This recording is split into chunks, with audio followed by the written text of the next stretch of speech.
Hello there, guys. Do you know where I was thinking of doing something different today? I was thinking of doing Super Formula Lights at Hockenheimring. That's what I was thinking. I've not done enough of that. I was thinking that's a good thing to do. It's good to have variation in life.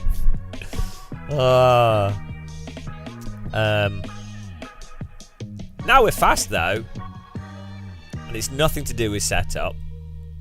Pace and skill alone. That's all that matters. Beautiful.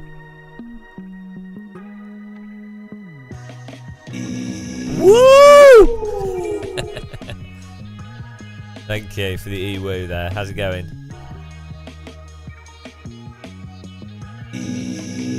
Woo! Woo!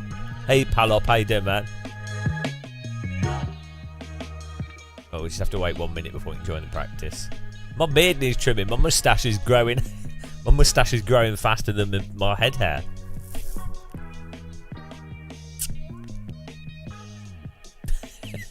Can we like eat it off?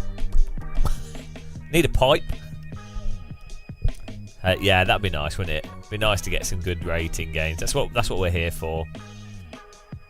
So what about those big gains? Big gains. We've been hovering. We've been gaining as long as we don't get crashed. We've been gaining really well. If we get crashed, that's where we lose. So the key is to like just qualify high to not get wrecked.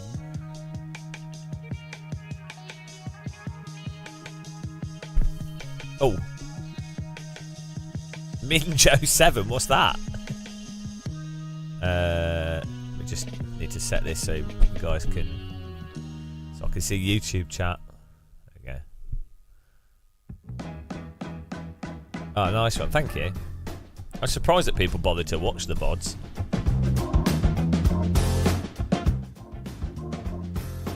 I've just realised my Go XLR is not working. Well, let's restart it.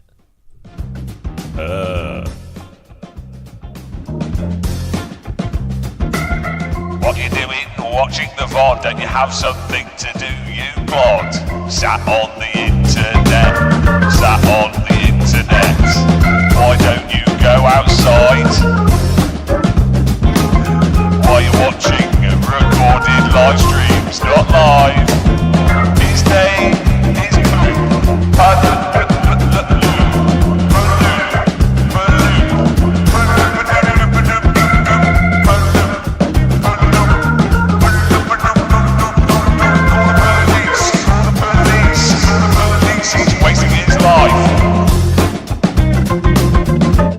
That's a freestyle of your name. There you go.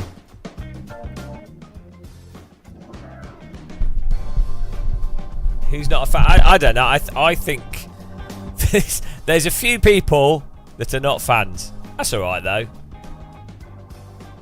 Can't make everyone happy. Not everyone likes improv. Can't go wrong with a bit of funk.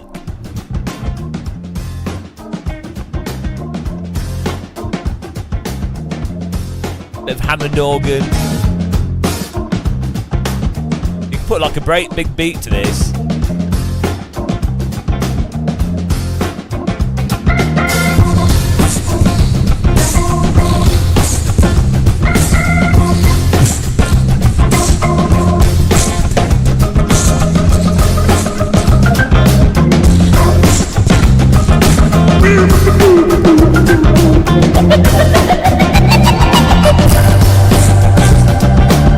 Just need a big beat on it and you're good. That's all you need. Cool the fun, please.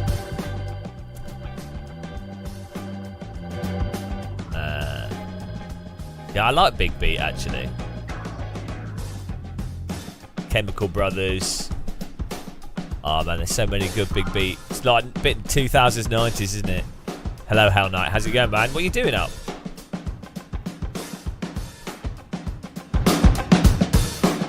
I'd love to be able to play the drums. If I could play the drums, I'd just do funk beats. I'd just be there doing this.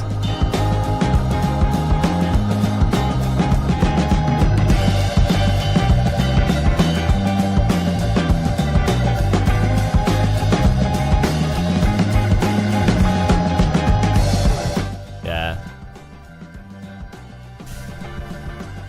I tried playing the drums once. It didn't go well. Drums are like, you'd think, oh, that's easy to do. I can do one drum. I can do one thing. That's about it. By the time you're doing 3, brain's turned off. You were only supposed to blow the bloody doors off.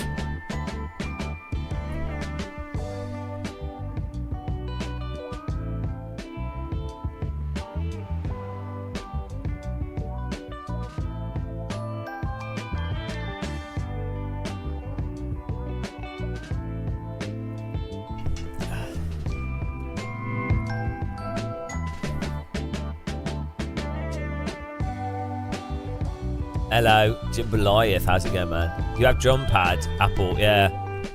I got a VR drum game, which is quite good, but the timing seems a bit off, and I feel like you need sticks and a pad to hit, otherwise it doesn't feel right. Like air drumming doesn't feel right. The pace car is out of control.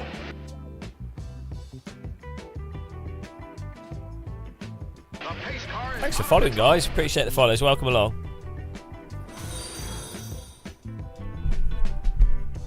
Quadruped. You need like 10 limbs. Friend of mine growing up, she's like a really good drummer. I haven't seen her for ages actually. I need to contact her, see how she's doing. Oops, got to open. Yeah, she's really good at drums.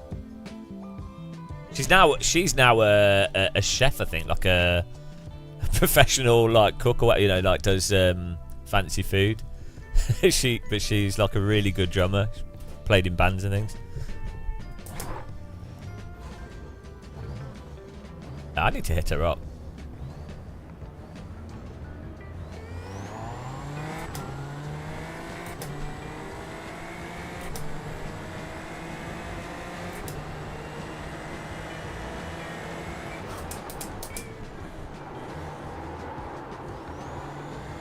She must be amazing at chopping veg.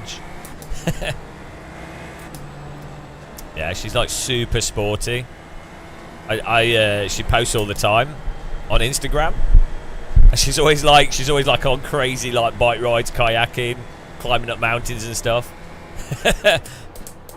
She's pretty awesome. I keep every now and again I'm like, oh, let's meet up in London, and then we never do. Just sort that out. It's really hard when you get older. It's really hard to like meet up with people, even when you like want to. Like, what an idiot! Even when like you both want to. Do you know what I mean? It's really awkward to like time things up right. Like I have another friend that lives near Hemley. I like her. She's got a young kid. It was like nice to meet her, and it's so hard to like. I know she's a lesbian, so it wouldn't work. She's really nice though. She's a good friend. Not that you have to say that. She's a lesbian. She's really nice though. Good friend. as if a lesbian wouldn't be nice. It's so stupid.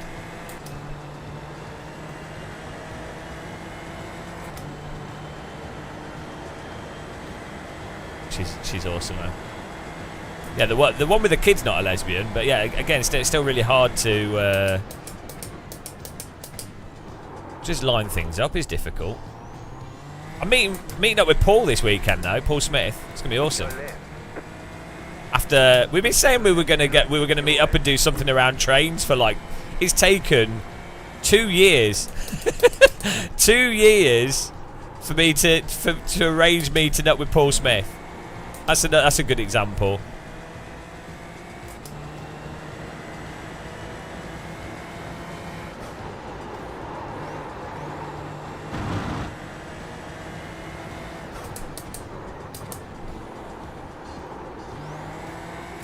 I'm proper excited. I'm going to try and go to the London Transport Museum. Maybe also try and go to the Imperial War Museum. You got it, Be cool. Go left. I was thinking maybe trying to go to, depending on the weather, Greenwich Observatory might be good, because you've got the Naval Museum there, which I've not been to for years. I don't know if they still have Babbage's. I don't think they still have Babbage's computer. You know, the calculator, the mechanical computer. Great museum meetup. Well, the thing is with London now, a lot of the museums are paid for. The non-national museums. They're not crazy prices, but then the bigger problem is that you need timed tickets, which makes planning things a right nightmare. You have about 1 lap of fuel left.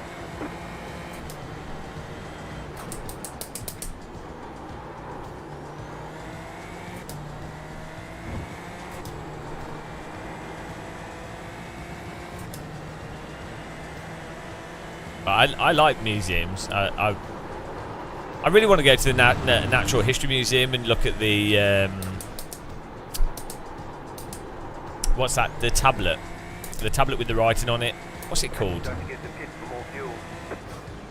Do you know the one I mean? The one that has the one that allowed them to decode the language, because it has like multiple languages on it. It's like a stone. The Rosetta Stone. There you go. That's it. Stone. The iPad. That's it. Yeah, the iPad. The Rosetta pad. Yeah, the Rosetta Stone. Because last year I was reading books on like ancient Egypt and a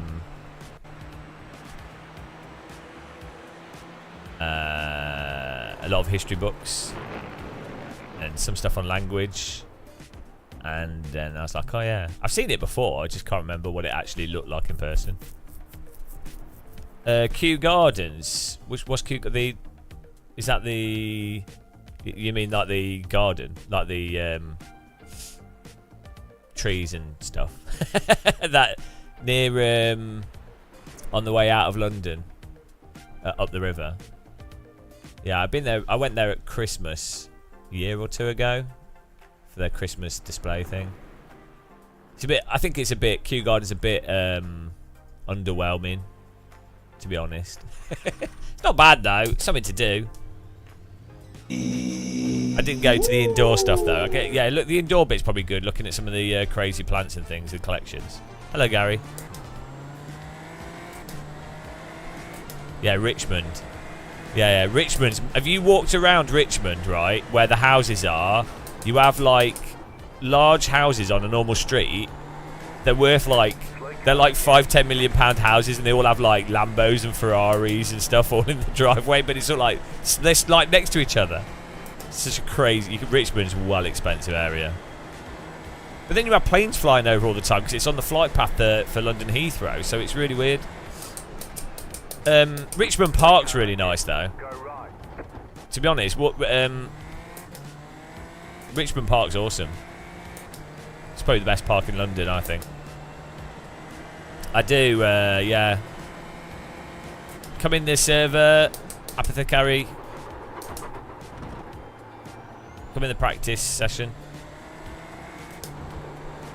You're 10 minutes away from Greenwich. Ah, nice. You get a nice view of London on top of the hill for Greenwich, right? The park. Do you watch New Year's fireworks from there? Is it all right? So I've heard people saying that it's like a weird. It's a location where you can actually watch. It's a good place to watch New Year's fireworks where you can see. But I imagine it probably gets crowded still now. I've never been to Cutty Sark. You have to pay £18 to see that. Was that a tea clipper? Maybe I should go and see it. British Motor Museum. Oh, where's that? Where's that going to be at? Yeah, I always. Yeah, that'd be cool. side. Keep to the left. Clear on the right. Yeah, I like museums. You got it I'm a bit of a on the right. I'm a bit of a closet nerd, I'll be honest. That was that's what I love about Germany. Has really good. Well, I say Germany has good museums. Germany has good museums sometimes. Oh my god! Like the worst museum in Germany is the bloody Checkpoint Charlie Museum. It is such a mess. It's interesting. There's a lot of stuff in it, but if you wanted to look at the worst designed museum in the history of museums, it's insane. There's like text all over all the walls. Like you walk into a room and it looks like the room is like a Bible of text, and there's just shit hanging from the ceilings. There's no like sense to it. It's like someone. It's like a spare room that someone's just thrown stuff in. There's a lot of really interesting stuff in it. It's just such a cluster F of a museum. It's really funny.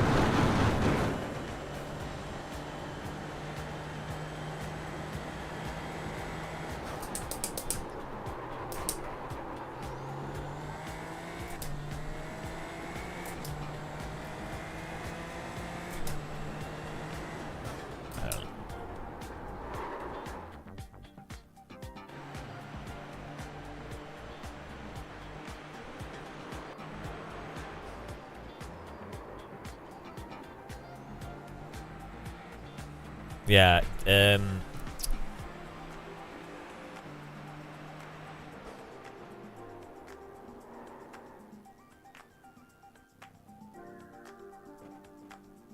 think museums in the UK are normally reasonably good, but it's still a bit hit and miss. But the big museums are good, like the Natural History Museum, Science Museum.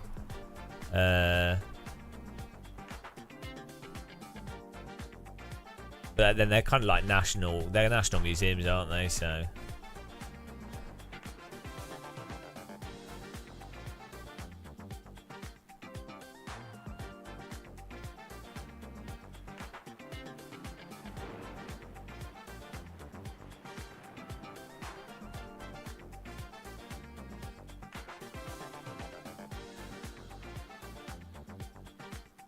I don't have a pie, curry and mash. Chatham Dock is quite good. They do have pie and mash. Yeah,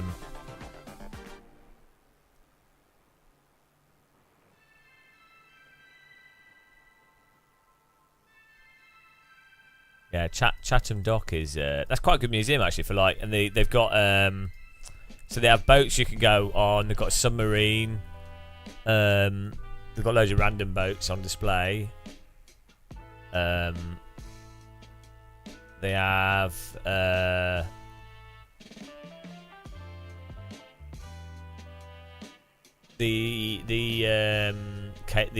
so they have like the longest brick building in Europe, which is for making rope building.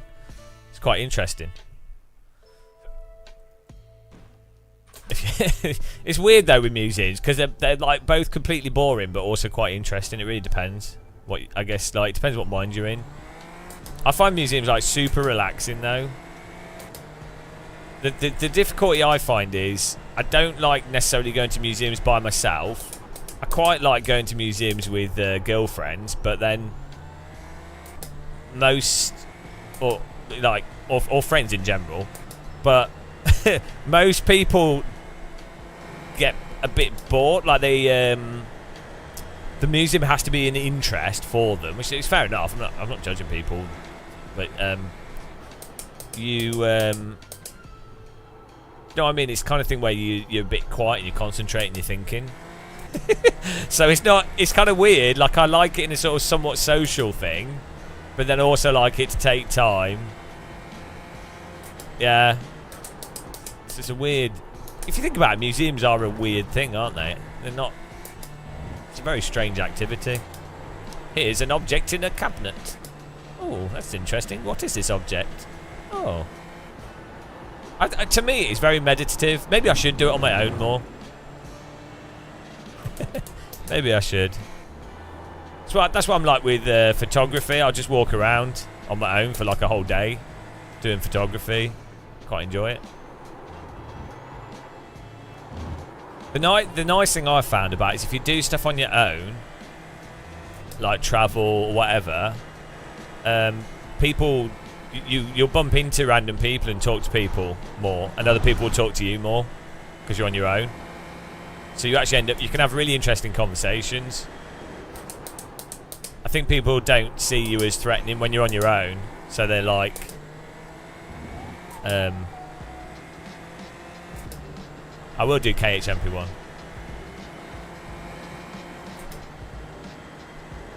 Yeah, you meet like you meet so many people just doing random shit, as you'd expect.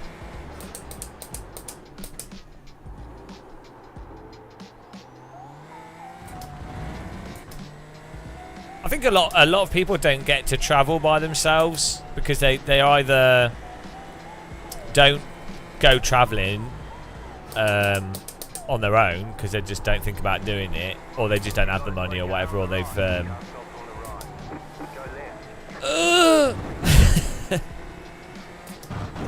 it's definitely a good. I think it's a really good thing to do. Because I meet quite a few like.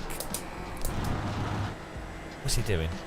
I meet quite a few people that do travel, that are travelling by themselves, and they're all like, oh, they all say, oh, they wish they'd done it when they were younger. So I meet quite a lot of like 30-year-olds that like single 30-year-olds that are travelling because they've never done it by themselves, and so having like conversations with them.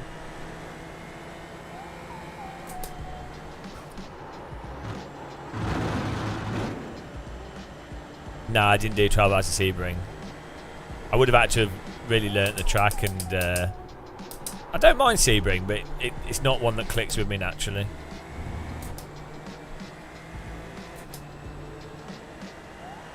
Ah, an A6000, nice. So welcome to the land of Sony menus. Where would you like? What would you like to do? What setting would you like to change? It could be anywhere. Right, explain to me. Explain to me how on earth Sony, a Japanese company, so the Japanese are really good at design normally, like game design, graphic design, spacing, minimalism. If you were going to think of a culture, which culture is the culture that probably does but inherently and historically the most like pleasing design? I think I would say Japan, right? I can't think of a. It would be Japan. Like so why are Sony menus like the worst menus ever devised by man? Like cameras aren't that complicated. They can be, but they're not really that complicated. So how on earth, if you've never used a Sony camera, the logic is not there. It's like someone's gone out of their way. You got me started here. Someone's gone out of their way to put stuff in the most far apart menus. So normally when you're doing stuff with a camera and you like wanted to change to what would logically be related in photography, I don't know, like ISO, aperture, frame rate, whatever, or just, I don't know, bunch of settings that you would think would be the same thing, they guaranteed there will be in some sub-menu out of the way and inconsistently, and you're just like, well, what on earth? So what you have to do when you get a Sony camera is pray that you bought one of the newer ones that has the customizable menu, and then you set up your own little menu screen with all the stuff in it that you need. That's one of the first things that you do with a Sony camera, so that you don't have to go on like a button clicking adventure just to change two common settings. But yeah, I'm using A6 400 for the live stream and the A6000 behind me. So they're really reliable, really good lenses, nice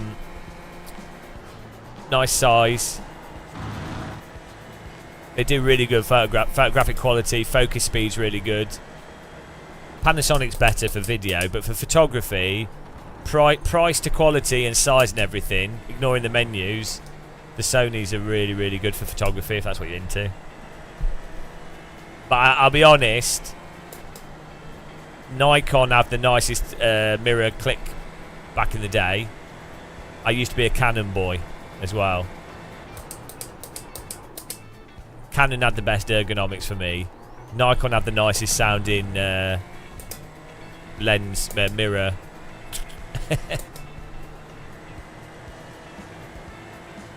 Now I use a mobile phone for the vast majority of my photography. I don't take SLRs out with me. I just use my phone.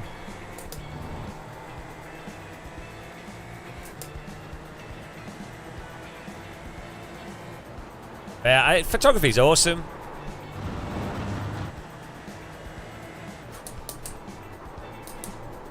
It's really strange now that everyone takes pictures. Cause I used to do from when I was like 9 or 10.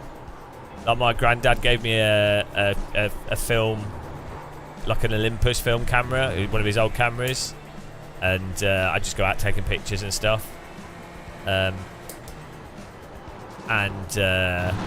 I was like 13, 14, the only other people taking pictures would be like photographers. So now it's like everybody takes pictures. Obviously it's like selfies and little video clips and stuff, but it's pretty crazy the change from basically being the only person. Like, okay, people would have like little disposable cameras occasionally, and when they went on holiday they'd take pictures, but they wouldn't. I would carry I'd take a camera with me at every walk, or every time I did anything I'd have a camera with me. And now that's obviously everyone has a camera with them. It's quite a weird change. I still don't. There's not many people that go out though expressively to take pictures. I don't think. I think it's still more popular, but I think it's still somewhat rare. Like going out with a camera for the sake of trying to take a specific type of picture. I think that's still reasonably rare. If you had a choice to move anywhere in the world, Japan would be a pick. Yeah, unfortunately, I think they're really quite racist or xenophobic, which is a shame. Apparently it's getting a lot better, but if you watch like there's a lot of like documentaries and YouTubers like abroad in Japan, because or even like people that are born natively in Japan but they look Western, or they have dark skin or something, or you know what I mean, or they're like mixed race.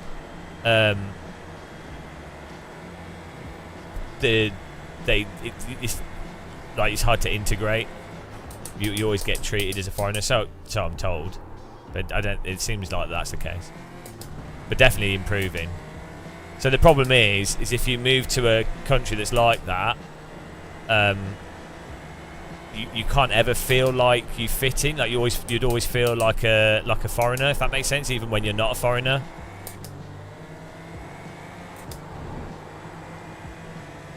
Same thing happens in all countries to some extent, but I think the more homogenous a country is, the more likely that's going to be the case.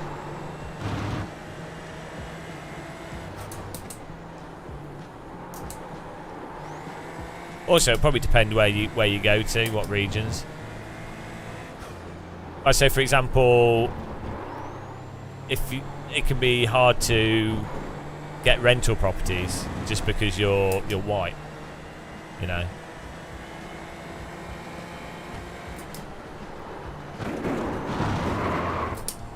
You have about 1 lap of fuel left. Yeah, I think the work culture, I think it's really quite bad in many ways. Drink culture is really bad. There's not to say that there aren't terrible things with British work culture. Like they still have death penalty in Japan, you know.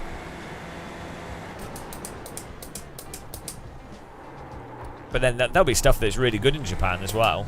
Like, I think, yeah, there'll be lots of positives. I think it's easy. So when I went to university, the university I went to was a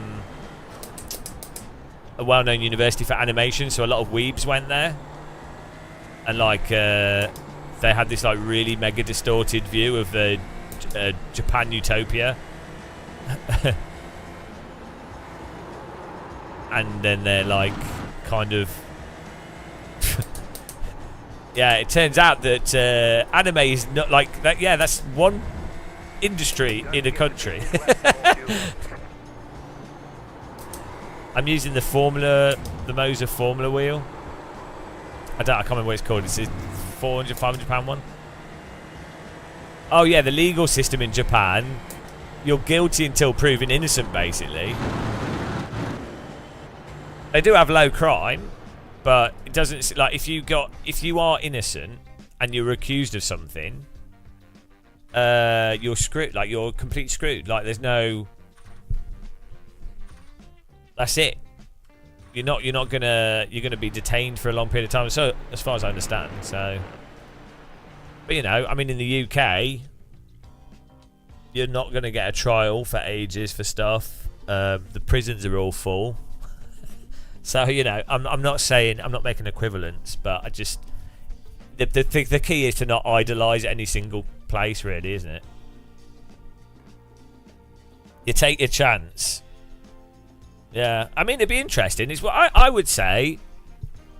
It's worth it. You might as well go and live in a country and find out for yourself. You know, you only live once, so why not? And if you're bored of the country that you happen to be in, yeah, and you've got the chance to live somewhere else, why not? It's like you're gonna have a more interesting life going out and doing stuff. Like, it's like, yeah, okay. I mean, the thing is, you could go live in the jungle, and yeah, there's risk of like pinworm and stuff, or God knows what, dengue fever. I don't know. That's terrible. Like malaria, all these things. But you know, maybe you get other stuff from it. So you know. Yeah, I think so. You can, from what I understand, you can get like well, actually, just this year they introduced a new. They introduced a new visa that's available to people that like influencers and stuff, but you have to be earning like over 200,000 a year or something, and it's basically the same visa as a tourist visa, which I think is 6 months. So, yeah, it's pretty funny. It's just some weird thing. So you might as well just be a tourist because you're not working in Japan. Oh yeah, but if you do intend to work in Japan, then I think you'd have to get like a sponsor. You'd have to have that lined up. There's a whole, you know. Hello, Craigs. Yeah, well, you know. It's stupid. Oh dear.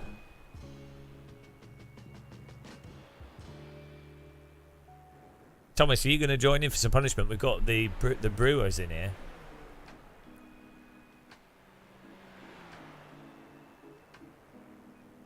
Yeah, you just have to think, like, I don't know, like, I've visited quite a few countries, and I lived in France as a child. I've lived in, like, spent time in different places, so,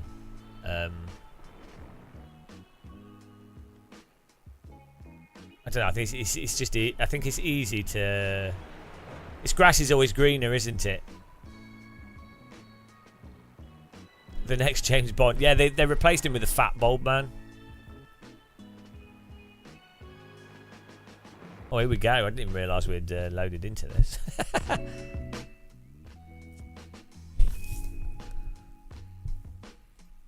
I really want to visit Japan though myself.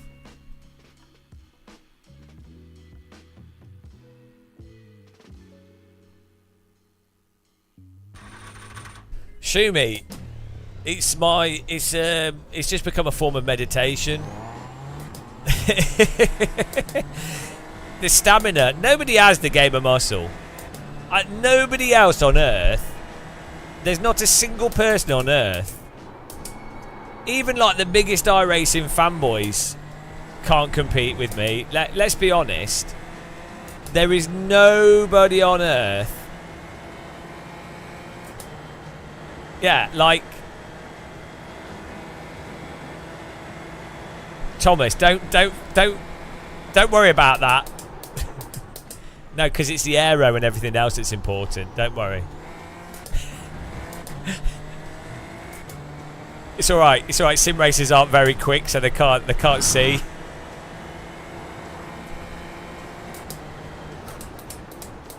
Well, the thing is, Shumi, it's because I'm very toxic, and so because someone that plays driving sims for like 10 hours a day, obviously doesn't know what they're talking about, and they're very toxic because they're playing a game for 10 hours a day does not earn you the right of being able to say a few mild critical points. That's what it is. Green flag, green flag. That's what it is. Okay, here comes your first time lap. But it's all right.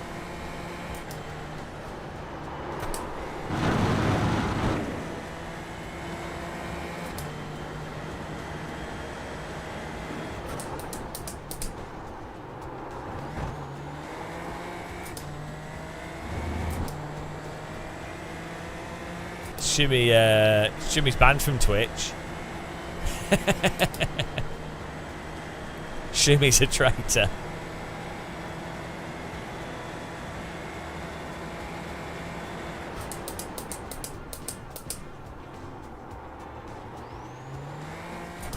Oh, I had a mental dream last night. I know dream stories are boring, but it's pretty funny. For some reason, I lived in a big house, or like a house that was next to another house, and it had all my like live streaming sim racing stuff in the building. It was all like one big room, and the building was on fire. And then I was trying to put all my equipment on the outside the house so it didn't get burnt. But I kept running into the building. And I'm like, what do I save? My PC. It's got a graphics card in it. Oh, do I take my DD wheel? I was trying to work out what to save, what I needed to take out the house fire, what was most important. It was pretty funny.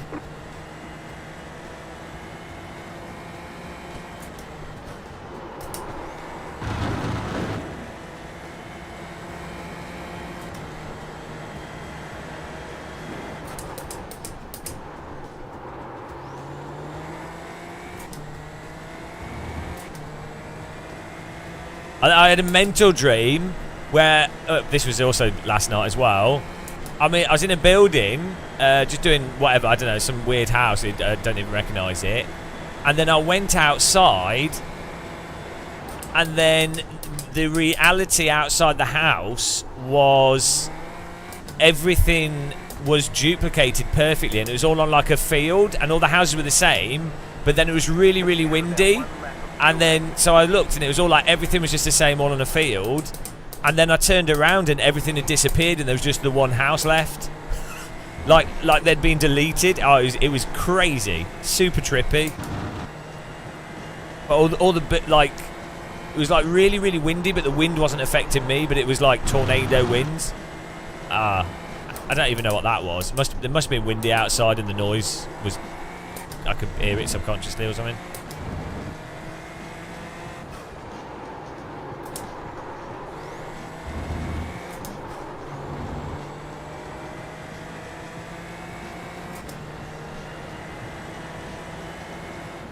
There's the flag. It's over. Losing teeth is a really common dream for people. Don't know why.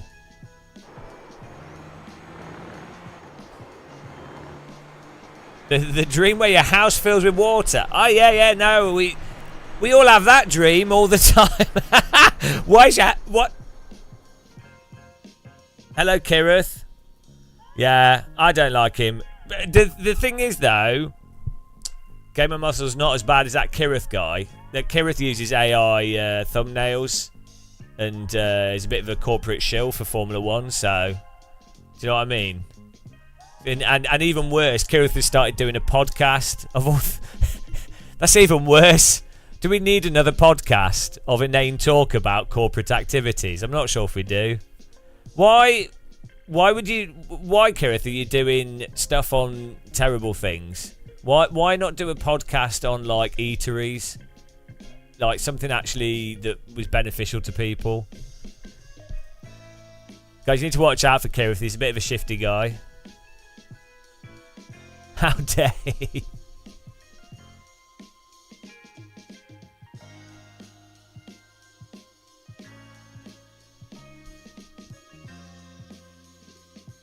Yeah, I really don't like Kirith myself. I'd say he's one of the few people that's worse than Gamer Muscle. Teeth falling out is meant to be linked to money issues. Well, yeah, it's probably because you can't go to the dentist. His teeth falling out is also linked to Tory austerity.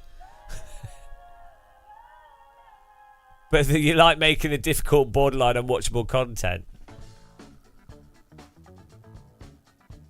This is the what's it called? Epidemic Sound playlist for funk, because I'm funky. By the way, guys, check out Kirith if you like Formula 1, Formula E, sim racing stuff.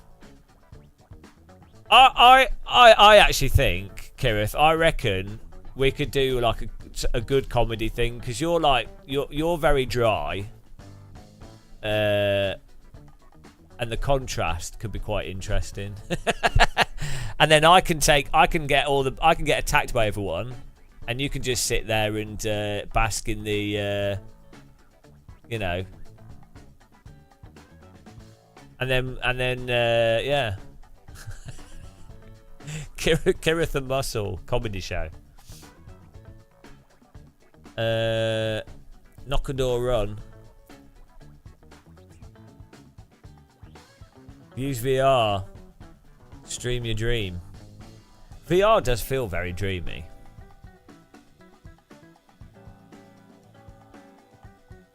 What would you do, Kirith, if you were going to do comedy stuff? If you do want to get cancelled, the answer is comedy podcast. What would you do?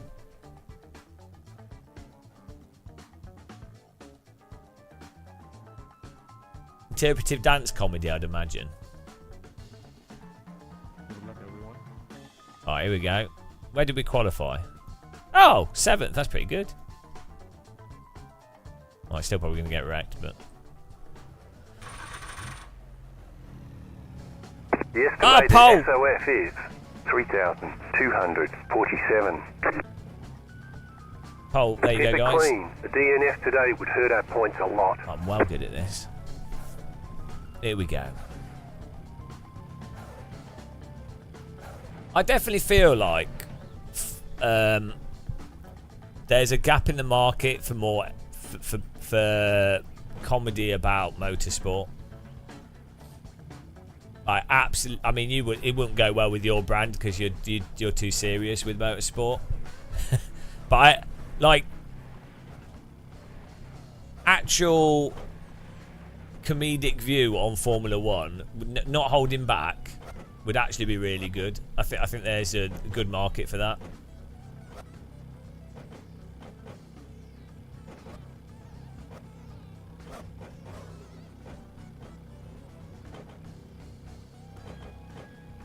But I mean, as you know, sim racers and motorsport fans really understand sarcasm, improv. So, here we go. Green, green, green.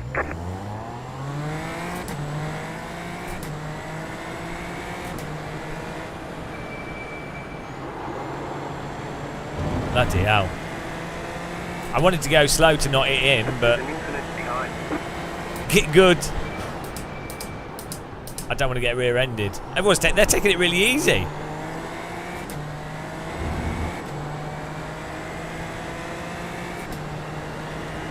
Adrian, I like your get good on the back of your wing.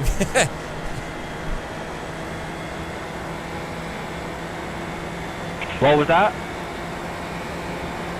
Car on your left. Ah! Clear. I need to get good.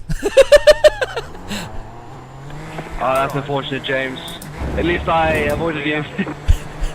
See? You psychologically defeated me with your rear ring.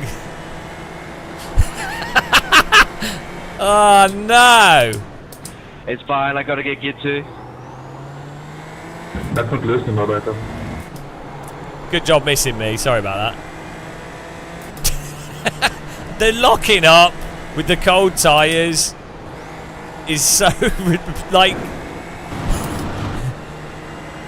the locking up. The car just turns off, and it's like that's so bizarre. It wasn't even that aggressive of a move up the inside. It's alright. We'll catch back up. It's fine. Fine. It was boring being in 7th. Let's be honest.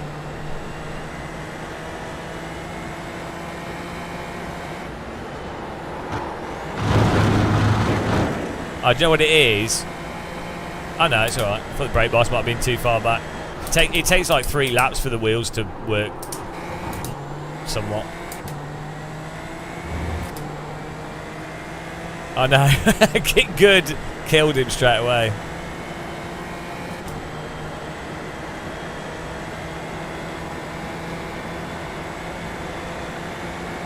Left side.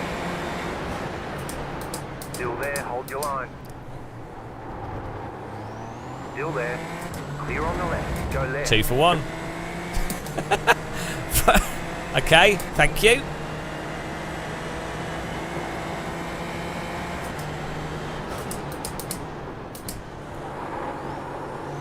How on earth I didn't get wrecked by that original spin. I'm not sure how people are losing it on the throttle out of the corners. I think that maybe IIFFP really helps because you do get a force to know to counter steer, whereas maybe with the default force feedback you don't.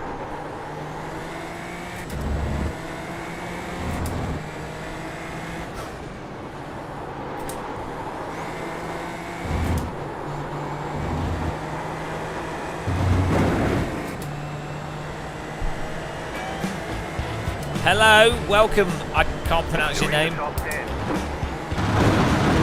Indra Britt, welcome.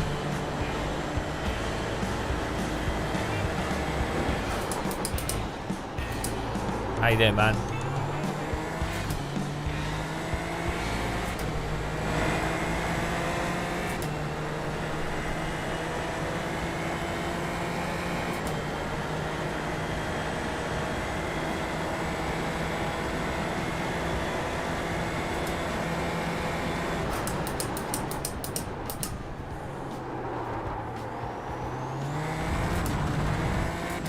I'm not. SMG Music, I hate him. I've never watched any of his content. I don't watch his streams, and I don't really know what he does, but I really don't like him. The thing is, he's just a red flag. You know, he's only ever negative, and that's why I don't like him, because you know, he realises that he can only get views by being toxic. So, do you know what I mean? He's one of those. Clickbait titles, negative content. He's not funny as well. He's not funny. Do you know what I mean? And that's what happens, you know, because in sim racing, it's quite a small industry, so there's only enough room for like 1 or 2 successful people. So what happens is these streamers, what they do is they resort to being toxic and divisive. You know, it's really sad, really. I mean, I don't know why people watch him.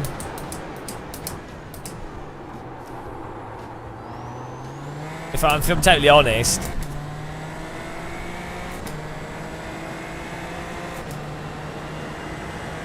He also he probably smells. Alexander's giving me the wrecker vibes.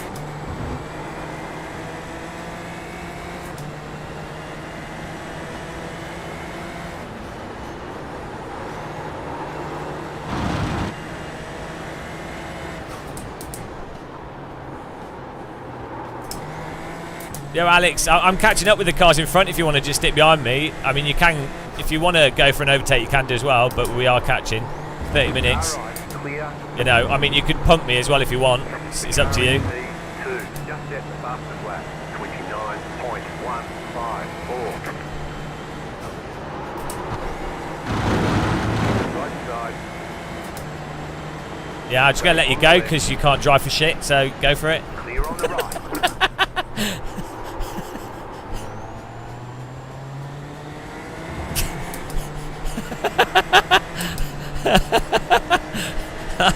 Yeah. Oh, hang on. Have you wasted your time? I was surprised. Left side. Clear on the left. Car on your left. Clear. You crashed another car. I'll just let you pass me when you get next to me because I don't want you to wreck me.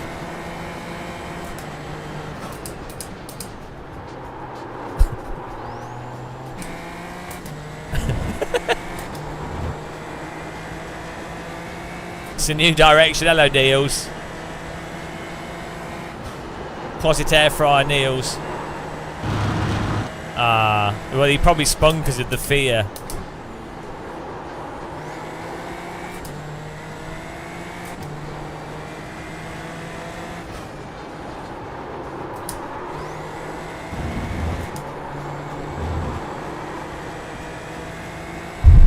I mean,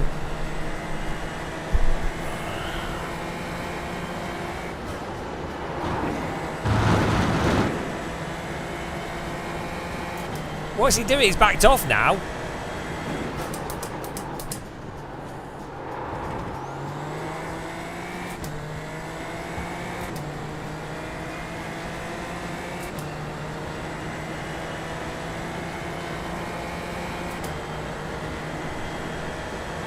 He's clipping it. He's yeah, that's it. I mean, that's what that was. I'll be honest. That was toxic behaviour. I've given them more ammunition. Game of Muscle accosts. Game of Muscle violently attacks video gamers. Turn out Alexander's probably like a 12-year-old in Great Ormond Street Hospital. Game of Muscle attacks terminally ill child gamer in voice chat. Bold 40-year-old, bold 80-year-old, bold 50-year-old attacks terminally ill child playing video game. That'll get on the front page of the Sun. The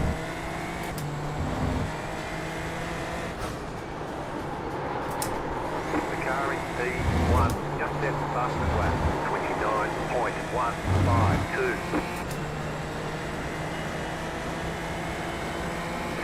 Just set your fastest lap to 30. Let's go.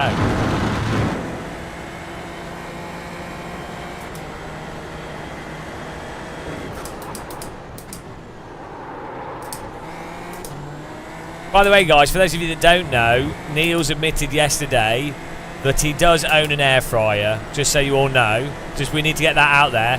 The real scandal. Air fryer denier. Closet air fryerist. Housenfeld of pedals. Niels of pedals. Disgusting. Disgusting.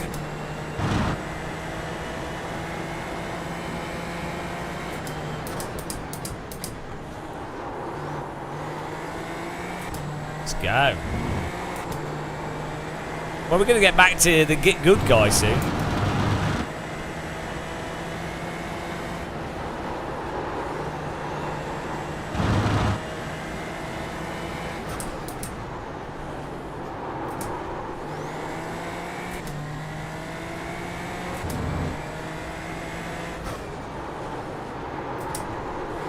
The car car in P2, just set the fastest lap, 29.075. I thought I read that as Chinese salami croissant. I was like, why would that be Chinese? Cheese salami croissant from Frozen. Here's me on my non-processed food diet, eating like I had a banana for breakfast, and I've got some fish in the air fryer, and I've had. I mean, a croissant is very much processed. I actually feel amazing. This diet I'm on. Waking up this morning and not feeling hungry at all, and a cup of tea and a banana, and I'm fine. Like, I would be dying. Last month, if I woke up and didn't have like a porridge or something, and just had a banana, I'd be dying. Like, my blood sugar must have been going like a bloody roller coaster.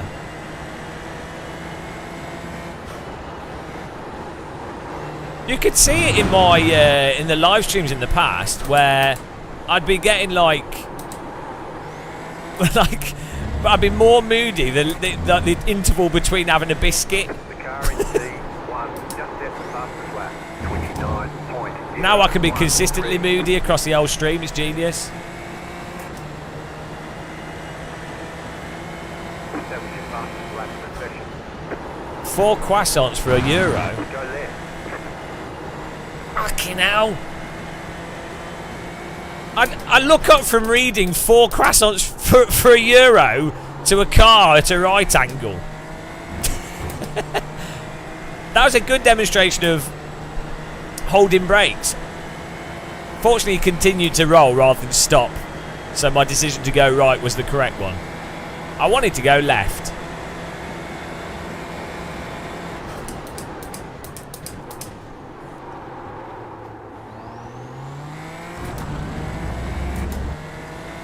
Look, my waffles are my business. No, it was the bloody Stroop waffles in Holland, and then the Belgian waffles, Yeah, that was a good idea. which are just pure sugar. I genuinely think I might actually just do this diet forever now, and like not ever have a biscuit again. I don't feel like I need to. Like, I like how biscuits taste, The car in P1, but I don't think I need. I don't need that. So, do you know what I mean? Like, I kind of like thinking about it. It's like, okay, it tastes nice whilst you're eating it, but I don't need it.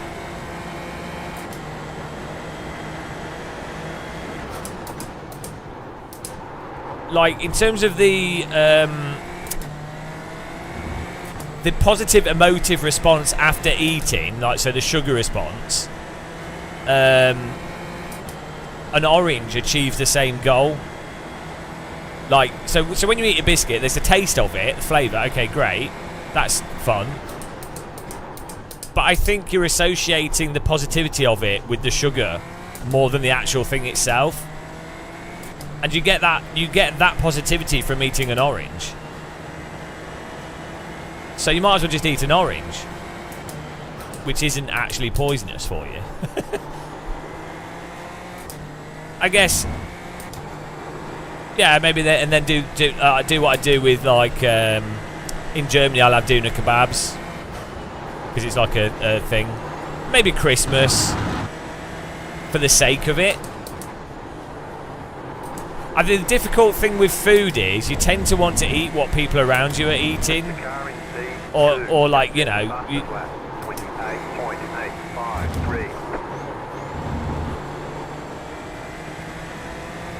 well, I don't really feel like I'm giving them up. In my mind right now, I'm not like I do really like biscuits, but I'm not like, oh, I really want a biscuit. Like, a cup of tea, for sure, I couldn't give up tea. Like, 100%, I would go insane not having tea. Like, I need to drink tea. Maybe that's just the caffeine. I can't be because I don't have that. I don't feel that way for coffee. I think tea's such a ritualistic thing. Like, it's just for everything. Cup of tea all the time. So that's so ingrained culturally. I think it's like impossible to get rid of. Yeah, well, no, I just don't feel any need for a biscuit or like a.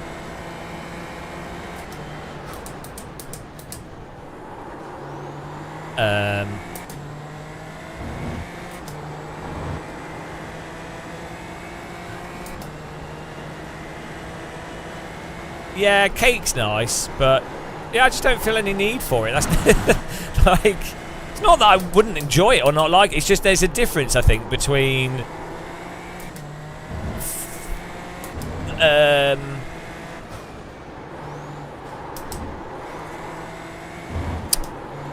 right, like when you really, if you're thirsty, you need to drink water. Do you know what I mean? Like, you need to drink water. You can't just go, oh, I'm not going to drink any fluids. It's like you need to eat.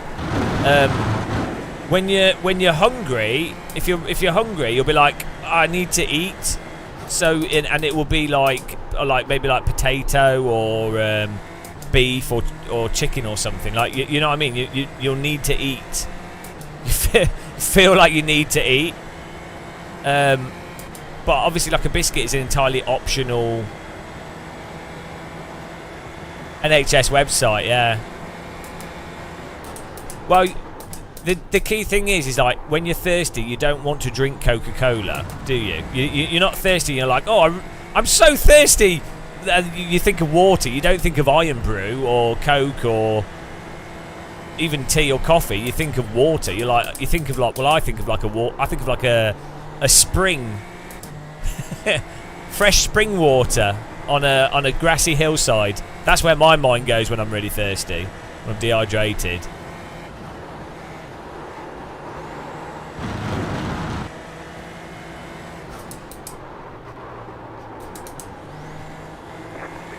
Yeah. One, just set the fastest lap. 28.751.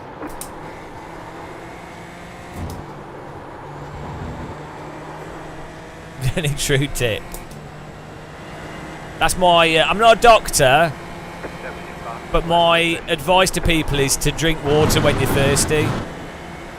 Yeah, I don't like sparkling. I like sparkling water, but I don't. I'm ambivalent, but if I'm thirsty, I wouldn't want sparkling water.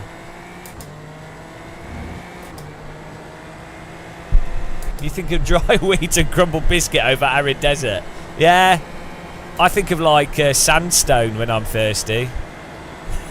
I think of my tongue licking sandstone. Don't you?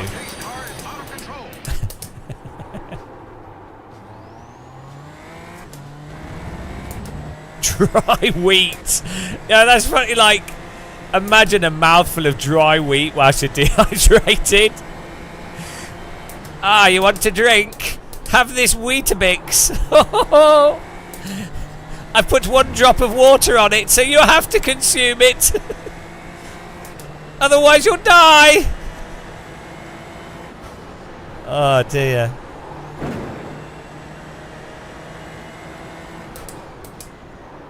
What? People think of cake when they're thirsty?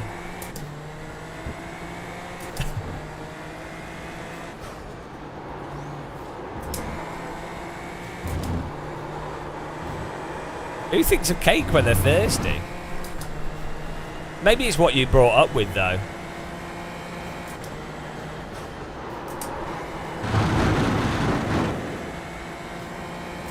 Look at the pace you get from that corner when you push it a bit. And look at the pace you lose when you push it a bit.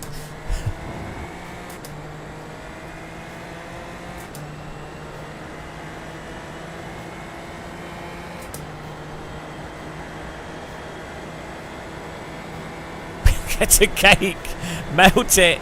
Oh, Coke! Coke! That makes more sense. Coke! Dyslexia strikes again. How did World War III start?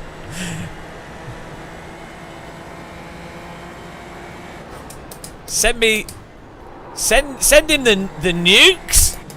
War. Oh, the nudes. Oh. King Jong-un actually was just wanted to see the nudes. Oh, too late. The nukes have been launched. Oh wow. Whoops. And that's why dyslexics can't be in government. Oh dear. Whoops. That's how humanity's going to end, for sure. It's going to be someone going, whoops. All gone. I'm pretty sure, even if it's not people, like some aliens will do that. Like someone will like blow up a star or something by pushing the wrong button. Whoops. There it goes. Ah. Just deleted a solar system. Star Wars is actually a misrepresentation. The Death Star is actually a device designed for ocean waste removal, and it vaporizes ocean waste on planets. Darth Vader's really committed environmentalist, and the Death Star, after many years and committees, was finally built to cure planets of ocean waste. And one of the employees wasn't paying attention, and they pushed the wrong button and blew the planet up. That's the real lesson of Star Wars. Luke Skywalker's actually he is genuinely a terrorist and an anti-environmentalist, and that's why he was trying to stop the Death Star. And they called it the Death Star because that's propaganda. It's actually the Empire like to refer to it as the Life Star. But you know, you can't please everyone. The reason why Darth Vader wore like a cape and black is because it saved on central heating in the spaceship. They didn't need to put the heating on so high. It all makes sense. The Oopsie Star.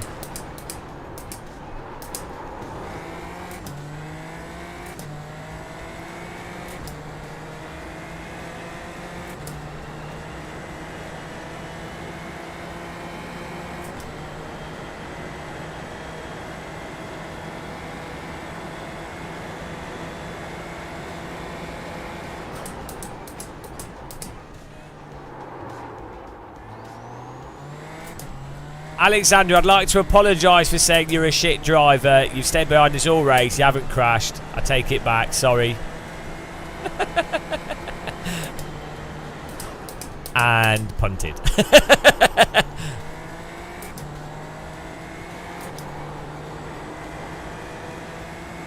One can of cake. One con of cake.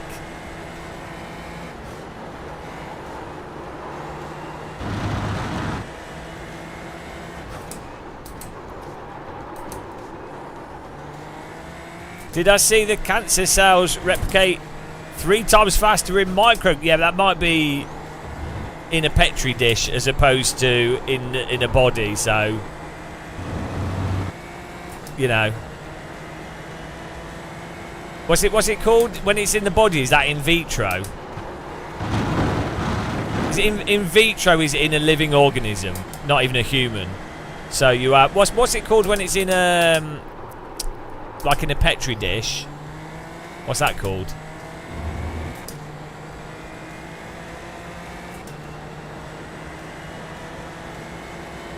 Oh, I see what you're saying.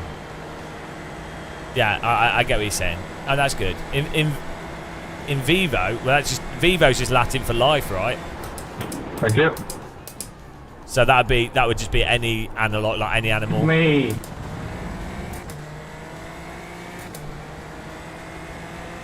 Viva. So what vivo is for a petri dish?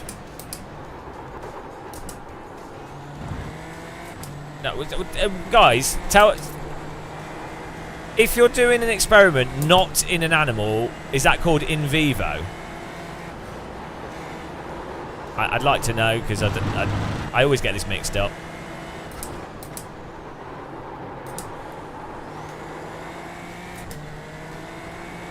Can someone Google it and paste the term?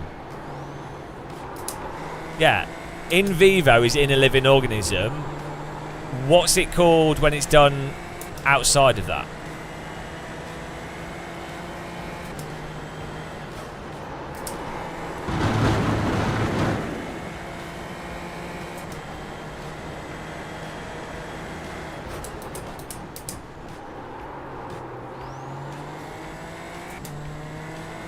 So in vitro is outside of it, and in vivo is inside of it. So I thought in vitro was, I thought it was the other way around. Vitro's outside, vivo is inside. Bloody hell! Now I've confused myself even more. Thanks for that, guys. Vitro is Latin for in glass. Okay. And vivo is Latin for life.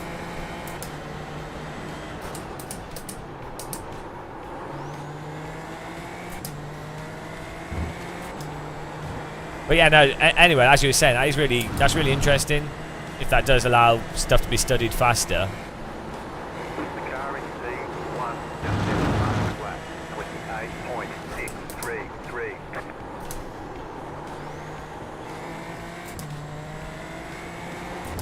In Pontro.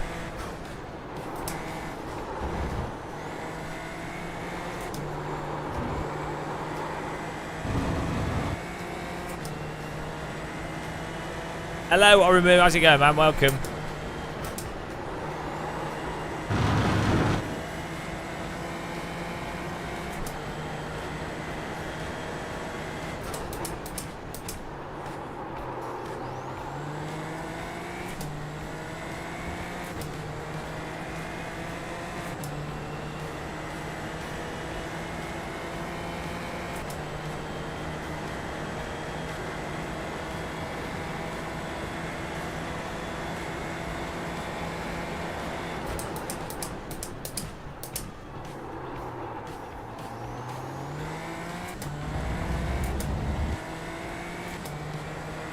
Been a pretty chilled out race. I got away with binning myself, so that was lucky. I did the lock up.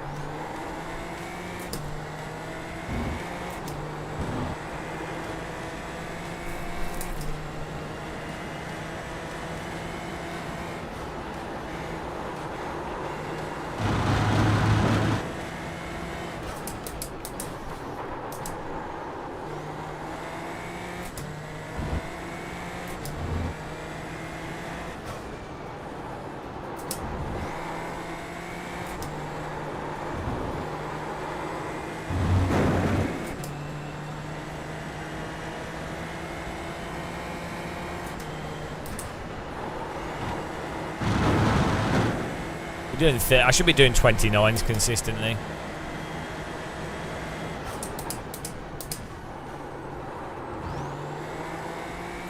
I can catch up with the car in front if I've been pushing. Yeah, I read the chat and nearly hit a car. Yeah, that was lucky. Yeah, there's 2 laps to go. There might be a crash at the end. It's unlikely though.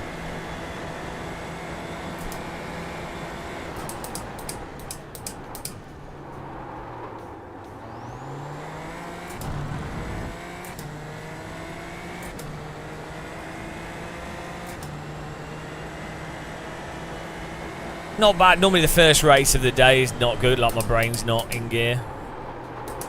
So, it's not been too bad. Helsingfeld is Latin for from the pedals.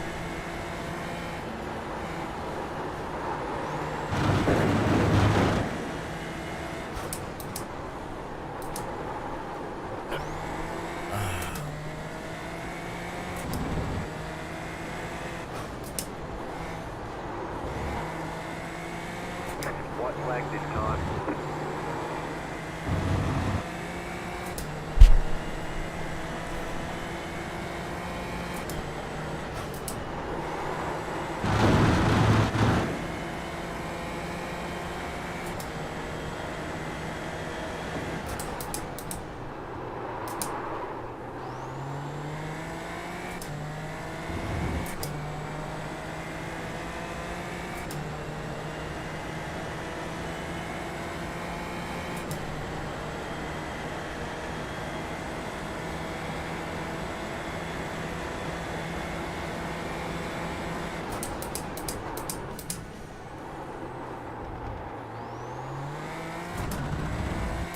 Do I ever sleep? Yeah, I slept alright last night. I think I got to bed at like 2 a.m.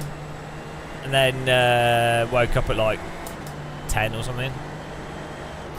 It's pretty good for me. And I had mental dreams, so probably actually got good sleep. I did for a long time. I didn't use IIFFB, and I got used to iRacing. I think ultimately with iRacing, especially when it comes to going reasonably quick, it's a memory game, so you don't necessarily need IIFFB because you just remember what is and isn't possible. But if you're to learn to make less mistakes and have a bit more feel for what's going on, especially for rotation of the rear, that's where IIFFB is really good. Adrian, you got good. You got better good than me. Good recovery, James. Good job. Yeah, but I need to get good.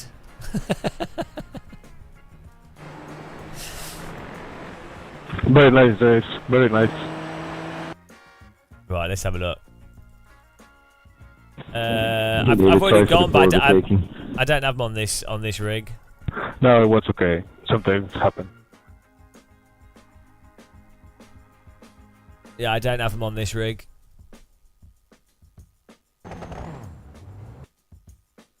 I need to turn them on. The problem was, I don't know if it was the amp or if it was the loading of. I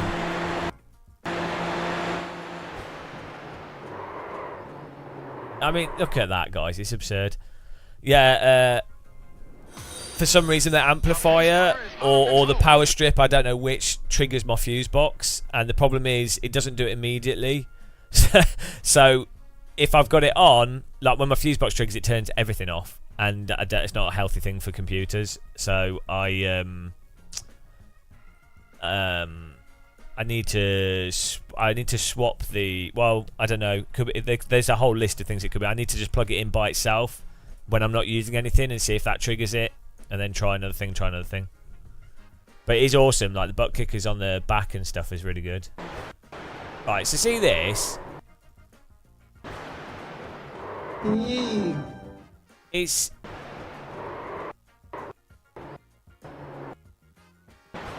Braking in a straight line, it locks.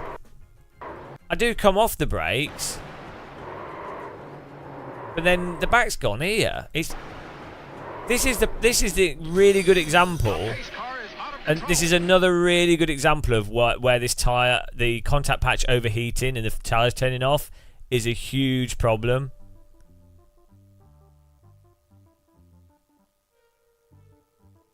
Oh, Tony, so. We'll look at that in a minute, Tony Sue. So what happens here is you're doing a cold tyres, bit of a move on the inside, and we lock, which is totally fine. 3 wheels lock, fine. We actually catch it. We've caught that lock up. It's low speed. We've caught the lock up, but now the back's got no grip at all, even though we've caught the lock up. It's off. In any real car, a lock after you've locked up and you've come off the brake, you would have flat spots. So that'd be really annoying because the car would probably be like that for ages. But you would just continue driving. Or you might have to aggressively countersteer this, and you might slide wide a bit, but it wouldn't.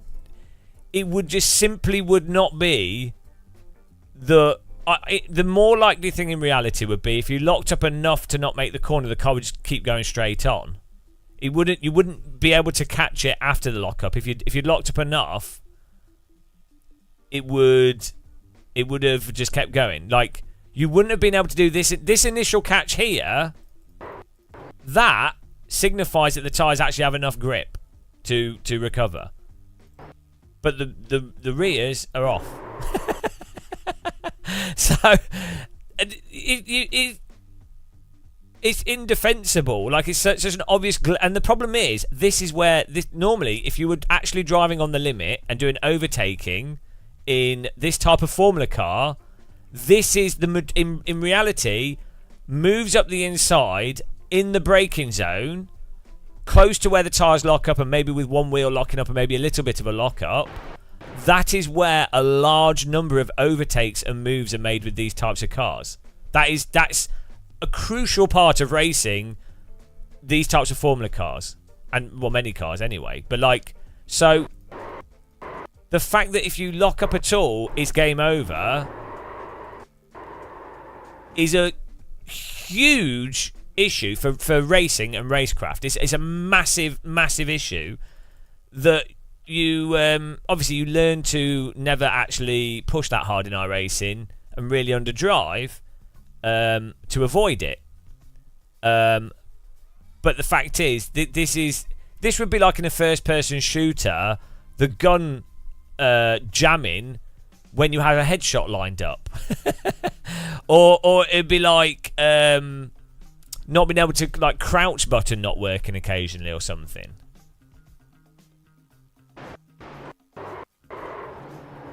It's not okay. Some of you will go. Some of you go, oh, it's a really huge lockup or whatever. You know, it's not the smallest of lockups, but the irony is as well, right? If whilst doing this lockup, if you push the brake and the accelerator at the same time, the car will actually not lose here. The car will actually straighten up. So if I held the brake and the accelerator, it would save the car in iRacing here. And then we could go up the inside. That's how in iRacing you get away with this. But as you see, there'll be some people in chat that will watch this and they'll go, "It's entirely just because you locked up and you missed the corner." Yeah, no, people, because there's enough depth to what's going on, and there are situations where you could just careen out of control and you might not be able to catch it, whatever. People that have a bias to defending iRacing will go, it's what it was is overdriving, what it was is this, what it was is that. They won't ever go, it's a really obvious issue with the physics model. So there's no moving on from it.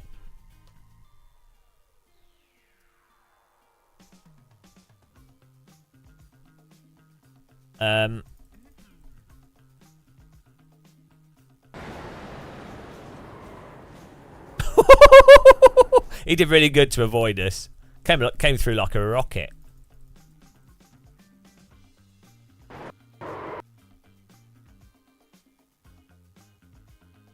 Yeah, so ironically, what it means is that at this point here, we're better putting you're better pushing the brake and the accelerator, because that instantly puts the brake bias to the front. This is not unrealistic. Like, brake and accelerator will stabilize a vehicle in real life, and it will stop.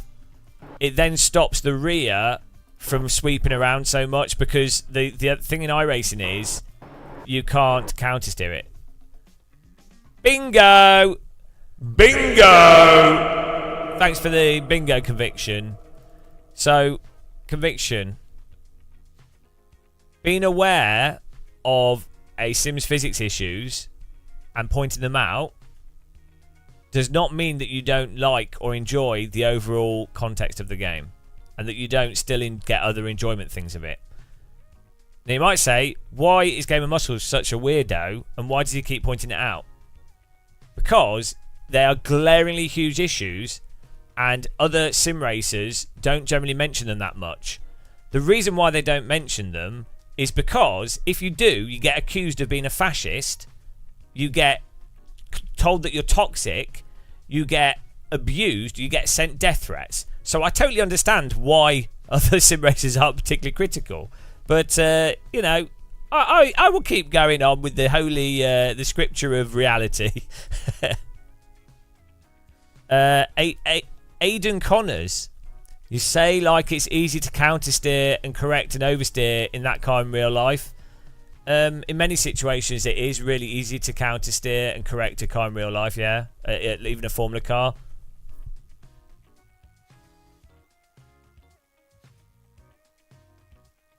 So yeah, there's a misconception in sim racing that so what you tend to see, you know, in this sort of lockup situation in a Formula car, when a car loses it and loses the grip, they spin off like really violently because the grip has completely gone. So that's what you sort of see in like Formula 1 often. you know.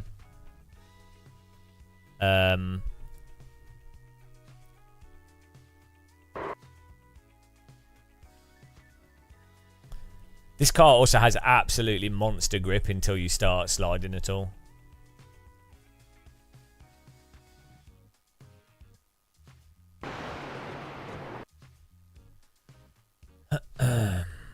But yeah, it's a real misunderstanding in sim racing that people think catching a slide is a really difficult thing in a real car. For a driver that's got like 300-400 hours of practice of driving cars, or someone that's gone through go-karting, F3, Formula Ford, F3, F4, whatever, counter steering, catching even quite aggressive stuff is going to be second nature to them. I mean, you can watch the F2 race in Australia and see how ridiculous. I mean, there were crazy crashes as well, but watch how those drivers are driving those F2 cars and how they're coming off the grass onto the tarmac side on the power and driving into each other like lunatics. Like, that's just they're driving them like go-karts, because that's what those types of cars can be driven like. That you can really see the vehicles powering out sideways. There's genuinely, you can see them coming off the grass on the power onto the tarmac sideways into traffic. So Formula One, I think they've improved it this year, but when they first switched to the was it 2021 cars, the tyres have been very brutal. Alberto Nasca, yeah, no, I watched a lot of his videos, really good. You can watch his onboards, you can see how much you can counter steer. Swolio Media, you can watch his radical driving. You see when he goes over the limit and goes really deep into a corner, or the back steps out, he just instinctively counter steers because he's a good driver. The car doesn't bin it, like, he just catches it. It's slower, so you don't want to be doing big slides. It's not ideal. But you don't. The tyres grip in. There's this really bizarre thing in sim racing where people don't realise the degree to what you can catch if you counter steer quickly. And the thing is, at the very high level, you tend not to see people doing those kind of slides and catching it, because the fact, like, high downforce Formula cars, it's not productive to slide them around much. It's slower, but also skilled drivers don't get the cars into really dodgy situations where they're having to do those big catches, because they don't get the car into that situation. It's not yeah, there's more feeling in real cars, but they're also way more forgiving in terms of the tyres re-gripping. But yeah, you do have a lot more feeling as well, but they are the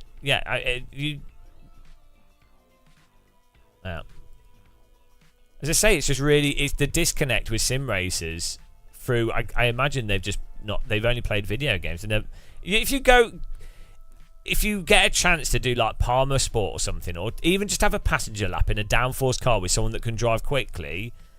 I mean, you can see it in videos. You can see what's going on in videos. It's very clear. You can see it by playing Assetto Corsa. Even R-Factor 2, which is, you could say R-Factor 2 is overly forgiving, whatever. There's loads of examples of the nature of being able to catch a car quite easily, right? In sims, videos. But if you don't believe that, go and do Palmer Sport or something, or get a passenger lap with someone overdriving a car. And it's very, very obvious that you can catch really aggressive slip.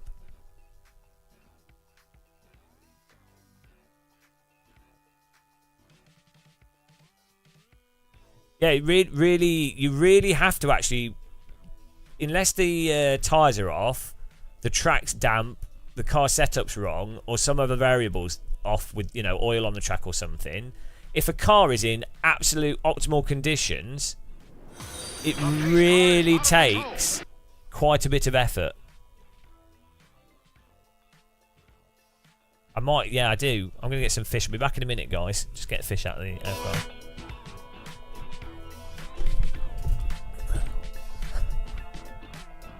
I mean, how do you think, like, like Rotax go-karts? Like, look how narrow the wheelbase is on those go-karts. No suspension.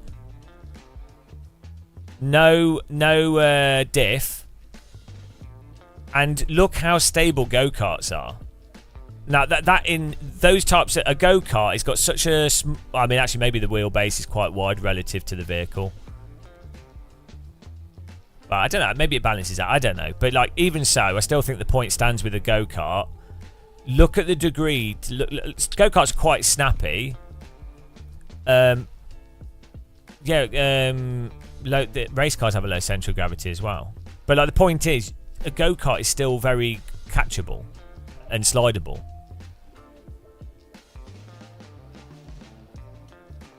So, you know, that's like a pretty extreme example. But, you know, sim racers seem to think otherwise. I think it's just listening to commentary and stuff and just believing in the race drivers are all God's myth. I mean, they are God. Like, the top ones are insane how consistent they are, but it's not in the ways that a lot of people... The way in which someone like Max Verstappen, Hamilton or whatever is insane is not... It's not their ability to catch slides. This is the thing. So this is where this myth comes from as well, is that whenever there is a slide and a driver catches it, they're like... Commentary's like, what a save! Oh, what a save! And it's like, no, that's not the impressive part of motorsport. The saves are pretty much always stuff that everyone in the F1 grid could do. Like, that is not the impressive part. The impressive part in motorsport is when Verstappen, Hamilton, whoever can mosey up to a Formula race and instantly get the absolute best out of the vehicle. Like with an hour of practice, and then under the pressure of quali, they can absolutely extract the maximum out of that vehicle. That is insane. It's not being able to catch a slide. It's just that a slide looks impressive. Commentators make a big thing out of it. So your average punter then thinks sliding and counter steer is some like Jesus ability. I mean, I that's in the context of modern motorsport. I would say Michael Schumacher, Senna constantly putting the car over the limit, the different cars, different types of tyres, and then balancing and holding that constantly through a race. That is that's another thing. That is insane as well. But that's not people don't even notice that. So this is why when you watch onboards of old Formula races, it's really, really impressive all the time. But most people just watch them and go, "It's the same. It's the same as today's racing." Nobody said not all slides are equally easy, did they? But I agree with you. Yeah. No, I didn't say that they were. I know maybe you're not saying that I did, but I'll be back in a second.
Hang on.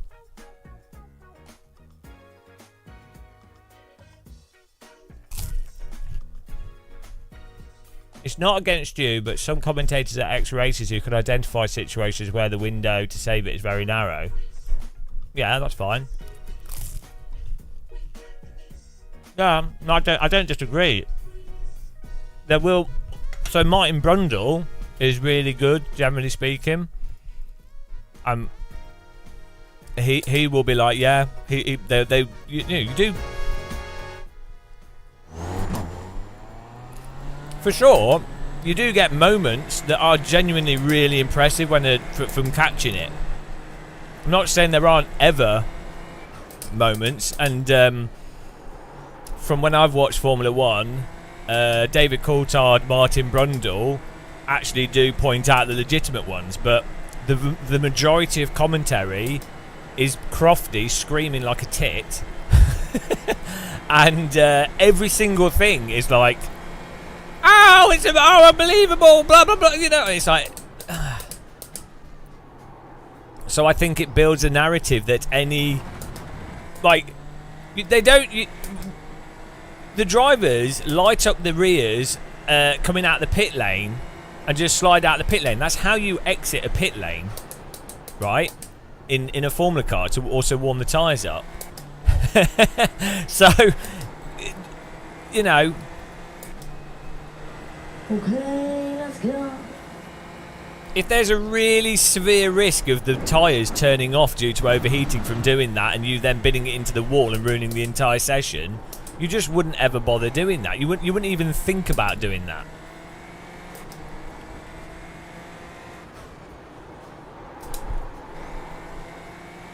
Green flag, green flag.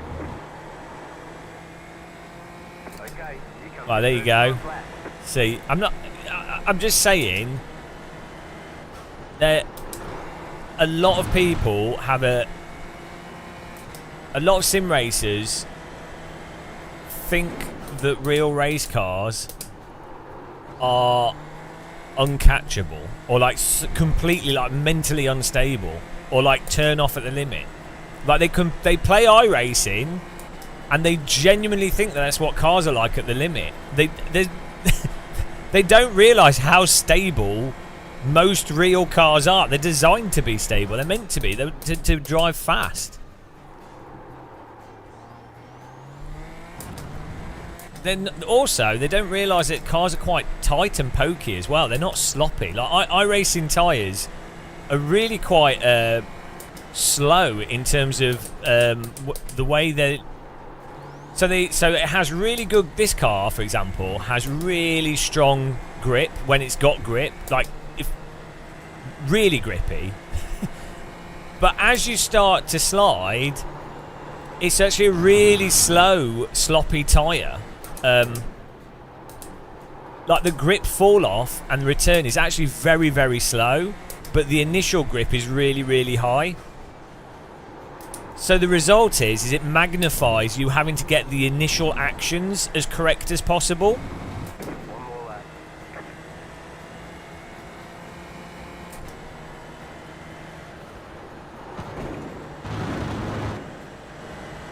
I'm obviously talking total nonsense because how can I know any of this?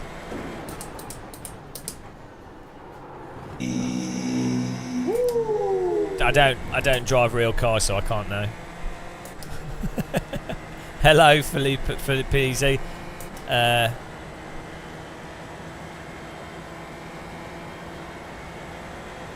Bingo! This gamer muscle fellow is saying stuff I don't agree with.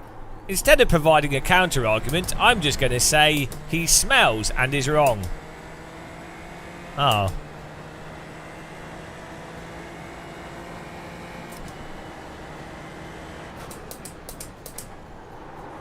No, they might never have been in a real car. Like I was genuinely surprised. Because not everyone has a chance to have like passenger laps or drive cars, especially in actual faster vehicles, and especially with someone actually driving aggressively. Most like driver experience stuff is in slow vehicles, and most passenger laps would be with someone driving very carefully to not put wear on the vehicle, because it's hard to make money out of doing passenger laps. So a lot of people just don't, I mean, they can't tell from videos, and then they have no real world awareness of it, and then you have people not willing to be. So a lot of real race drivers that do sim racing will only play one sim generally, and they're often not even that critical, because from my experience, a lot of real drivers they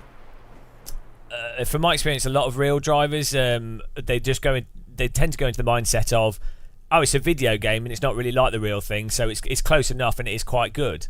So it's like if you play tennis or do table tennis or whatever, right, a normal person, and then you play a video game like Rockstar's Table Tennis with a gamepad, you would generally say, oh, this is really quite a good version of table tennis. It's not like real table tennis, but it has a lot of the features. It's really, really quite good.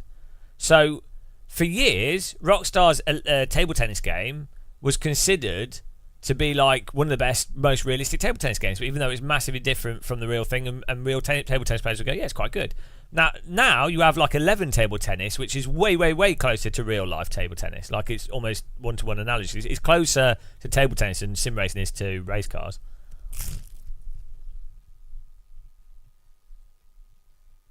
Yeah. Real drivers often really struggle with the fact that a sim is like really disconnected, like no G-forces, no real feel and stuff. Because you still have to learn how to understand what's coming through the steering wheel and the abstract stuff.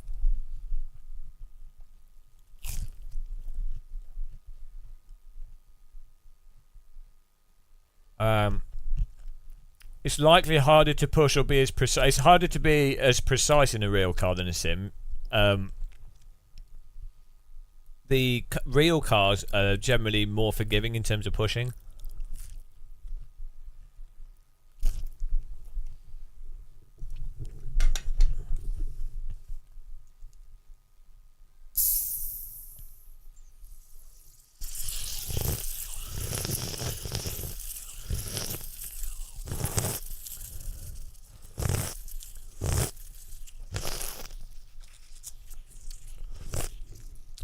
There's a large part of it is sort of confirmation bias as well.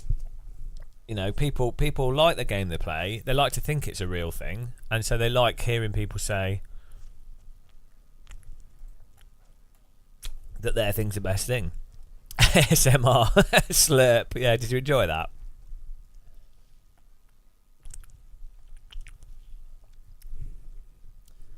Well, that's it. Yeah, Jared Paul. That's another really good example. A lot of people don't realise how hard it is to lock up in, especially in cars with downforce at high speed. I think it's quite easy to lock up at low speed, or reasonably easy.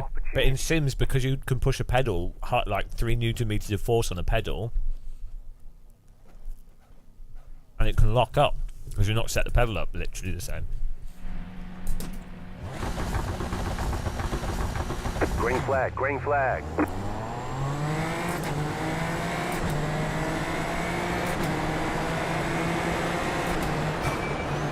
I'm trapped. I'm trapped. Clear. Jesus Christ. Go right. I mean, I had to keep going up the inside because otherwise the car's behind swampers. Car right. Still there. Still there. Clear. I think I got away. I did the best option there, because you want to be on the inside, but you don't want to slow down that the car behind rams you. I need to be on the outside of this corner. Slow car on the right. Keep to the right. Car stopped ahead. Left side. Car stopped ahead. There's an incident ahead. Keep to the right. Still there. Hold your line. Go left. Clear. Yeah, you want to be on the outside of that corner for the first lap or two. Right side.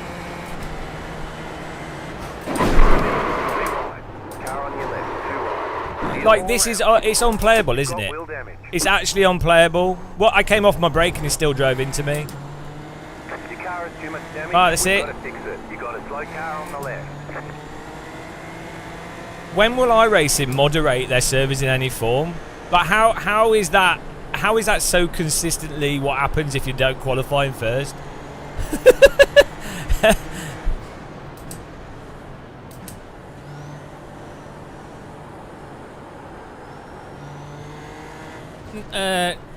How easy it is to lock is relative.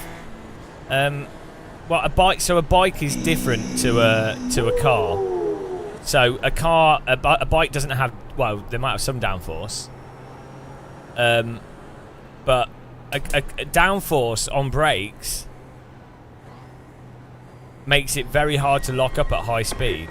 Like, how are you going to overcome those physics with the brake? Right here. Yeah, but a car, if a car doesn't have downforce. What was that guy like? There's no, like, the guy that hit us there. It's ridiculous. I even tried moving out of the way.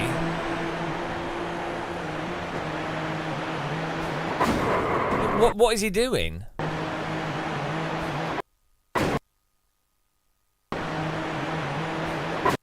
It's just, there's no point in him even doing that move. There's no point.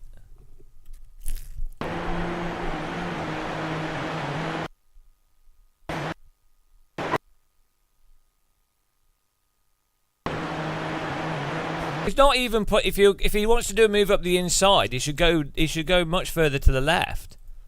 I even came off my brake because I saw him.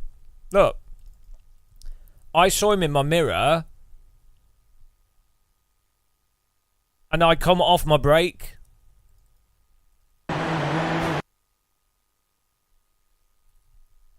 And he still 100% drives into us. And like, you can only do that if you're like actually insane.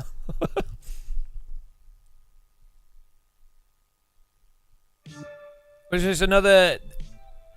It's another race ruined by a driver. But shouldn't be. And they shouldn't be driving in this car. They can't drive.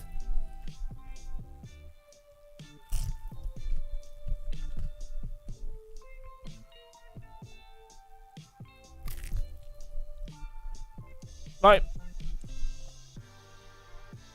it's so dumb that anyone with, like, if you're just driving basically, you just put your car, if you're going to go for a move up the inside, you have to, you just have to put your car really far on the left.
It's just really stupid, isn't it? Oh, is he the guy that was also ploughing through? No.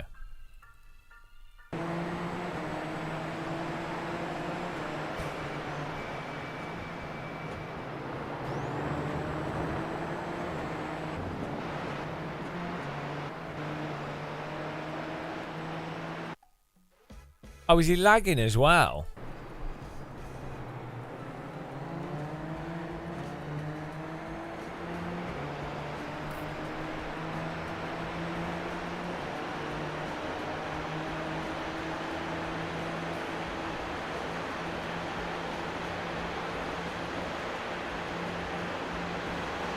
He didn't even say sorry.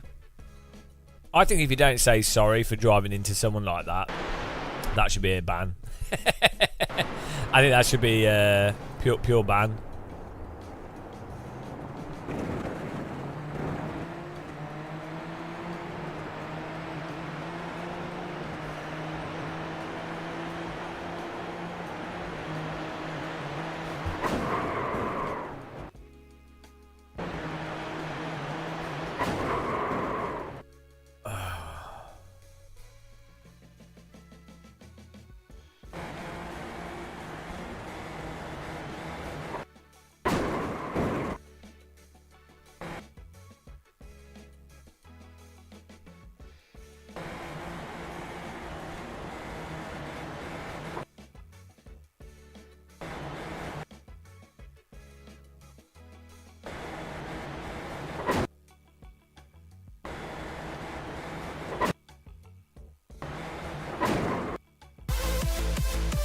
Turn 7 racing.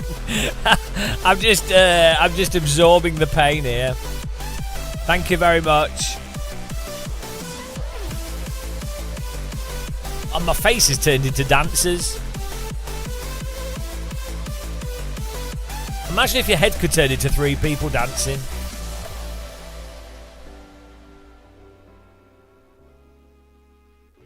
Thanks for tuning in, Mank. Appreciate it. Welcome all the raiders from Turn 7 Racing. Really appreciate that. How you doing, man? 30 people. Turn 7, are you Australian?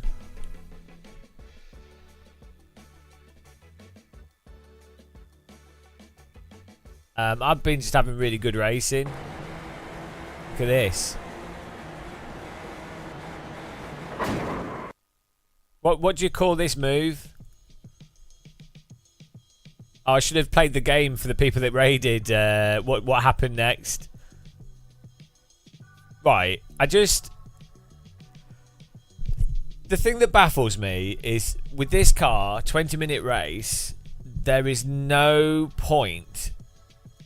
There's no point. Like for the first 2 laps, you might as well just take it easy. Like there's no point doing aggressive attacks.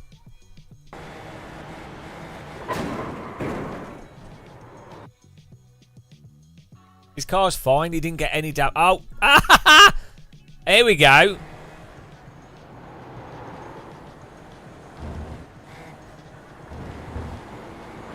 LOL. It's beautiful. Is his car still fine? What?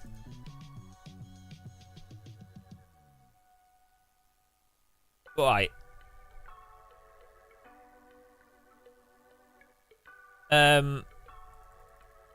This is the first lap, Leonard G. Also, I came off my brake. I saw him coming in the mirrors. I saw that he... I saw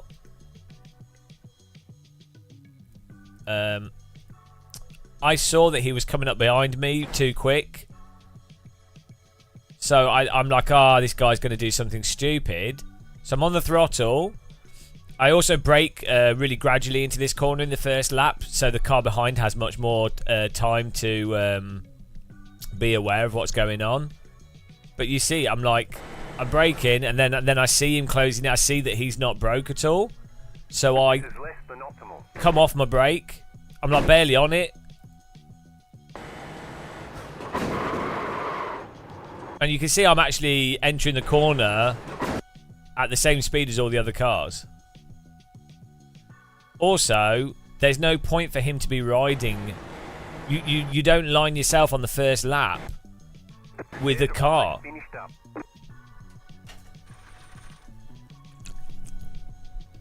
You just don't line yourself up with the car in front. I also had a car to the right of me as well, so. My car is borderline invisible. You're correct. Tell you what, iRacing does teach you. It does teach you to like deal with stupidity to like a really. We're done. Get going.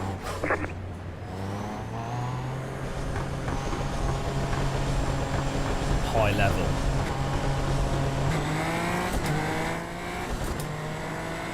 Oh, the car's still broken. It doesn't ever fix the car properly.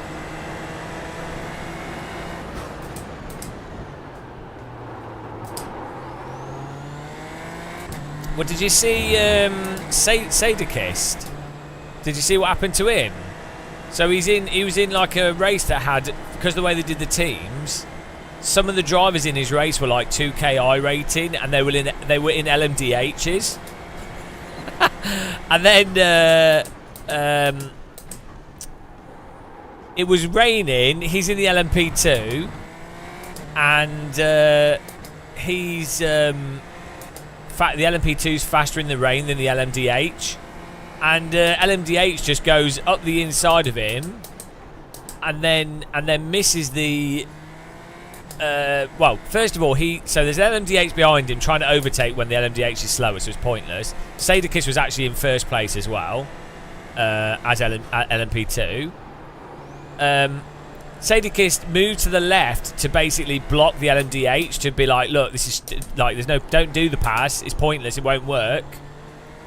So don't go for it.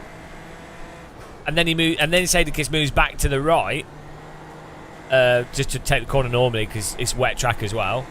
And then the LMDH just completely plows into it, just like goes up the inside and understeers into him. It doesn't even understeer. The LMDH turns right into him. It's ridiculous. Like, it's just so stupid. Completely wrecks a car, and then 2 laps later, the LMDH just drives into the wall head on.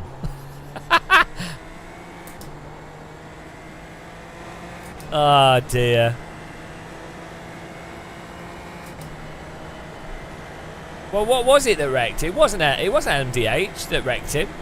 Maybe there was another wreck. But that was the one I was watching.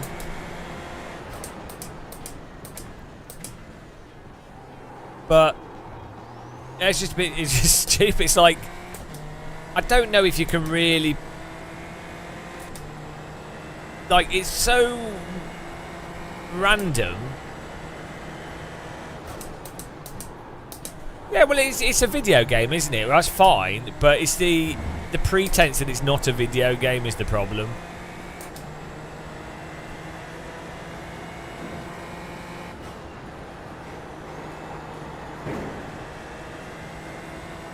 Yeah, because so the LMDH car is ridiculously crazy in iRacing. It's got the peakiest tyres of all of them, of all the cars, and then the grip is off when it goes totally. It's like the Formula 1 cars, not in iRacing, but like how the grip just turns off.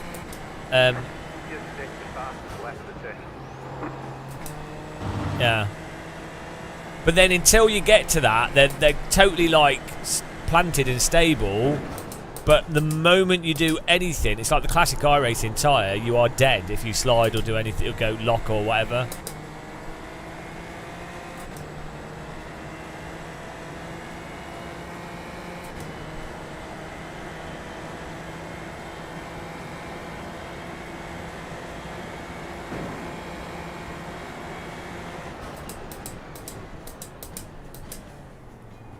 Right side, clear on the right.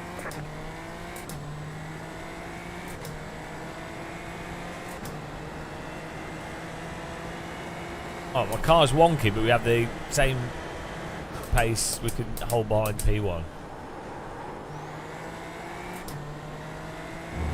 Imagine how frustrated those F2 drivers would have been in Australia, where the guy gets a really good start and then the guy to the left of him just drives. So they go 3. The guy on the right gets a really good start, which puts them 3 wide, and then the car in the middle, I think, just turned right, not even looking, and drove into the car on the right of him. Pure iRacing, completely like non-awareness of the possibility that there might be a car. And then they both crashed into the pit lane. Oh, it's so stupid.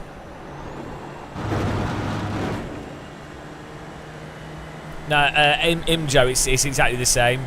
They haven't. I can tell you for sure. What they did is it's a little bit more sort of sloppy or whatever. It's like, but no, it's not. It's just arbitrary, the difference. Genuinely, that the iRacing tyre model has improved a lot. It's changed, but the fundamental thing is exactly the same as it was 15 years ago. It's a myth.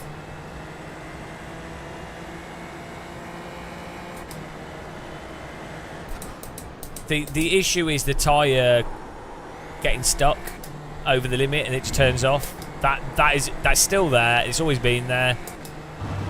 It's just how it is. People have also just got used to how iRacing drives, so it then seems better. Like, I've got used to it, so it seems like, oh, it's improved loads.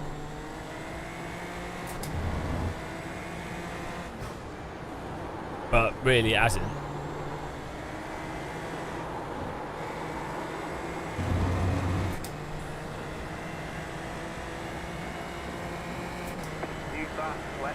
We could do with a dynamic I rating bar, that's for sure.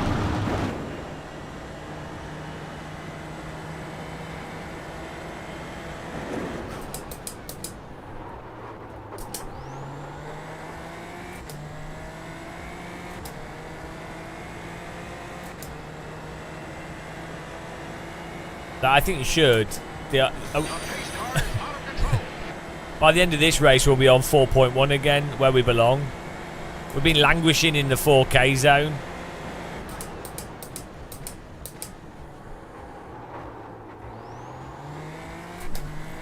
Thanks, Landweger, for following. Welcome. The leader just did a 29.624. Dynamic. That was in. It shouldn't be that hard. I could bind buttons to sort it out. Yeah, I could do it. It's probably like 2 hours work though.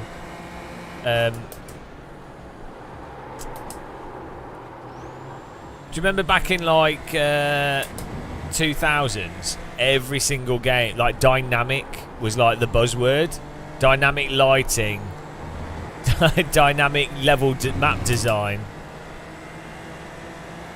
Landweger, how do I make the halo that clear? You'd be surprised, basically, when you polish carbon fibre with acetate for a really long time, it becomes transparent. It's pretty good. Dynamic loot spawning. It's in the graphic settings. There's a thing called car something like set visible. I can show you after this race, but it basically it's in the graphic settings. Someone in chat would be able to type where it is.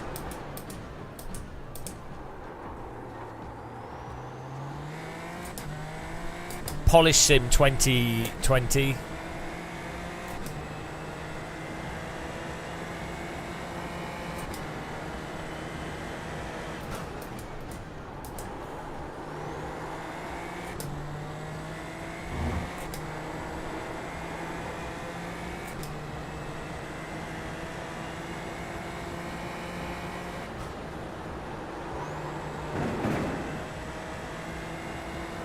I kind of feel like if they turn damage off, then it wouldn't be as punishing when you get wrecked by people doing dumb stuff. Like, yeah, you'd lose the positions, but it wouldn't be race over, and so you'd be like, oh, that's really annoying.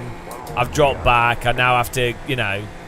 But I feel like unless you can do damage realistically in a game, like very realistically, it's probably better not having it.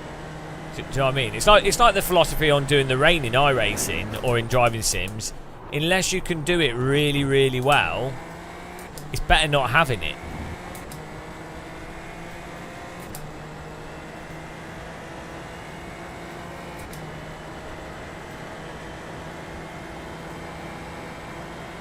Imja, yeah, you could. You can do anything on a computer. You can do anything. The problem is, you have to not be dumb and know how and be a good programmer. Yeah, I don't think it would be that hard. I know a programmer that could do it in like 40 minutes, but you're right. You would be able to find, there'll be some race labs or something will have the data, and then you'll be able to get that out of it.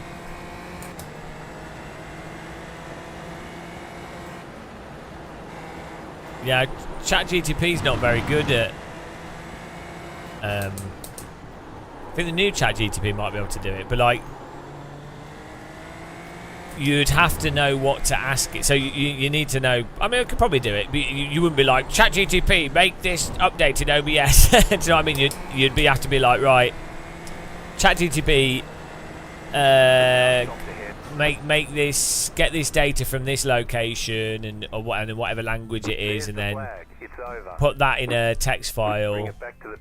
I mean, I could, yeah. How to? You'd say ChatGTP, make a text file that updates based on the data in another file I will point to that file's location and where that data is, and then make that number update based on that. So then you'd have the code for that, and then you'd be like, to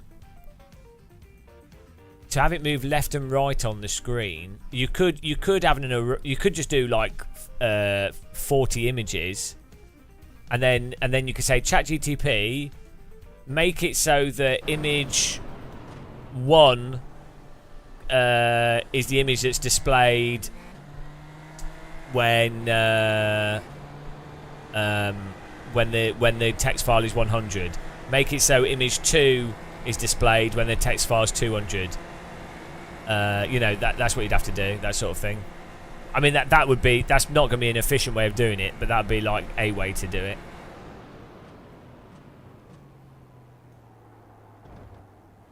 I mean, maybe an even better way is just have the one image for the bar at the bottom, and then you'd say, you'd change the position of the "you are here" thing based off the number. So there's loads of ways you could do it. Yeah, there's so many ways you could do it. Like,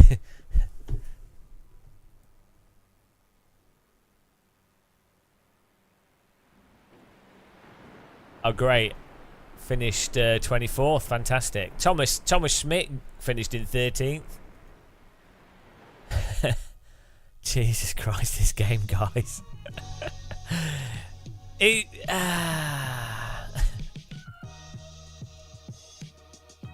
Oh no. Do you think it's sacrilegious to suggest that? I think to many people, reducing damage is like a sacrilegious idea.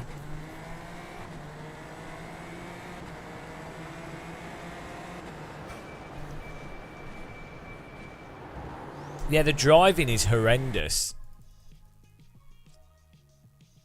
The quality of driving is horrendous in everything in iRacing. I wonder if it's the driving or if it's the netcode though. That's the thing. I feel like it's 50-50. I think a large part of it is the netcode and contacts. But then I also feel like there's just no real, like, in this car there's a huge amount of this happening where a car behind just plows through the car in front.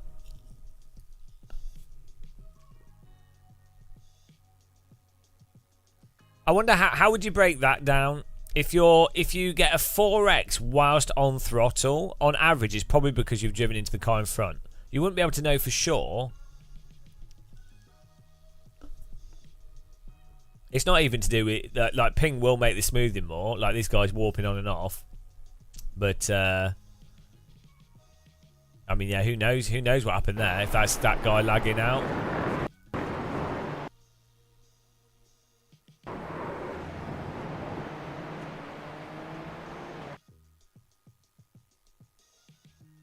But yeah, maybe, I mean, I don't know. If you're this car, you'd presumably be seen him blinking, so you'd know not to just. And you know they've gone slow, so he still would know not to just drive into this car. Like, you would at this point here, if I'm him, I would lift here a little bit. I'd also assume this car's probably going to understeer into us, so I'd lift and I'd go wider so that if this guy clips a curb, he doesn't hit me.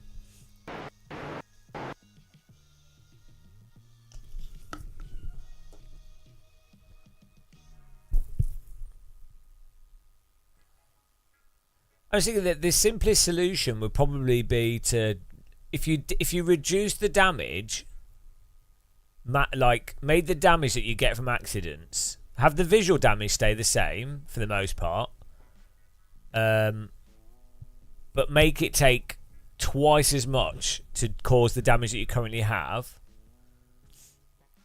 I think that would make it make it more fun. And probably more realistic as well.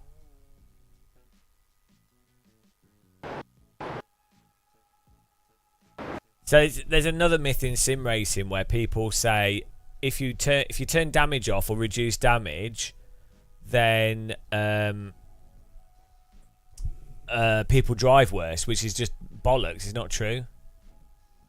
No, you why would you only reduce it in the opening lap? It's just it's unrealistic as it is. So just reduce it overall. AI stewards could be very complicated.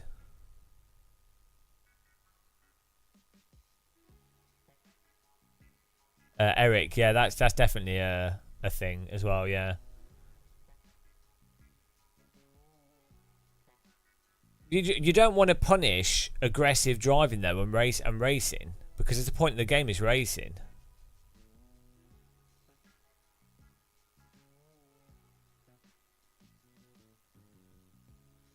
Yeah, well, I mean, you're already safety rating. So this guy's a C. Yeah, look, this guy's a C safety rating, but it doesn't do anything. So also, basically, safety rating doesn't work at all. There's what I think you should have is like. Maybe what could work within their current systems, I think damage needs to be reduced. But within the current systems, people would probably hate this. They'd probably go, "Oh, it's terrible." But if you have a car like a very gentle car contact and no one spins, that could be 0x or 1x, whatever. But any like. Well, no, because the netcode doesn't support car contact at all, they should probably make it like 12x for every car contact. But you don't have it. You don't get banned from the race for 12x. You just lose a lot of safety rating.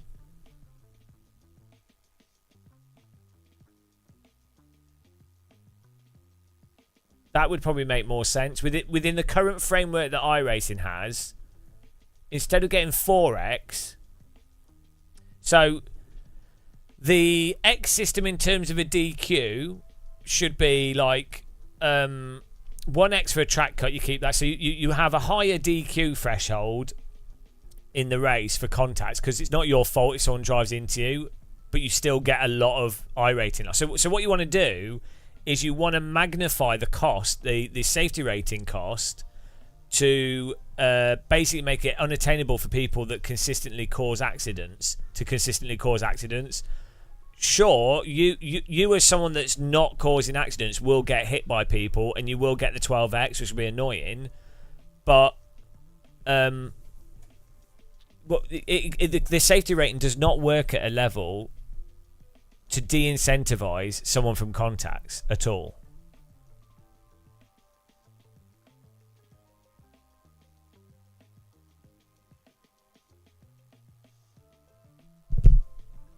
So yeah, I think they could, even within the current context of things, they could make it an 8x, but you then need to increase the number of X's before a DQ in a race. Like the track cuts and the car stuff needs to be separate. So like 5.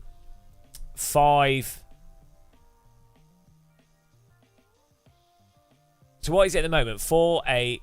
How many is it for a DQ? 17. How many? Yeah, it's 17, isn't it? So 4, 8. You can have 5 car contacts. The pace car is out of control. So you could keep that. You can have 5 car contacts before a DQ, but each car contact is worth 12 safety rating, negative 12. In fact, you could actually, what would be even better is you could scale it so that the first car contact you have over X period of time would be 1x. If you have another car contact within a call-off period, it's 2x. If you have another contact within the call-off period, it's 4x. If you have another contact within the call-off period, it's 8x. If you have another contact with it, it's 12x. So basically, after a car contact, you have a call-off period. You could do this globally, but you could also do it within the race. You could say that if you hit a car within one, if you hit 2 cars within 1 lap, it goes from 4x to 8x for the rest of that race. I don't know. There's loads of ways of doing this that you'd have to like think, well, what's going to be on balance, what would work best. But clearly it doesn't work as it is now, so.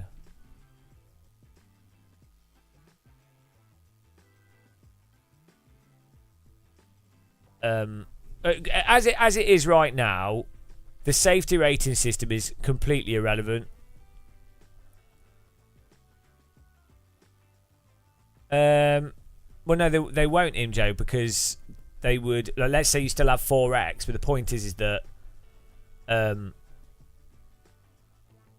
it's just a way of making it so it's not a linear punishment system. It just gets exponentially worse for someone that's crashing more.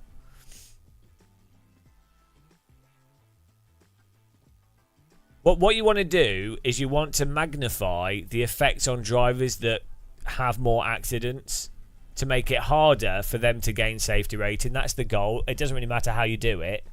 You want to make it so that drivers that generally don't have many accidents or don't drive into people, losing control of the car and touching the grass doesn't really matter.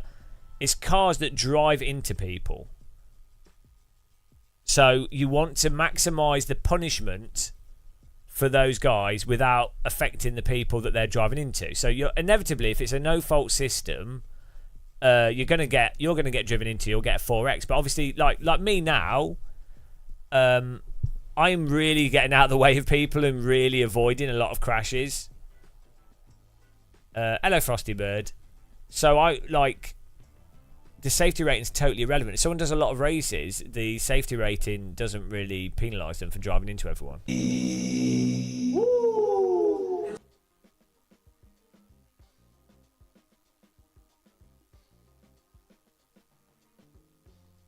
Fierce. It should be the opposite way around to that.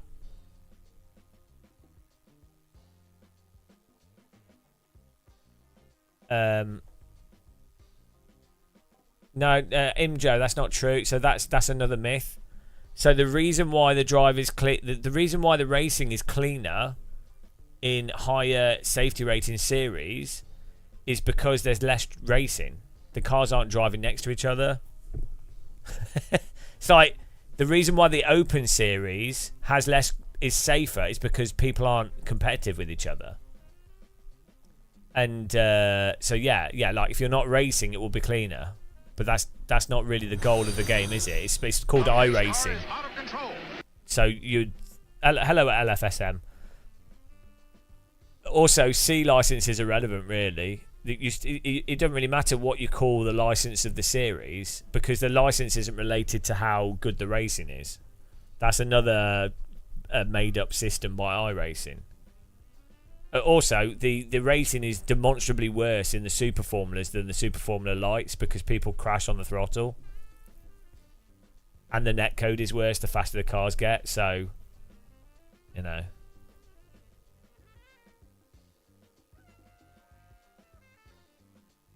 If I was approaching it from a game design perspective, I think just reducing damage and the car contacts would be the best thing to do.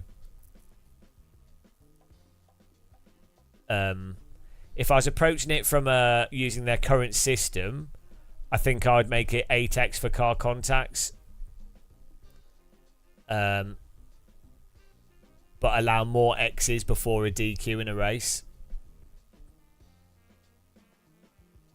Or like, I guess you still have to edit the system if you're gonna do that and separate the track cuts from the car contacts. I mean, what you could do is you could have, as I say, so the 4x contact can be classed as a different part of the system that might not even be displayed. So if you get a certain number of 4x's within a certain time frame, the game could go, you have a cool off. You can't race online because you've driven into too many cars. So if you get, you work out what it is, but if you get over, let's say over 10 races, if you have 3 4Xs a race or 2 4Xs a race on average, you can have a separate you can have a separate thing for that. So yeah, there you go. If you get X number of 4Xs over X time frame, then you automatically derank your license. That's how it should be working. If the safety rating worked, you should be losing safety rating, or enough for it to have an impact. I mean, ultimately, these are all band-aids. Ultimately, they need to fix the netcode, and they need to reduce the force from car contacts, and they need to fix the damage.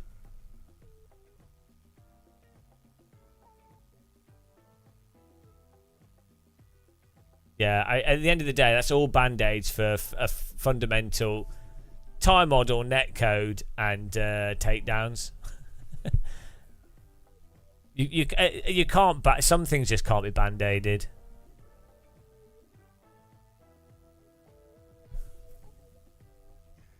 Well, it is a business, isn't it? Businesses want to make money. I mean, because also we have direct evidence that less severe car contacts produces much more realistic and better racing, and you have that, so you can see that in R Factor 2. So that is, it's not like a hypothetical solution. It is a demonstrated solution. So yeah, it's more effort, but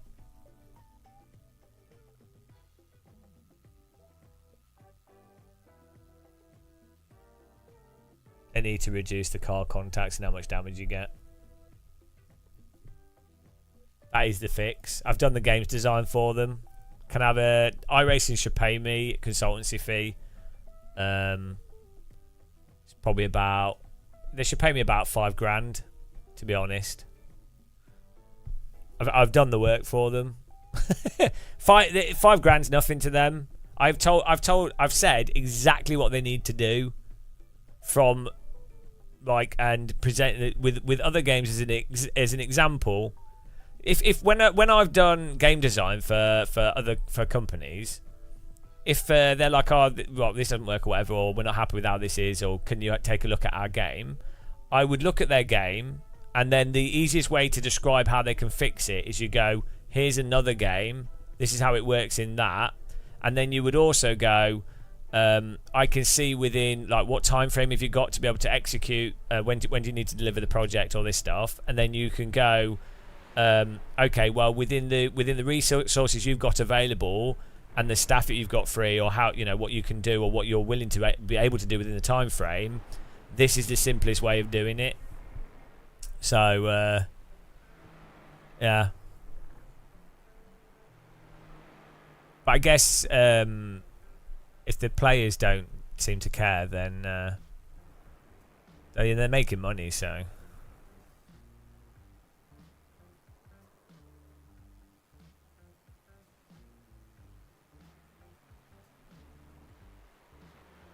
maximum quality jelly. That should be an air fryer. Hang on, the jelly is being replaced by an air fryer. We've not had any trolls in today. I think they've got bored.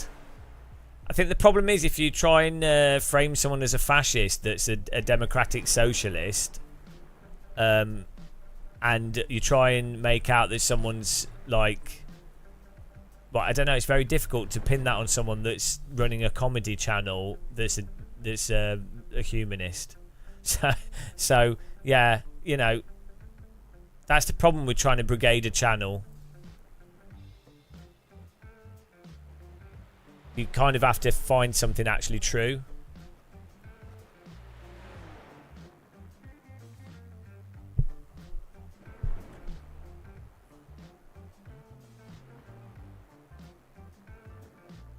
But yeah. Just the lesson I've taken away from everything is that I'm disappointed in Dan Suzuki for amplifying one of his moderators brigading my channel. I actually think it's just irresponsible, to be honest. I don't have anything against Dan personally, but I feel like he knows I sent death threats.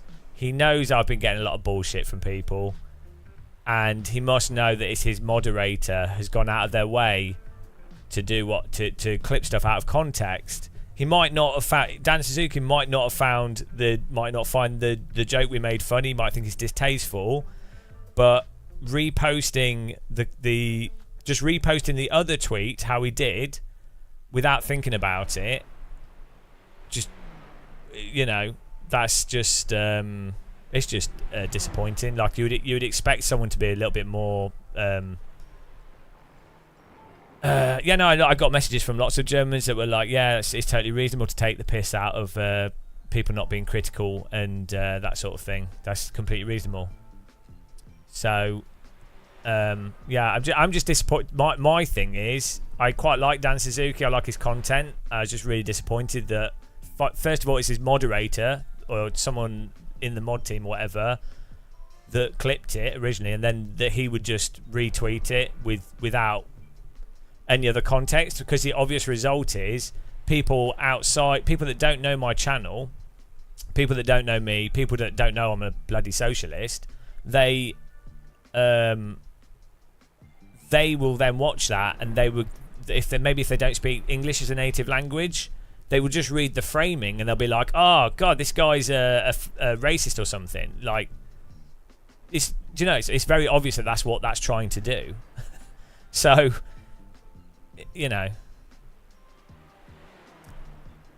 I wouldn't do that to another streamer, even if a streamer actually did something stupid, like actually did something bad. I would still think I probably wouldn't retweet it or whatever. I'd be like, I mean, if they did something really bad, I'd be like, okay, people need to be aware this is actually bad. Like, if it's something where people need to be aware of it because it's for other people's safety, fine, I would. But like, if a streamer swore or said an offensive word, or I don't know, they were just a bit stupid in a game, I wouldn't amplify that moment for the sake of my own personal gain or for some. Do you know what I mean? It's just weird. So yeah, that's the thing that I just find disappointing.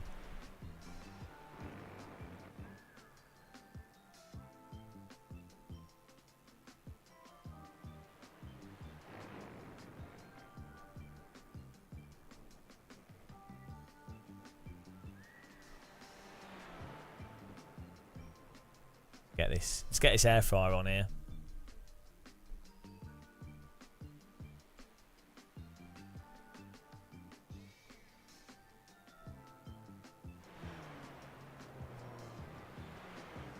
No, I know.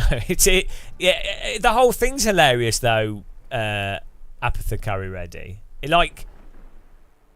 It's to me, it's actually it's mental. Like, all of the hate for me generally stems from me being critical about AMS2, ACC and iRacing. It stems from being mildly critical. That's where all instead of someone going, I disagree with your critique, or like, it's fine for people to say, oh, I think Game Moss was an idiot, don't like him, whatever. That's all fine. But they don't. You read through all the hate messages. This is why I find them funny as well. None of them go, the actual hate messages, some people would go, oh, I disagree with what he's saying for X, Y, Z reason. That's great, that's fantastic, I actually really enjoy that. But the bulk of them, the vast majority of hate messages, are people that are going, oh, he's an idiot, oh, he smells, oh, like, they don't go, I think he's wrong about this, and these are the reasons why, and it's strange that he keeps going on about it. They don't present reasons. They just say, oh, he's full of himself. Oh, he's toxic. It's like, it's just complete ad hominem attacks non-stop. I mean, the thing is, it means I can that's why it's funny, and that's why I can disregard it, because I'm just like, well, you've not made a point, so I can't take it on board, can I? There's nothing to learn from it.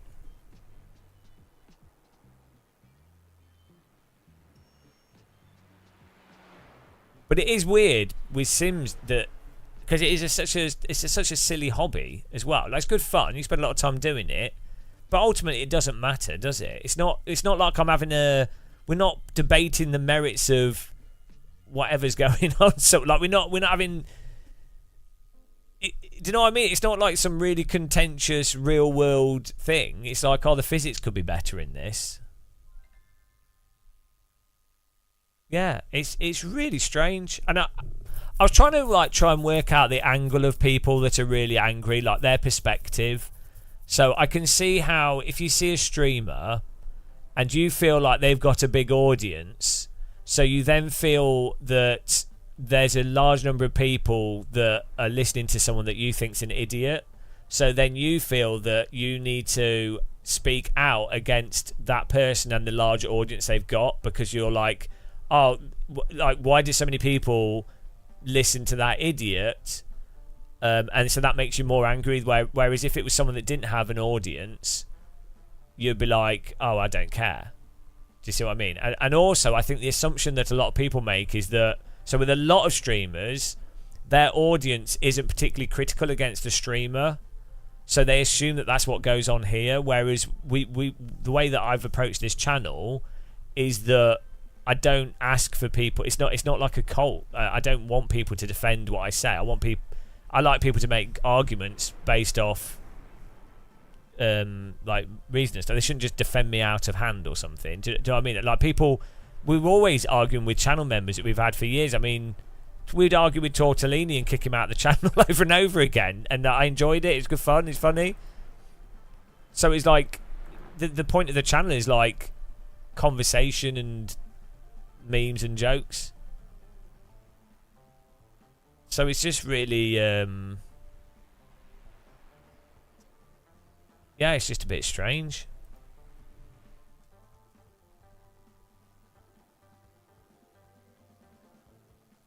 Where's the overlay thing, guys? And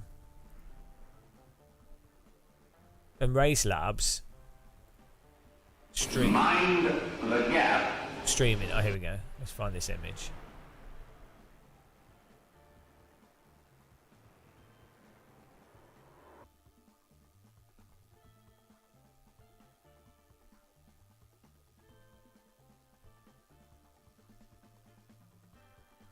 Oh, here we go. You ready? You ready for this?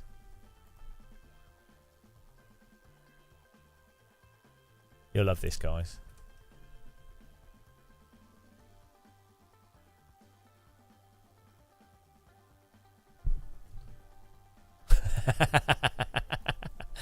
There you go. Beautiful.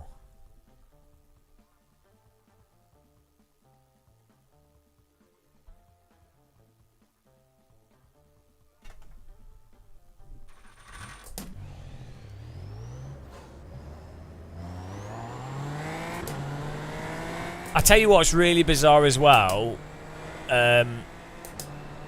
So this is why I know with the people that have been trying to cancel the channel and have been attacking us and brigading us, they keep bringing up Porsche All Stars, right? And so this all started like 3 years ago when I did the first Porsche All Stars, and I think we might have crashed into Dan Suzuki at Monza or something, and then a whole load of people came over from his stream, or like there were people who were doing it from other streams as well, and then like myself, Jardy, Embry, and I think Dan said, "Oh, don't do that," right? But that's where it all started from. This is why when you read these comments, there's loads of them on Twitter. What they do is they keep bringing up Porsche All Stars as if it's like the only thing that exists. Like, it's really weird because My channel is like, so we do sim racing, but I play all the sims. iRacing, I play a lot of it, but it's not like my primary. It's not what I built my channel on. VR, Counter Strike, tech, force feedback, flight sims. So that's what's it's really telling that they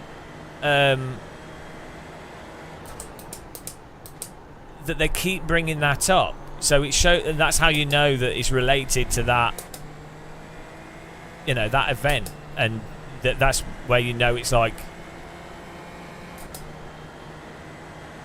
yeah, it's really weird. I just don't know why they're so obsessed.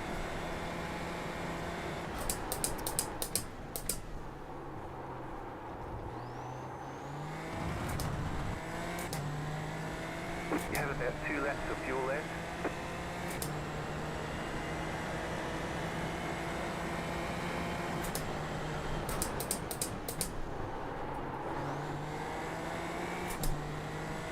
Murder muscle. I don't like the word snowflake because I think it's thrown around. It's just a general ad hominem. And in fairness, everyone, even myself, will be a snowflake on certain issues. But being a snowflake isn't the issue. It's responding to it's how you respond to something that you don't like. So just saying snowflake's not a useful term.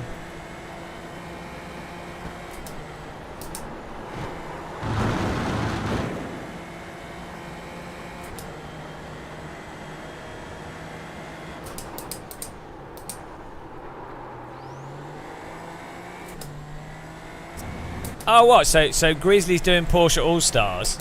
So someone that's actively tried to brigade another Twitch streamer is being endorsed by a large streamer and also endorsed officially by a big motorsport brand.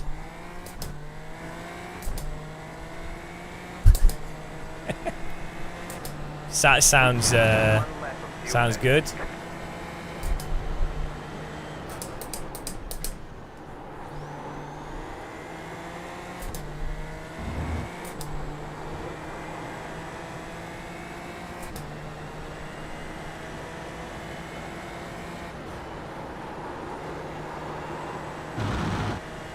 Oh yeah, I like snowflakes. I mean, I people can do whatever they want to do, but the hypocrisy it's clear. Like, you can see the hypocrisy. So, There's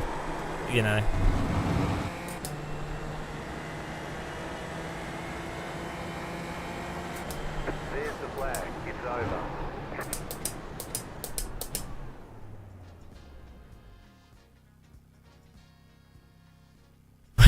Yeah, you come to the channel for roasting. What is the motive behind this demand? Oh, thank you, Necessity. Snappo. Necessity for money. I am not I'm not supplying supplying money for necessities. necessities. Thank you very much. Thanks for joining our Patreon. I really appreciate that. Yeah, guys, we have a Patreon if you want to, if you want to send us money monthly, or go straight to us. So thank you very much. 29.7.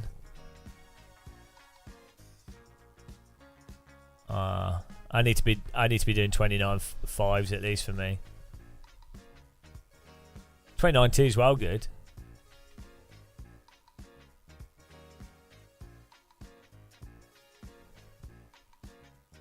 Maybe I need a smaller image. Maybe that's why it's taking so long to load. Game of Muscle talking politics is like listening to a 5-year-old talking.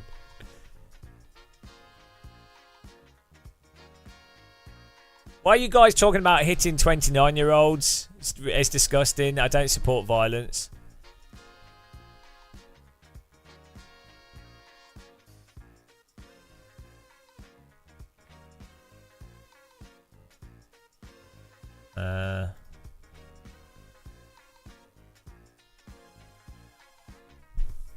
Nothing happened in it, Skyworld. No, we're just saying that the people brigading my channel are mods. One of them is a mod for Dan Suzuki. Dan Suzuki reposted the joke that was taken out of context without any thinking of it, and someone was just saying that that mod is also part of Porsche All Stars. So, but we're also talking about how that's why they were originally 3 years ago. If you look at comments, they always bring up Porsche All Stars as if it's like what my channel's about. What is the motive behind this demand? Nico ACC, thank you. Necessity for money. I'm not supplying money for necessities. So, yeah, it's just.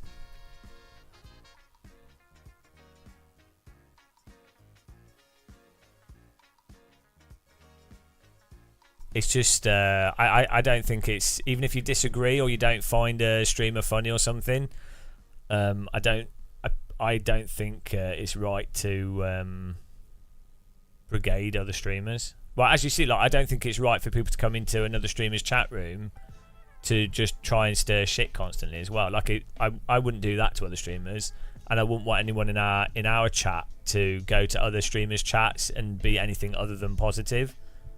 You know what I mean? Like, I just wouldn't accept it. Like, if I found out a subscriber or viewer, they could be a tier 3 paying sub or whatever. If they went into other streams and if they were mean to another streamer or were going out of their way to stir shit up, I would just ban them from the channel. They wouldn't be welcome.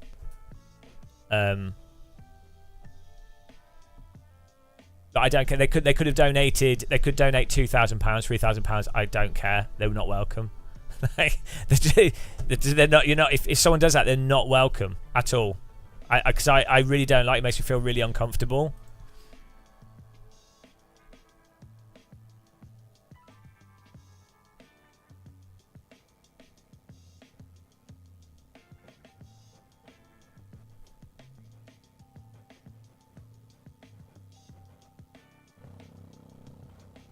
But so yeah, I'd still also, when it comes to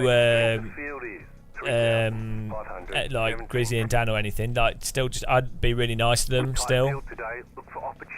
If I saw them in person, I'd still be friendly to them, because other people are responsible for their actions and what they do. So I don't actually have any ill will towards them, but the feeling I have, and I don't like it, is I just feel really disappointed. Like, it just makes me feel really uncomfortable, because I like Dan. I know I'm going to see him at like Sim Racing Expo or probably at other events, and I just feel disappointed. Like, it just makes me feel sad, to be honest.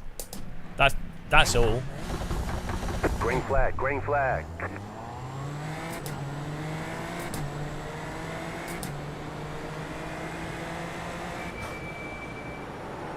Okay, let's go. You're on the left, 3 wide. Car right, 2 wide. You're on the left, 3 wide. Clear, slow down. You got a penalty, we're cutting the course. You're on the left, 3 wide. Car right, 2 wide. You're on the left, 3 wide. I still got driven into. Right side, 2 wide. There's an incident. 0x. Still there, there's an incident behind. Still. Still there, hold your line. Still there, hold your line. The amount of avoiding I'm trying to do here. Keep to the left. You're on the left, 3 wide. Car right, 2 wide. Still there, hold your line. Clear.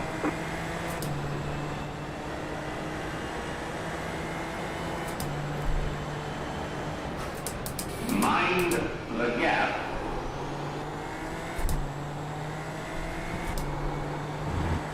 Let's go.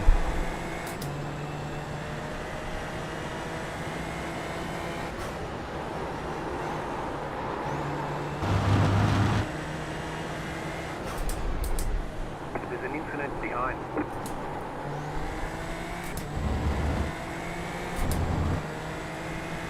You got a slow car on the left. Car stops on the left. The next car's the leader.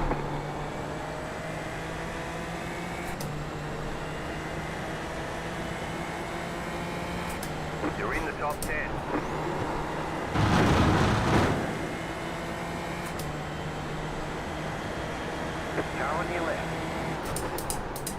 Clear. Well, that wasn't very good BMW power, was it? Oh, now we got some true BMW power. He's got aero damage. Is that a Formula BMW skin livery? What happened to Formula BMW?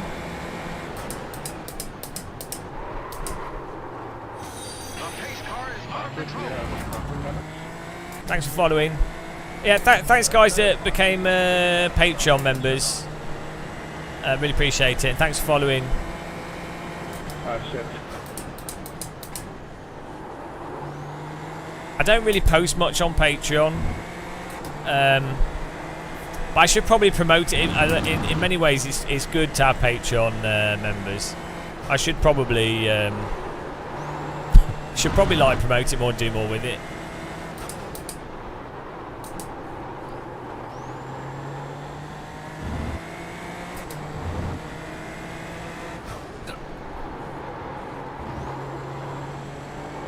There's an incident behind.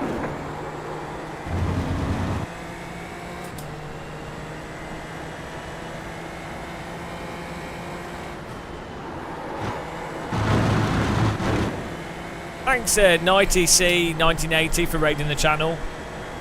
Appreciate it.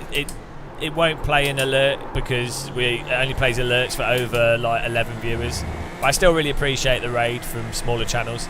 Check out 90C 9080, guys. We had people that just raid with one viewer, which I still appreciate as well, them coming in, but it plays like the music really loud, so that's why I put that limit on it. Still very appreciated. I know how hard it is to get a Twitch channel off the ground.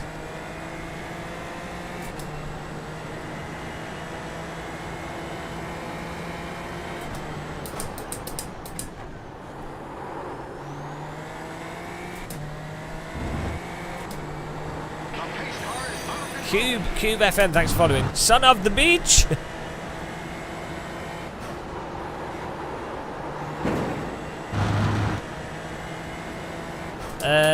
Yeah, we could do actually. I've just not set it up. The problem is, it's like in terms of like changing the OBS graphics, stream alerts, and everything. It's basically it's the kind of thing that takes like 3 hours, and so it's the kind of thing where I need to basically, if I'll have like a day of not live streaming or making videos, and I'll spend the day doing all that kind of stuff, so it kind of gets put on the back burner. If you know what I mean. You're a gem, thank you. A bold, shiny gem. I do appreciate it. It's been quite nice. We have had lots of people recently be really kind, really nice. It's appreciated.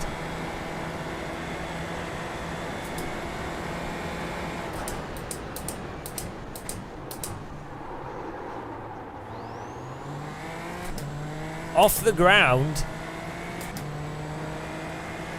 He's only been doing this for 7 years. Wow.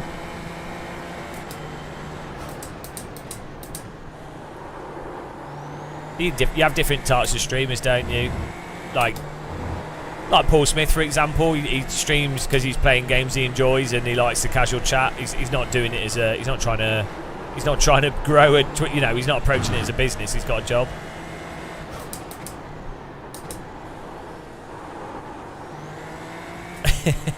Future racing. Yeah. I demand a refund. The car in T1 just set the fastest lap. 29. Amir from the Sim Pit. Wow. Amir's met me in real life and he knows how toxic I am.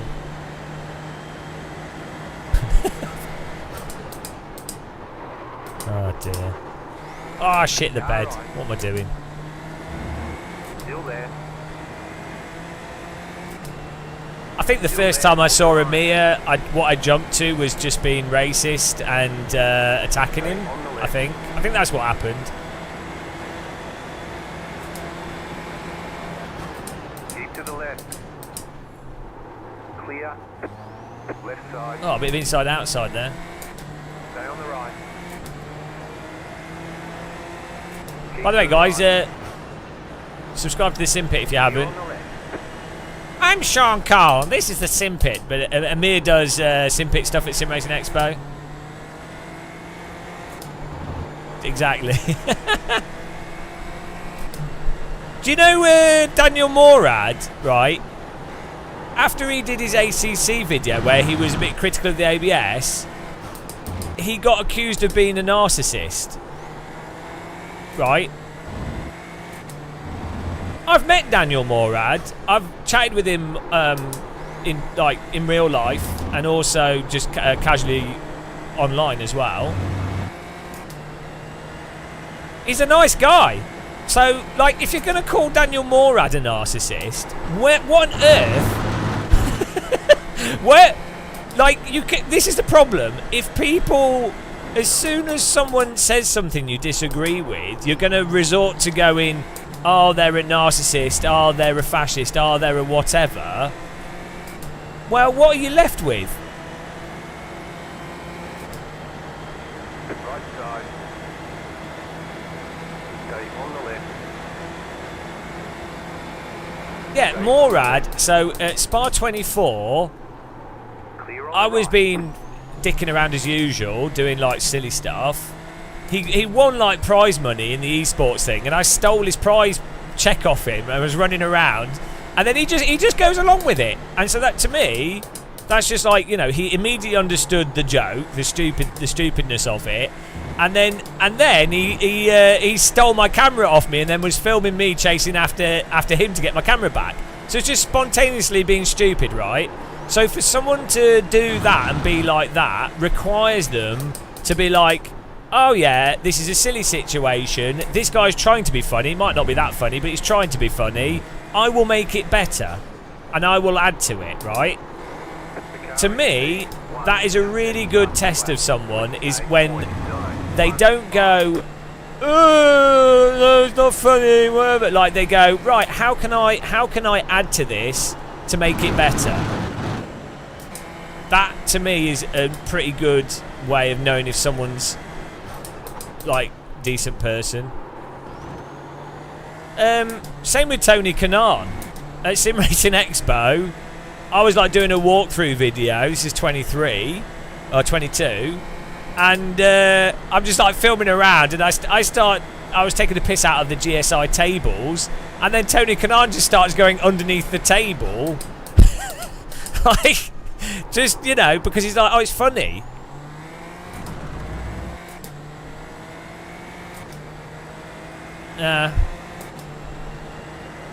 Nothing beats like being stupid.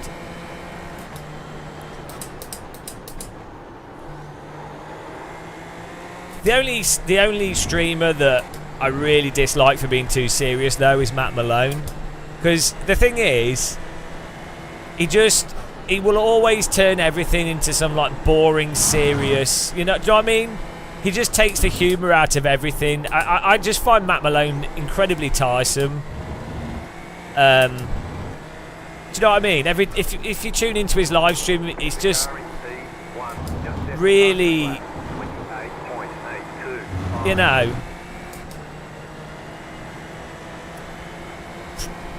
Matt Malone's one of the worst. Washed.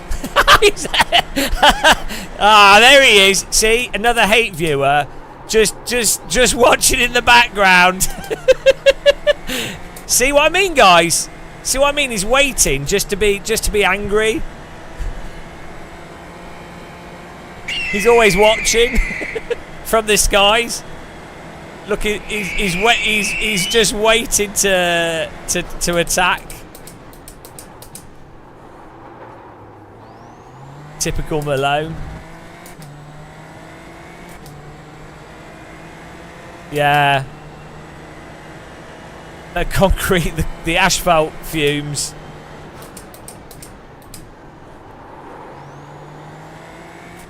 I could not do the stash. I noticed loads of Germans have a mustache, and it looks really good. On, like, I think it looks terrible on Brits. Like, it's quite a fashionable thing still. And I think on Americans as well. I don't know, to me it just...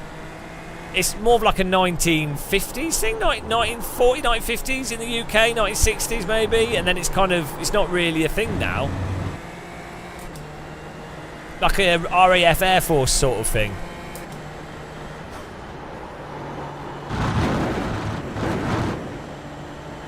Yeah, well that's 80s. There you go, like 80s is probably about the end of it. By the 90s it was just, it's not a... Is this the car that wrecked his last bloody race?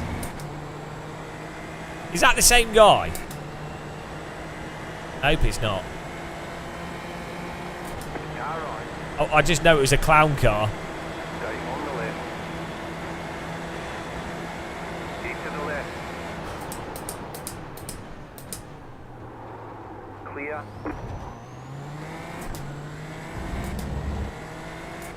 It's epic. I need to investigate. Could you hide a barbecue in it? Imagine if you could put a barbecue in your mustache.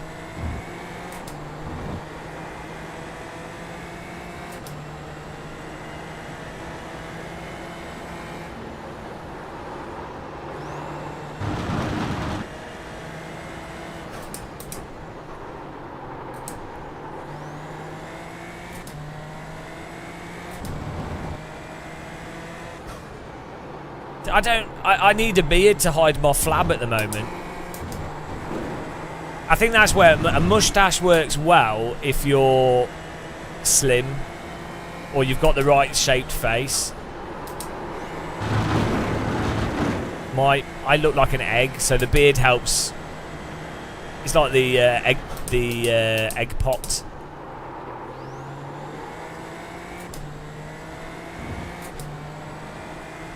I don't like goatees. I don't like sideburns. On me personally, I don't care what other people do. I really like. I think it's quite impressive. Like well kept beards. I can appreciate a good beard. In my mind, Techno Viking is pinnacle man. What if I could one day look like Techno Viking? I'd be really happy. If someone's saying, right, what would you like to look like? What's your dream visual appearance? A lot of people would be like, you know, I don't know what they go for, but I would go for Techno Viking. I'd also need the dance moves as well.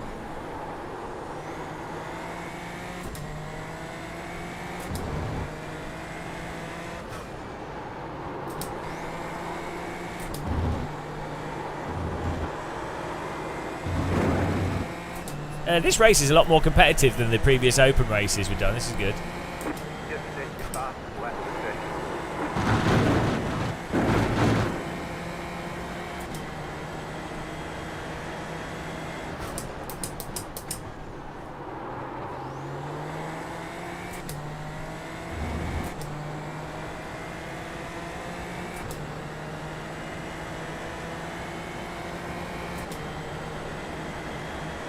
Absolute mega suck. Okay, fair enough.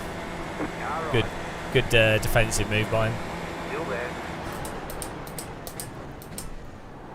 Keep to the left. Clear on the right. Car right. Stay on the left.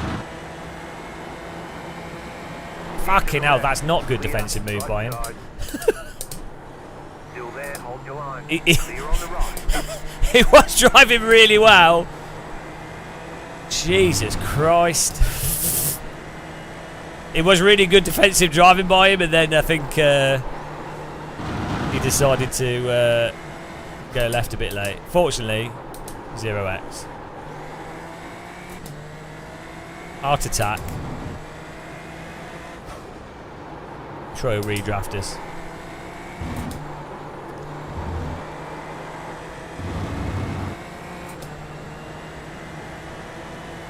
Waxing. Waxing's not that bad though. If you do it properly, Oh, carnage up front.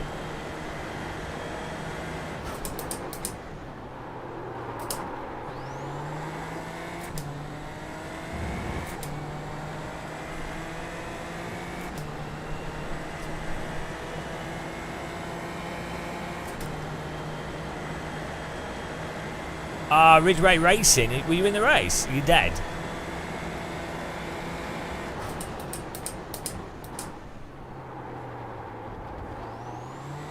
Proper gaggle of cars in front. See if we can catch them.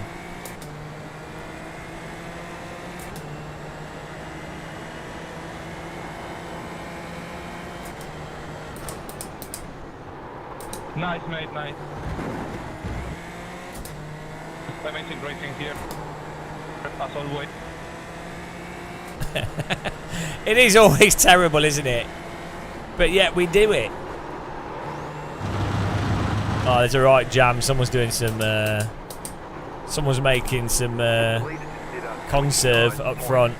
Aunt Bessie's jam factory up front. Get your toast out, guys. We're moving into the jam. Or as Matt Malone would say, what a gaggle. What a gaggle. What is a gaggle? What a gaggle. Oh, here we go. The gaggle up front. Matt Malone bursts through the doors of a swingers party. And he opens the door and there's all these naked people and he's like, what a gaggle. And there you'll go. It's Matt Malone in the orgy. Here we go.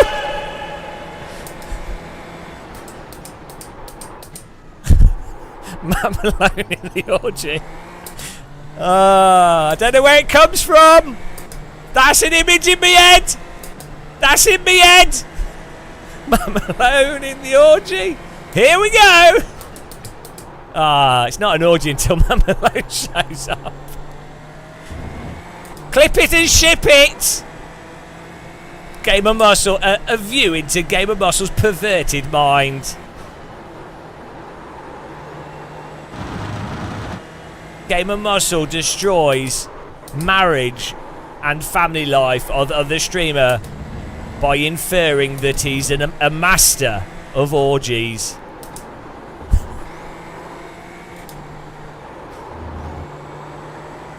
My Greg.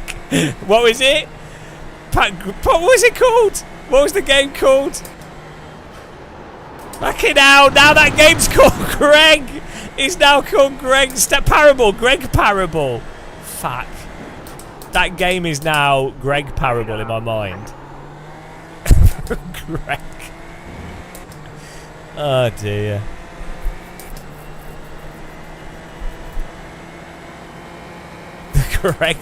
The Greg Parable. We should play it.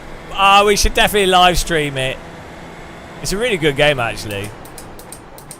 I've only played it for like an hour, and I think there's quite a bit more stuff in it.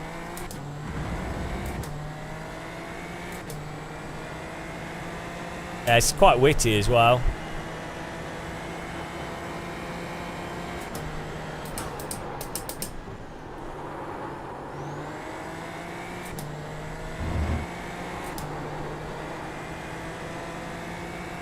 Yeah. Old Greg. Is that from Mighty Boosh? He's like a tree. I never watched Mighty Boosh. I never really got into it, but I know the stuff from it. I've seen like clips. I get it, but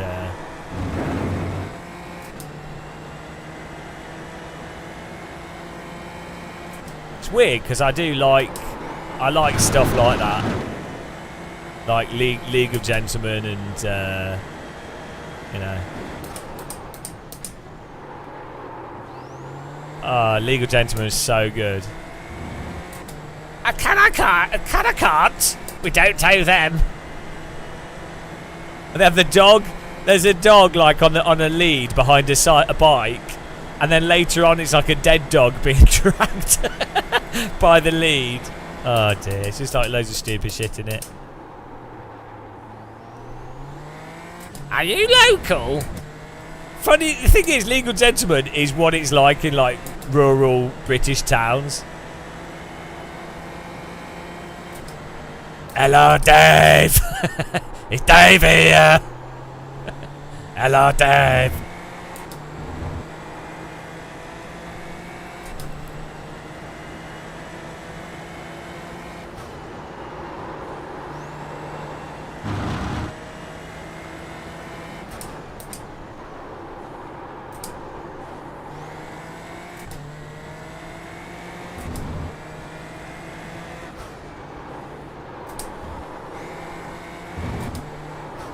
I need more laps. I get better the longer we drive. The longer we drive, the faster I go.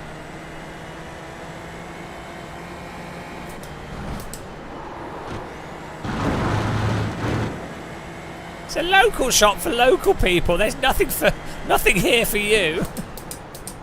That is honestly it's so like that though. If you've ever been to like rural town shops and there's like a weird person working behind the till.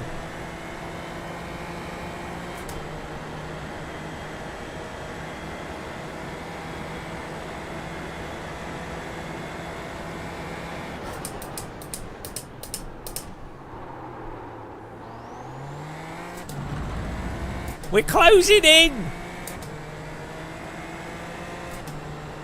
Hang on, Martin Reeves? Is that the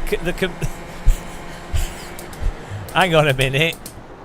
Wasn't that Superman?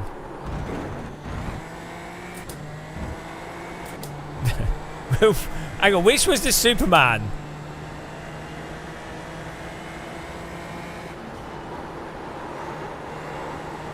Was that Chris Reeves? Ah, okay. Car's not stopping.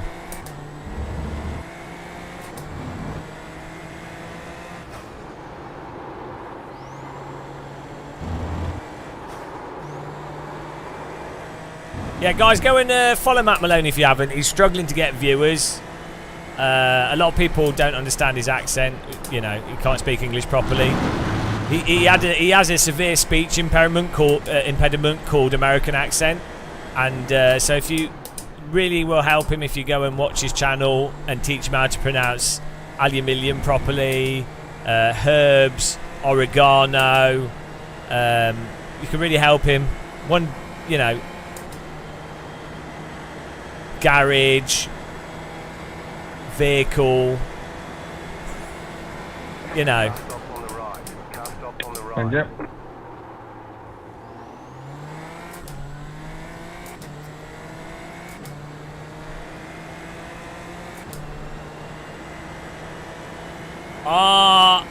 Well, I don't know. It depends which American. I do like Canadian accent.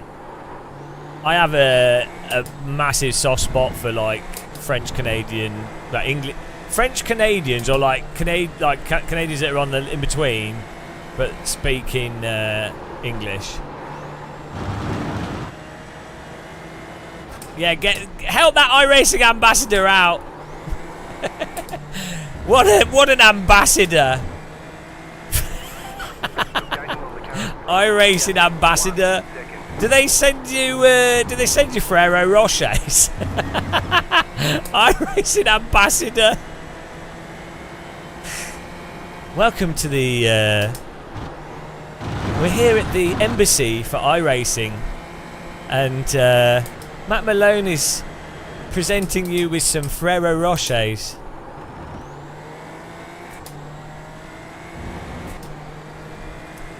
Please ignore the explosive belt around his neck if he dare say anything critical about the simulator. Or that's part of the contract for being an iRacing ambassador. You have an explosive belt. Go right. There's an incident ahead. Left side. Okay. Clear on the left. Yeah, they were ambassadors. They get better netcode. Yeah, they get an extra 10 horsepower. Better netcode. What else? The auto moderation. He can push a button on his steering wheel and it bans the car in front. or the car behind. He has to bind one button for each one. If you hold down the button, it bans the car behind. If you just push it quickly, it bans the car in front. That's the power that he has.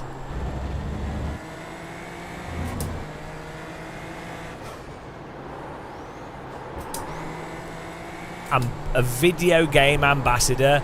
Did you think, Matt Malone, when you were like a little child, although I don't think you ever were, I think Matt Malone's always been like, in my mind, he's always been the same age. It was a very painful birth. But when you were younger, did you ever think, wow, what a gaggle, I'm going to be an ambassador for iRacing when I grow up? And all the other kids in school were like, Matt Malone, you're so stupid. iRacing doesn't even exist yet. What is an iRacing? Nobody would be stupid enough to spend hours playing video games all day long. Oh no, I'm gonna be an ambassador. Matt Malone and his silly dreams. And he proved them wrong. All the other kids were like, oh, I'm going to be an astronaut. And were they? No. But Matt Malone was the ambassador. I want to be a firefighter. I want to be a doctor. A doctor. Whoa! I was almost a crash physics tester there. Nailed it. My American accent is pretty good. Clip it and ship it. Offensive accents. Yet more xenophobic racism from this channel.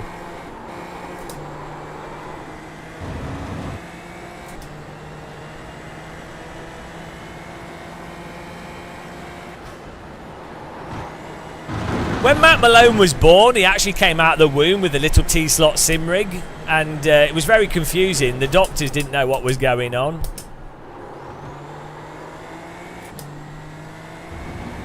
Again, it was a very painful birth.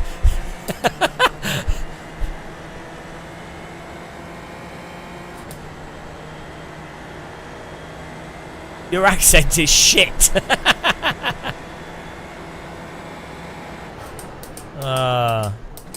Just imagine giving birth to Matt Malone. Just picture it in your head. Just imagine one day giving birth to Matt Malone. I mean... You're just walking down the high street, out of the blue. Matt Malone has been his birth.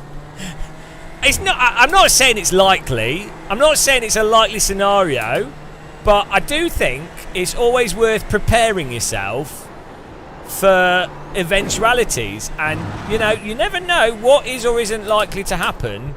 So being able to be mentally prepared for birthing a Matt Malone could be useful.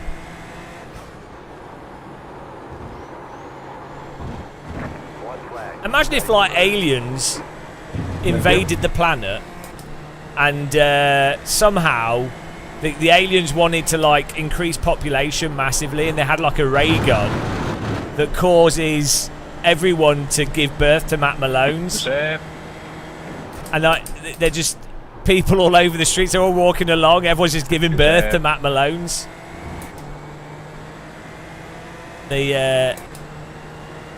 Just picture that for a minute. What a gaggle! What a gaggle! What a gaggle! What a gaggle! What a gaggle! You said you know what to... I think I could write a Rick and Morty episode.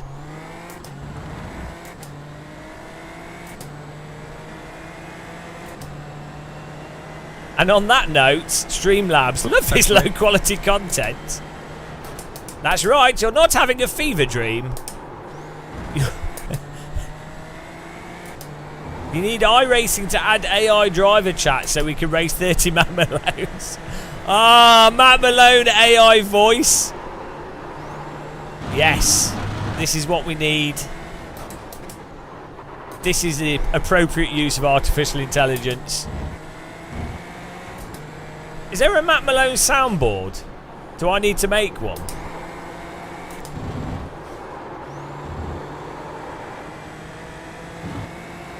Oh, look at this. Strong and stable. strong and stable. Checkered flag, checkered flag. Nice racing, guys. Good job. Very good job. Yeah, true, amazing racing. Well, I'm not sure what he said, but I think it was positive. Hang on. What did he say? Nice racing, guys. Yeah, true, amazing racing. What? Hang on. Nice racing, guys. Yeah, true, amazing racing. True, amazing racing. Fair enough. It's the sound quality. It's not his. It's not his voice. Is it two amazing races? I think he said true, amazing racing. It's just the sound quality is so bad. It just sounds like one thing. Two amazing races. Well.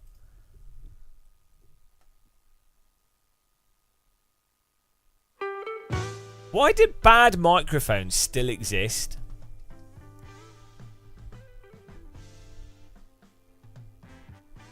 Like, it's not expensive. You can get like companies can make microphones for £1 that are really good. So there is genuinely no reason for shit microphones to exist anymore. Also, all microphones could just be USB. Yeah, I mean, even wireless headphones though don't have to sound total shit.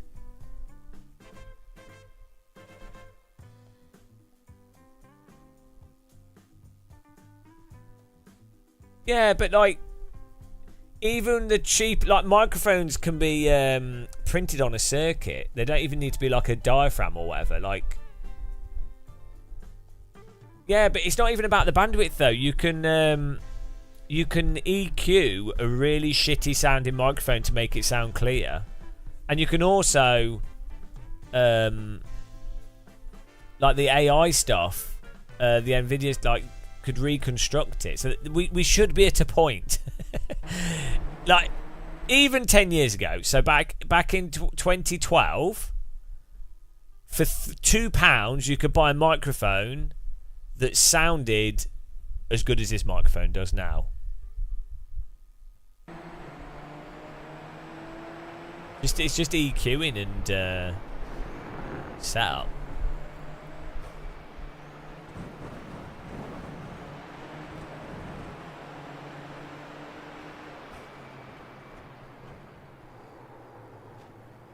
What?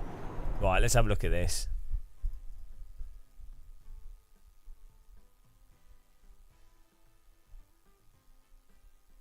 How do you end up facing the wrong way there? Did someone just drive into the back of him? I'm guessing so. I'm imagining someone just drove into the back of him. If I have to place bets on it. Also, this car has a chimney.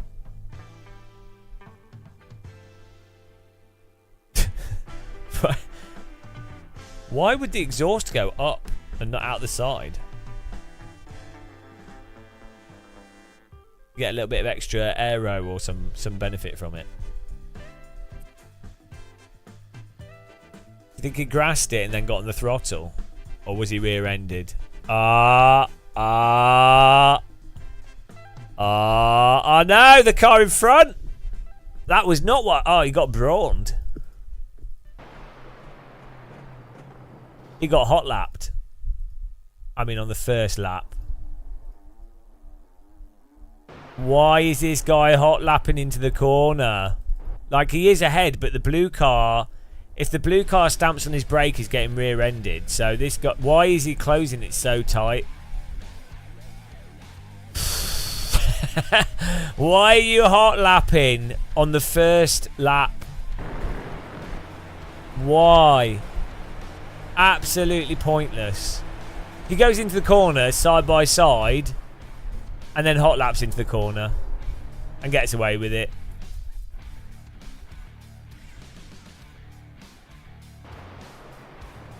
Is this like a rip-off of Rage Against the Machines?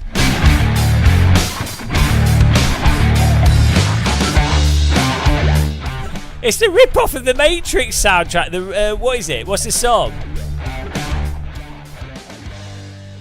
What's the What's this song? It's from Rage Against the Machines, isn't it?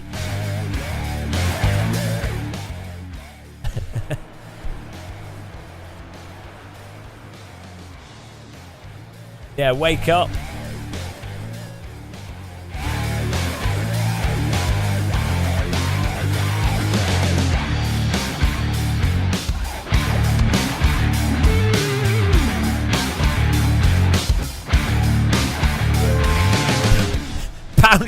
Pound shop. It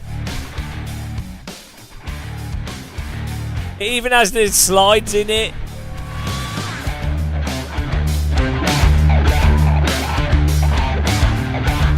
That's so funny.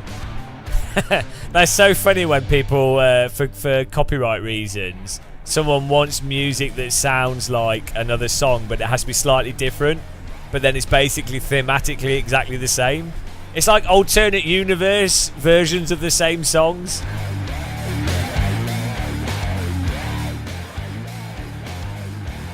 It's the pound shop edition.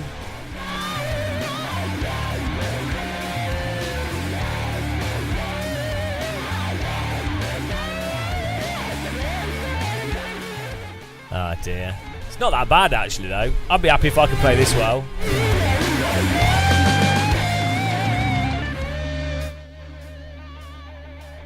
That'd be really fun actually if you do like fake versions of other songs and then you try and do like see how close or how far away you can get it before people can guess what song it is. Like the Shooting Stars club versions. That could be a whole game show. What song is this like a rip-off of? And then it gets harder and harder and harder until it's Morse code.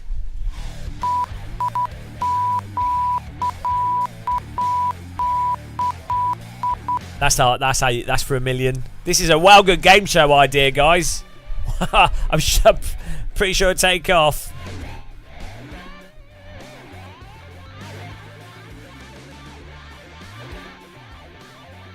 Well, Jevons, I didn't enjoy it because it was full of sexual harassment of Eureka Johnson, and quite frankly, I don't think you can make jokes about that sort of stuff. Do you know what I mean? Like, I think really, I think really it's actually disgusting. Also, them hitting themselves on frying pans, I think, is making a mockery of domestic violence.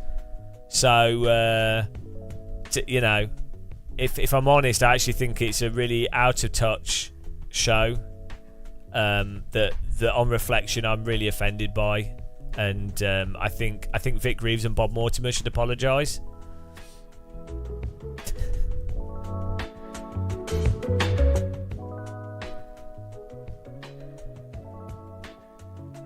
Exactly. Also the baby. I'm a baby.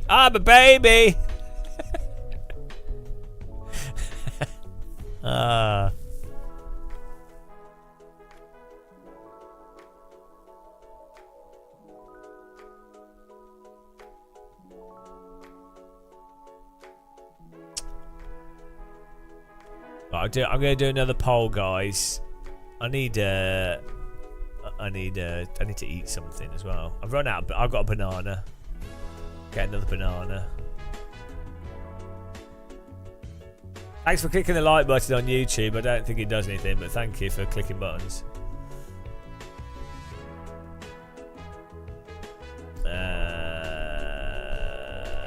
Choose prediction. We lost irate in the last one. We'll do a new prediction. Whoops. Wrong button. Start prediction. 10 irating. 10 minutes. Let's get a drink. We'll be back in a minute and we'll do the next life of iRacing.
Nice one.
The pace car is out of control.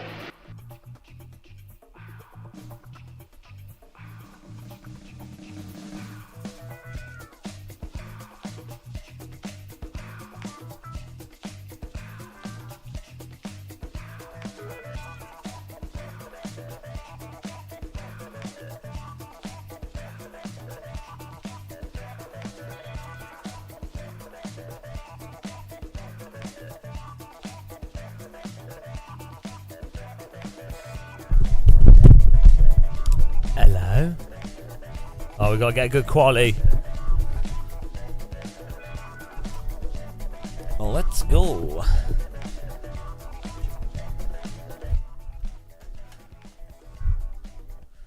Straight on it. Did we get a poll? We got polls just closing. Nobody's in the poll. It's a poll disaster. Do I need to redo the poll? After quali, I'll redo the poll. People are not active on the polling today. Active.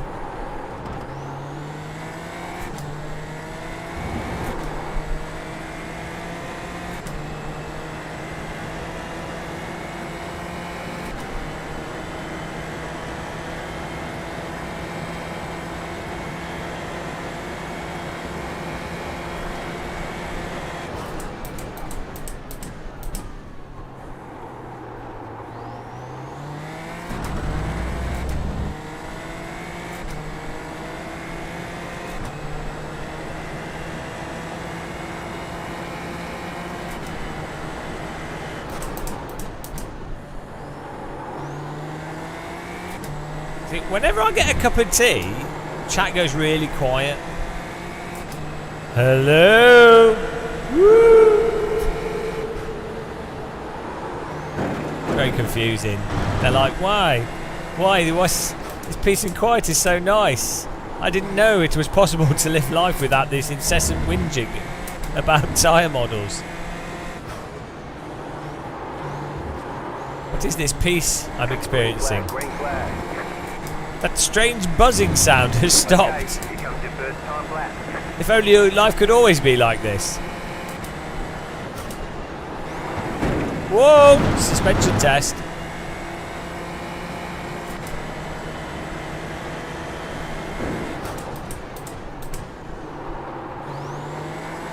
Excuse me, I'm trying to walk here.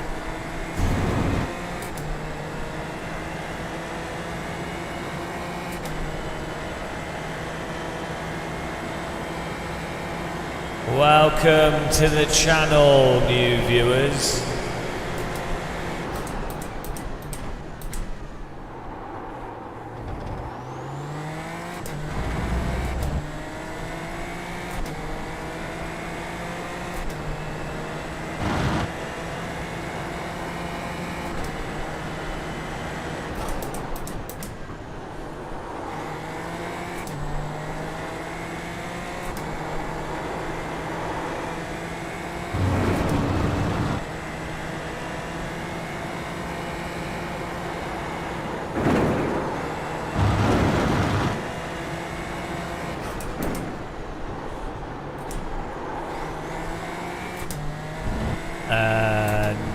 No, that shouldn't happen.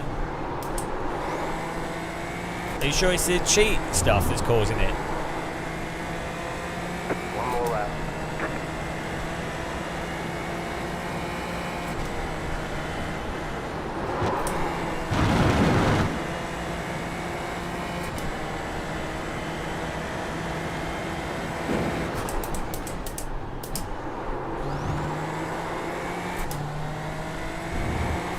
Why was that such a slow lap? I was caning it. This is the fixed setup.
There's the flag. It's over.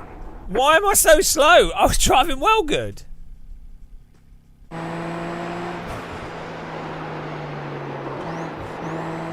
What is going on? Why?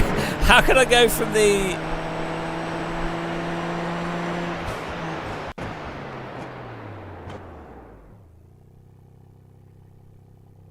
What happened? What's going on? Oh, I didn't move the brake bias back, but still.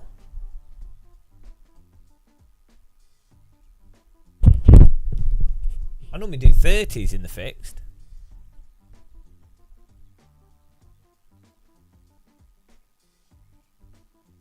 Oh well. Ah, shit. Well. How are they doing 29.6s in the with the fixed setup? Jesus Christ.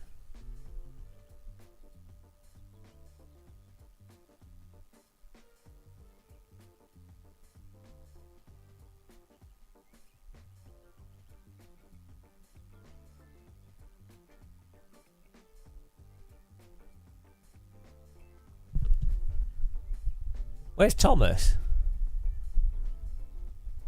That's not Thomas Schmidt. That's wait. He's not in this. It's Thomas Ferry.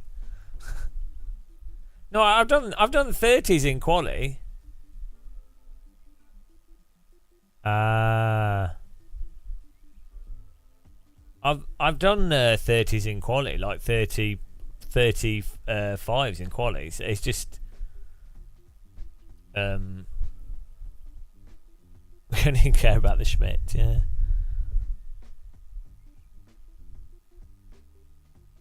Da-da-da-da-da. I'm loving it. Oh my god. As someone that's worked at McDonald's, you've just brought back traumatic memories.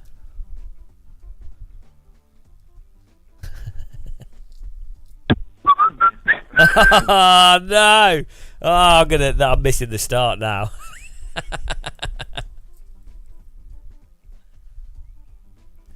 Would you like to make that supersize? It's only an extra 50p. I was gonna ask if I could supersize it. Sorry, the ice cream machine's not working today. Would you like an apple pie instead? I need a Grand Mac stream to win this race, please. Are you still serving breakfast?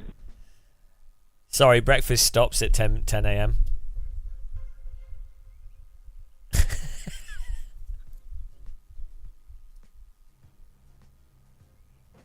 That orange looks delicious though. Hang on a minute! How can you see me? My freedom, it's gone!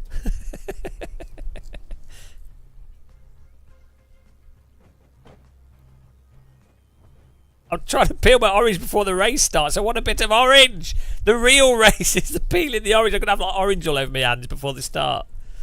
God damn it. Just, all I want is an orange! Oh! Can we start soon? I'm feeling asleep. I'm falling asleep, sorry.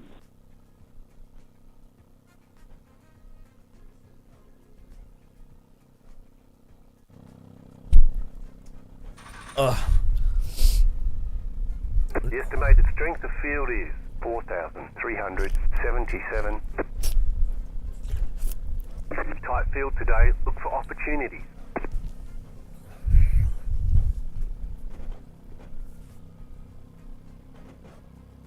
That could be a way to start go-kart races. Everyone has to peel an orange before they're allowed to start.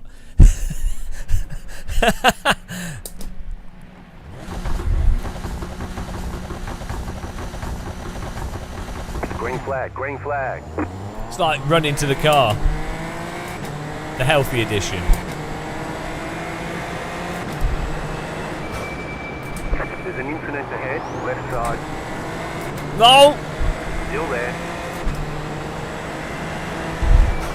Keep to the right. Clear.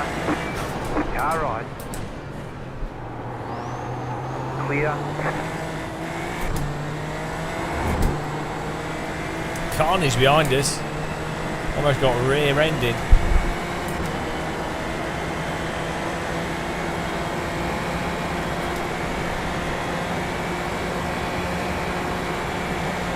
There's an incident ahead, right side, car stop on the left. Go right, still there, hold your line. Clear, too wide, clear, too wide. Go right, keep to the left. Fucking pay attention! Jesus Christ, Per, you give me a heart attack. Car right. There's an incident ahead. Still there. Hold your line. I didn't know there was a second one. I'm so sorry for that. I'm so sorry for all of you. Fucking hell, what's going on? The leader, go left.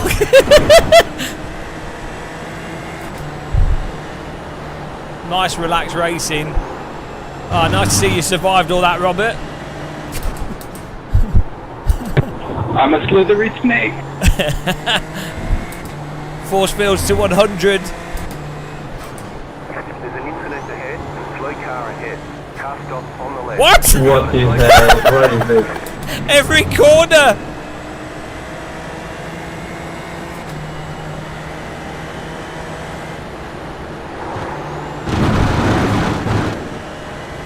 Serious? Seriously, man, it's probably the same guy. Cheers, Marley.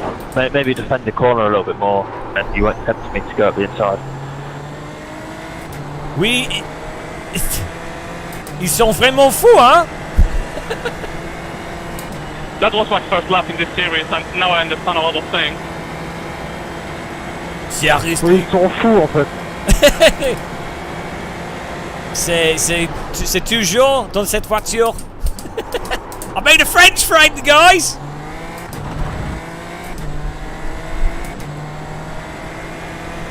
Oh no! Orange failure. That's not the orange. That's the peel. Jesus Christ.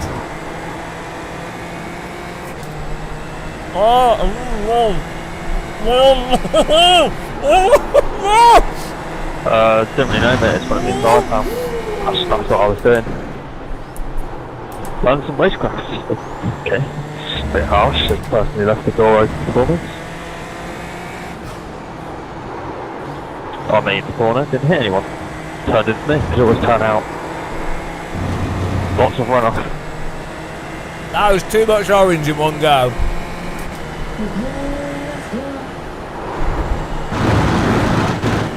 Well, yeah, they went wide. Some risky orange eating there. Okay, Orange on the limit. Let's go. Okay.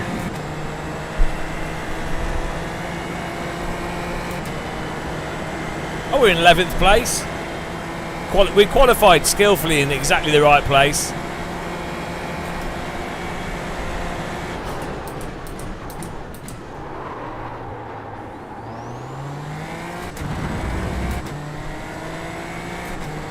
Mira a ver si llegas. Actual brain dead race. That's incredibly offensive to people with brain death. And the dead. Mr. Rocky Roads.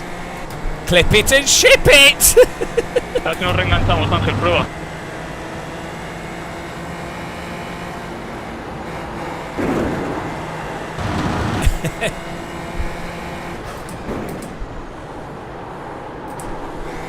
Is split 2 worse than split 1? I don't think it is. Surely not. It's the Sunday drunks. Bueno, no hizo falta. Three, just left the fastest lap. 29.817. That was your fastest lap of the session. Now leading. You can drop back a bit, Robert, and give me some draft, you know. You don't have to stay away from me.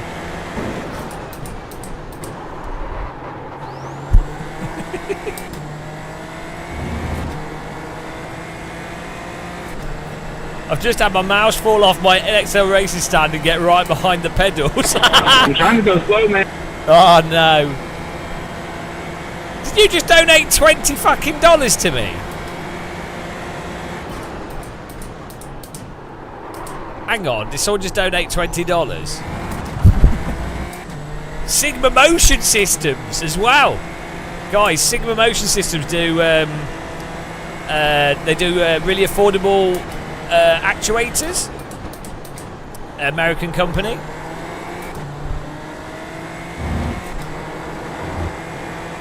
You actually do a 20. It's not come up on the screen. It's come up in the chat.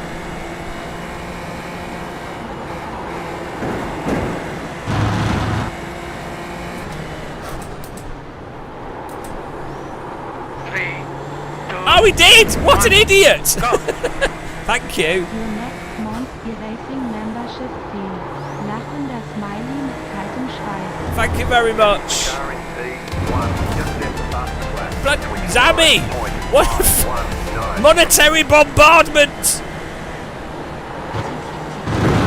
TTT. Sorry, it's really quiet. Thank you very much, Zabby. Thank you very much, Sigma Motion Systems. Is that Sigma DK2 Sigma, guys? They, the one that does the integrated motion systems in the vehicles. It's it. It is. Nice.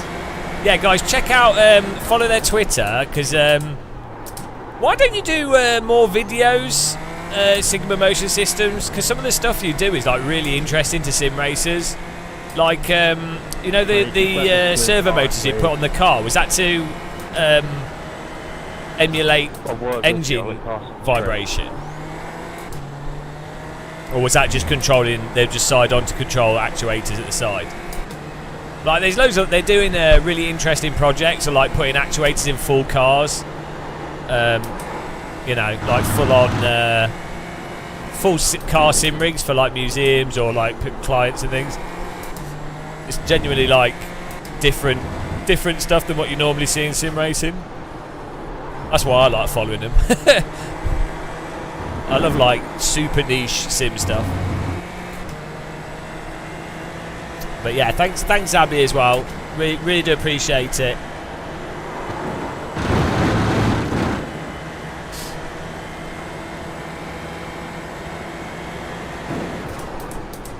I'll be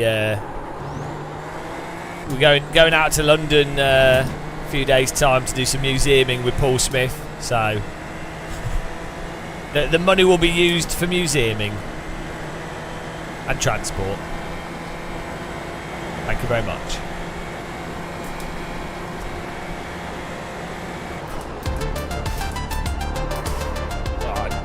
Zabby with another 291. Thank you. Thank you very much.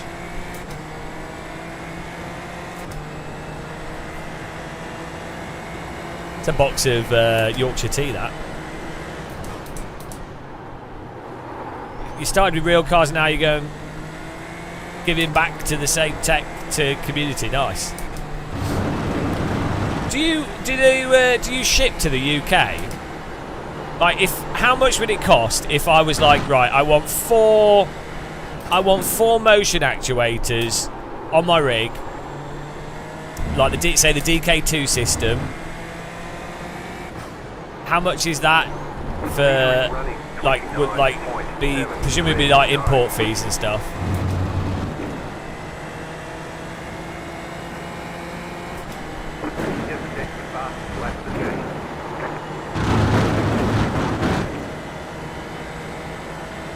Yeah, well, actually 20% is just normal tax.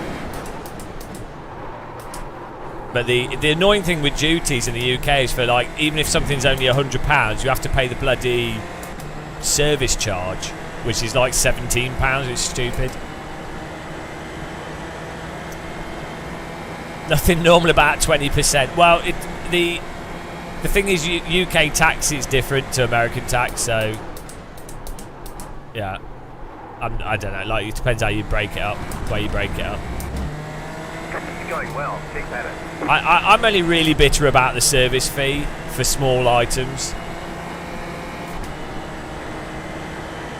But yeah, so how much is a DK2 system?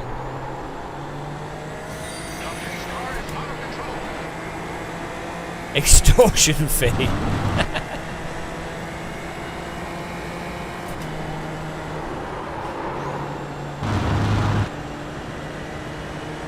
So the pound to dollar is really bad at the moment. So 6,000. So it's like £5,000. Well, 5,000. So with tax.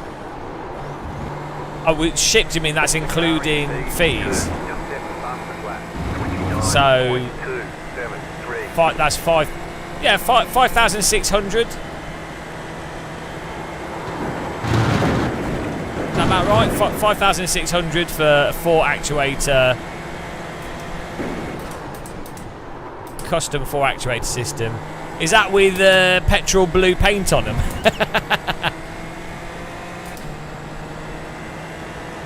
Leonard G, yeah, the difference with Denmark is, though, they have decent childcare and much higher quality of life than the UK. Same with Germany's better quality of life than the UK. So, like, that's the thing, isn't it, with taxes and stuff. It's like, it doesn't really matter if you pay a lot of tax if your quality of life is good. 4,800.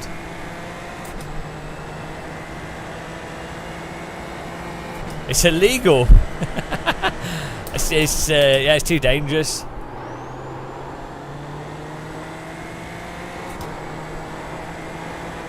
Will you do Sim Racing Expo at some point? Because I don't think people in Europe are aware of Sigma Motion particularly, and I think there'd be a lot of people interested in it. So even if you could just get the actuators on like find a company that's exhibiting at Sim Racing Expo, because Cubic Systems put their actuators on stuff, and obviously D-Box. Am I on glue? Probably. No. My wheels are gluing to the road until I go over the limit. Then I'm on plastic. Then I'm on bricks. I don't know what you mean. I don't know what you're saying. Are you trolling? Are you just being a troll? I'm not sure if you're trying to be funny or if you're just trolling. It's really hard to tell these days. Stay on the left. Slow car ahead. Still there, hold your line. Car stopped ahead. There's an incident ahead. Carnage. Clear, right side. Stay on the left. Keep to the left. Clear. Car on your left. Thank you. That's nice. If we had damage, he just pulled out of the way. Makes a change.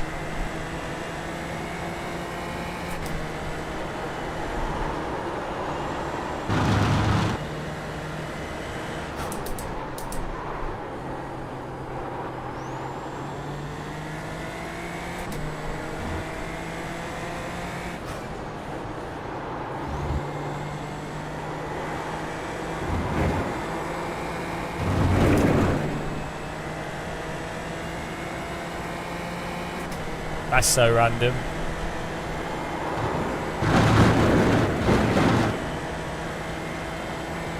Well, let's not talk about drug taking on in chat, thanks. I mean, it's just against terms and conditions. Wait, I'm letting you go.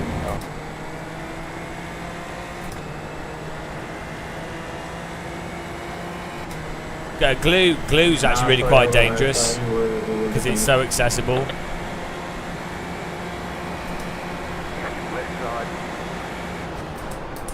There. Oh fucking hell, come on. Every time. So 0x, so I think you don't get, if it's 0x there's no damage.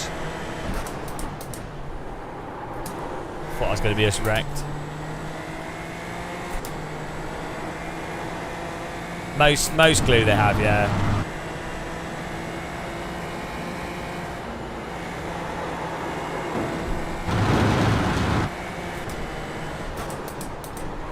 The biggest tax for being British is being British. The constant grey, miserable weather is the true tax. After that, you're like, well, you know. Many a Brit has had the house fall on them, and they've gone, oh no. Oh well. It's not worse than being British, so I can deal with it. Gap is 1.3 seconds. The cheese tax. Jet Red, that glue wasn't edible. You just ate it. There's a difference. Just because you choose to eat it.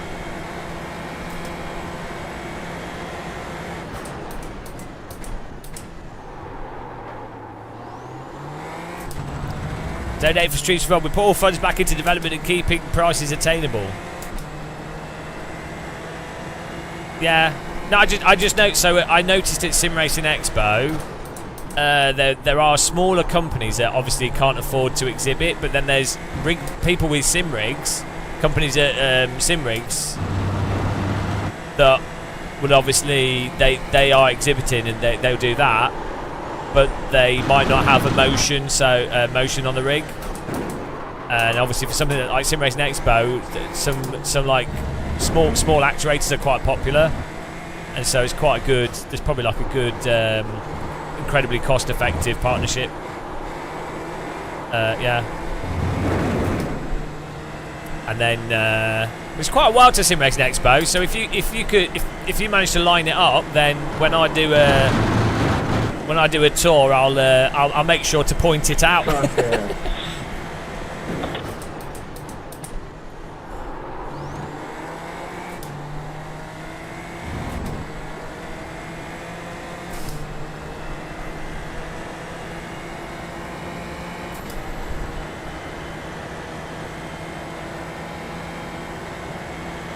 An iRacing prank channel now.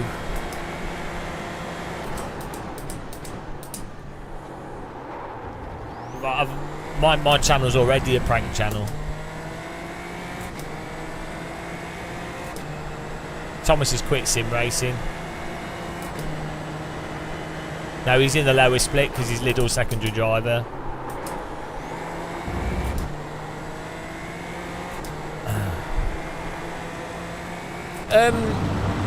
Sigma Motions, what flight sim support do you have at the moment?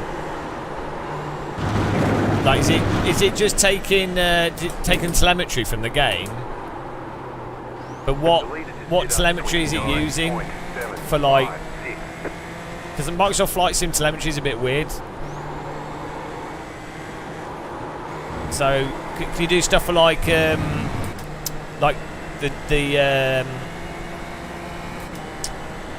effects of G loading, or like the actual turbulence, rather than the Microsoft Flight Sim there's a turbulence effect.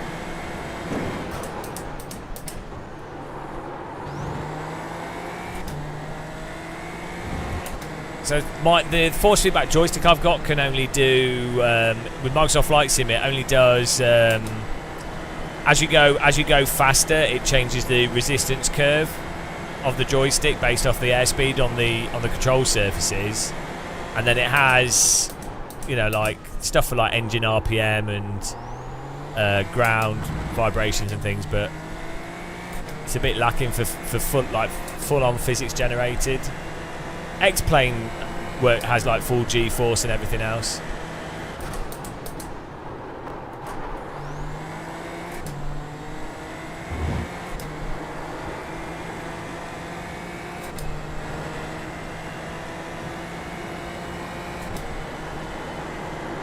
Yeah, Microsoft Flight Sim's awesome with motion rigs.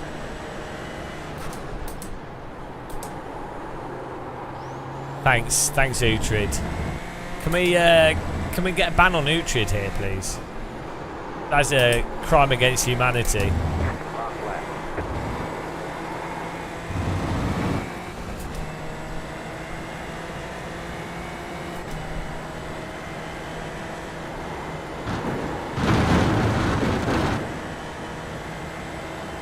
Oh, 36 I rating in the punter race. Pure emotion.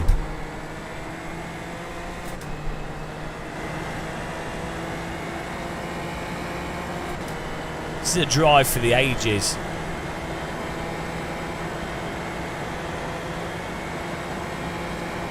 Could be some good replay footage in this one, I think.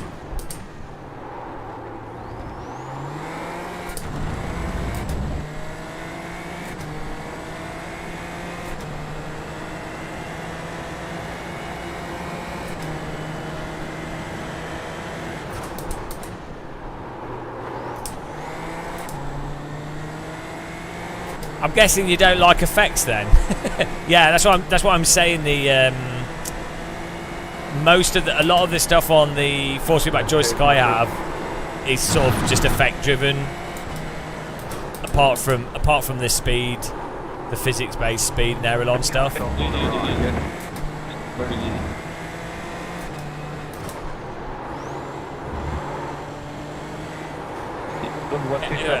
Microsoft Flight Sim though. X-Plane is all good. You can have like really good the G-force effects in Microsoft Flight Sim are really good on the joystick for them being able to feel where the where the plane's stalling or loading things. Just a question for the quick guy. How the hell are you doing last corner? I don't understand how you're doing it that fast. I can't turn the car. You move your brake bars back. Yeah, I got it back, but I just can't turn the car. It's probably It's just the fast, last corner, the rest of the track it's fine. Use the brake pass, that's 40. That should help.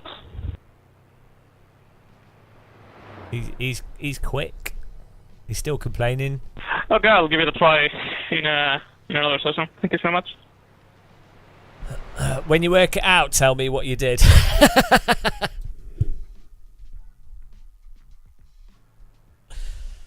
Sorry, James. Repeat the question, please. I don't even understand it. When you know what to do, tell me, because I have no idea with the fixed setup. Okay, don't worry. I haven't tried the open one either, so I don't know how they do it in the open setup. I guess more front wing or something. But fucking hell, I can't turn the fucking car in the last corner. I feel like I'm losing half a second there. In the GTR, it's even worse. Guys, can you just see my first corner, like literally just after the start? Right. Let's have a look at the wreck fest that this was.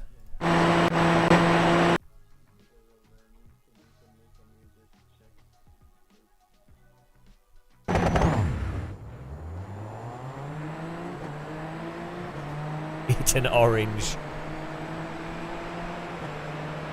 I know, the grinder meter's a lie.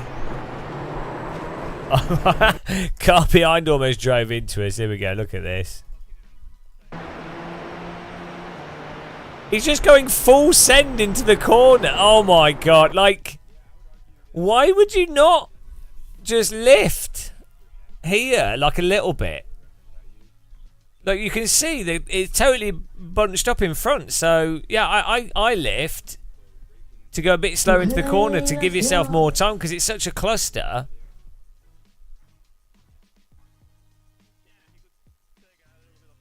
And then this guy's going full on send and then loses it here. Then this guy just plows him.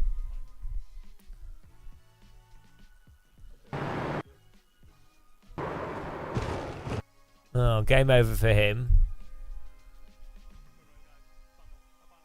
His tyres did turn off. Yeah, he should have lifted sooner though, rather than trying to carry the speed into it. That's the thing.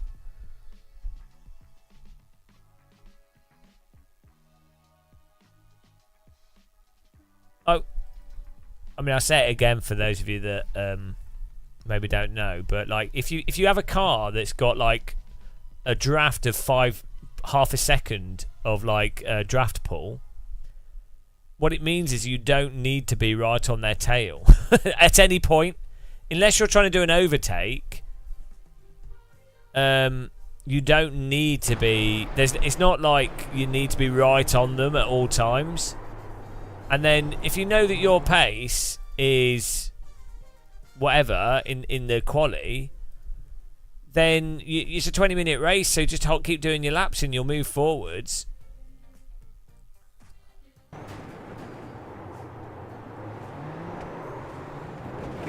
Look at this, it's really weird. He like has a little spin here, right? Catches it, and then he gets back on the throttle, but the tyres are still off. It's like, it's constant in this. It catches so many people out and causes so many accidents. The tyres just staying stuck over the limit. So he's turned a bit aggressively, got on the throttle, rear slips out, he counter steers it, catches it, and then he's like, oh, I can drive off, but you can't. because the tyres are still off. So you can't drive off.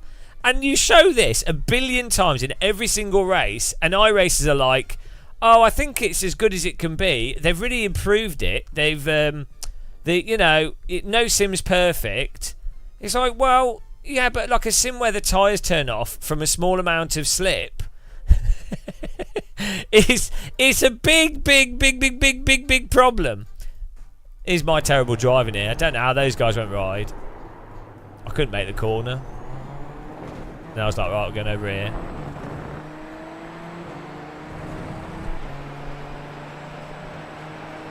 Yeah, that's what I'm saying, Exmore. It's what I'm saying is it catches you out because it's so unnatural for tyres to just turn off. Right, let's see what happened to these guys. It genuinely feels like you've caught the car and you have no expectation of there being shopping trolley wheels.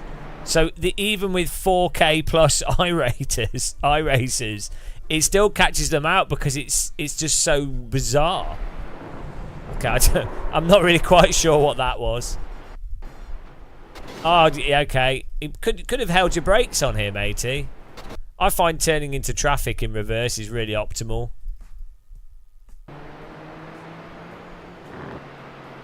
I mean, what does this guy do? What can he do?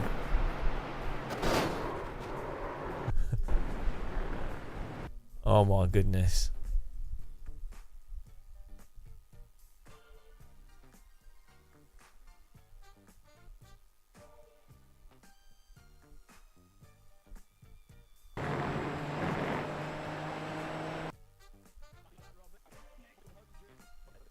Okay, what happened to these guys here? Let's see. Bad pilot. Oh my god, the car upside down. Why are they driving like buffoons in the first lap every time? I mean, okay, so this guy... Right, so this guy's gone wide here. Probably train lining a bit, so he's slow. Car won't turn in. This guy would know that this guy's going to be slow. So why is this guy nose sticking here? Like, for sure, the car on the outside would be aware they're slow, so they should be aware that there's quite likely to be a car on the inside, you know. But he's actually ahead into the corner, so okay, he has closed in on him far too much. But this guy is following behind this car. He knows he's going to be slow for sure. Like, if someone goes off the track there, you know that they're going to be a bit slow. You can, you know. Also, you have to think, if you're this car, if this guy doesn't, he does turn in too much, but if this guy holds a wider line, you're not going to exit off this corner as this car in front of this guy. So there's no point in sticking your nose here.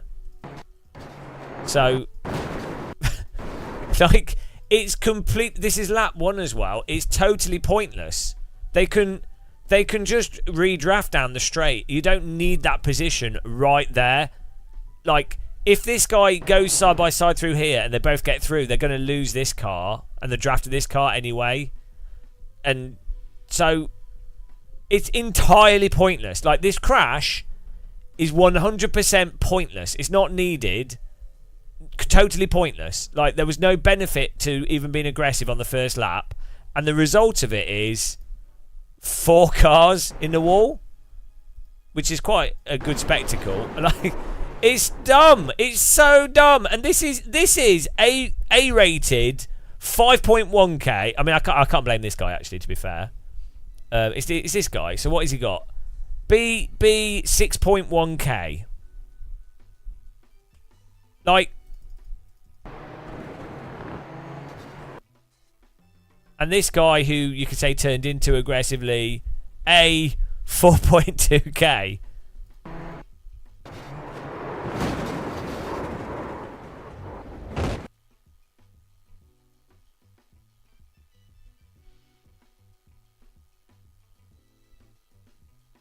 It's pretty ridiculous. It's not Henry's fault. So it is partially because he's slow and he's turned in whilst being slow when he knows there's a car behind him that's close. but the car behind can't just drive into the car in front. So Henry's made the mistake here of train line. He's gone wide, and that slowed him down. But at the point of turning in, he is at the point of turning into the corner. He is still in front of the car behind. There's no overlap at all. So the car behind you can't make a move when you've not got any overlap and you've already started going into the corner.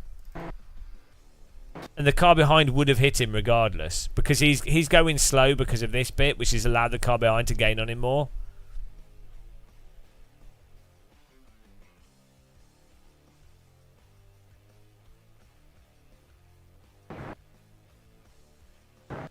It doesn't matter, Rob H. I don't think it really matters, to be honest. Or as I say, yeah, it's not perfect driving, but the car behind is the one. This is not a surprise for this car. If you see this guy run wide off the track,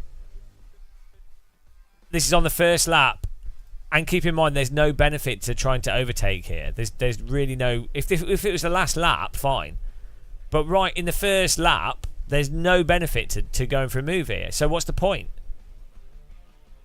What's the point of sticking your nose up the inside? You can cut across. You can turn into a corner. Henry's turning into aggressively. That's fine.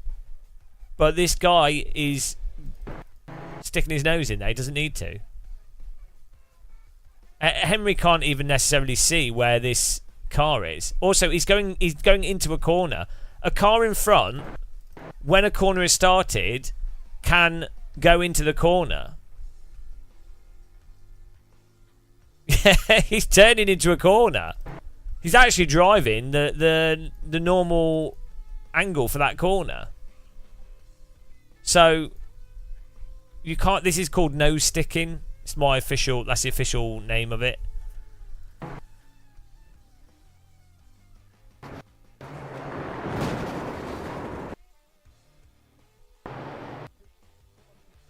Let's look for the next one.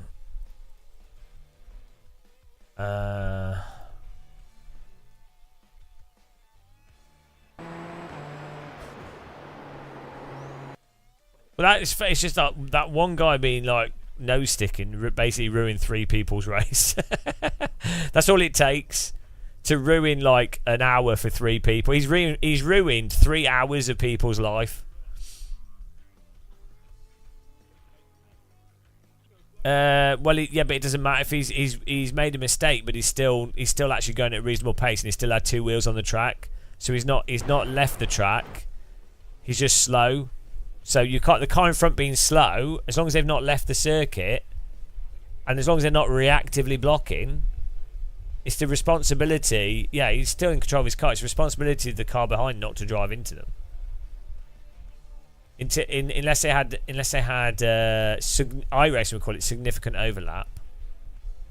Then, but I would say if you have any overlap going into the corner, or if the car on the inside has a chance, which they didn't.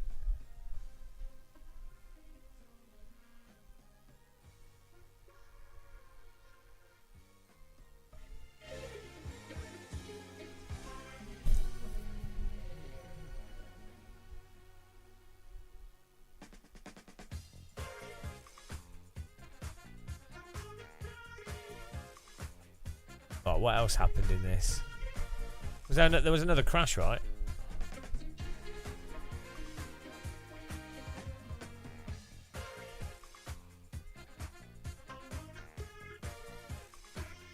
Yeah, that's the thing, isn't it? Yeah, exactly. You can just pass on the straight if you're faster than the car. Like, it's so like short-term thinking.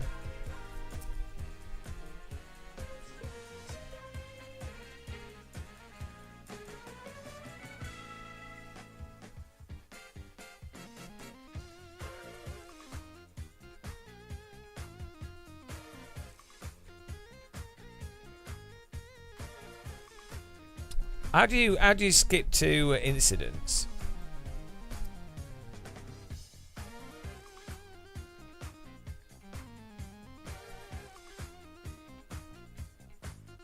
Well, no, because he can still lift a little bit, or he can still turn further to the right. So you can.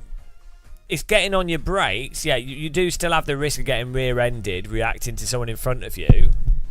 But then doing absolutely nothing and wedging your car on the inside is, you know. Oh, do you want to go over it again?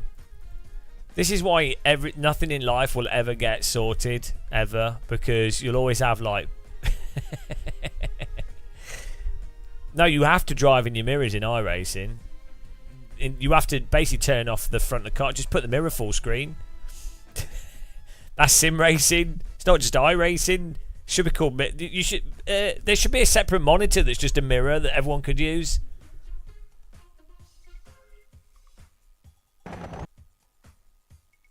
I mean, I'm not complaining because that gave me 4 places. So.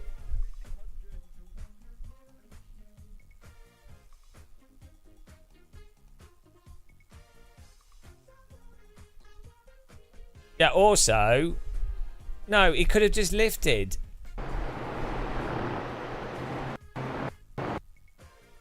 Look at the line he's got going into the corner. Because he even notices that this car's slow, because you would do. So he's going for a pass. It's not like, oh, he's slow, I need to be careful. You know, look at the angle that he's then like lining up here. It's, you know, it's not a surprise that the car in front is not going to notice that there's a wheel on his rear wheel.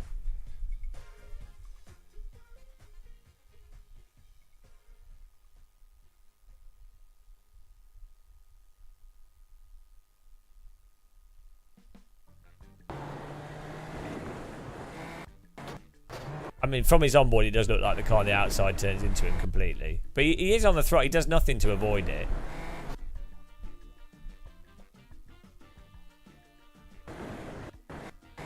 The key point, though, I'd say is that it's the first lap.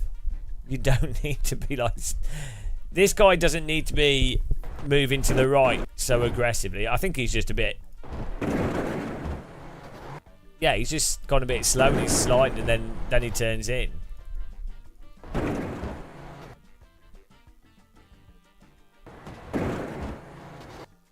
There's no need to be like... There's no need to even be going for an overtake or whatever here, or anything. Or you just lift, or it can be turned further to the right.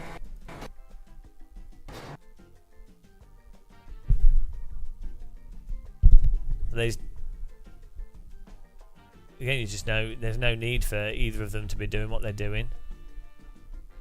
Look, Henry's doing the corner. There's a need for him to turn into the corner. I'm not saying he's completely blameless. Hello, Daniel Merchant.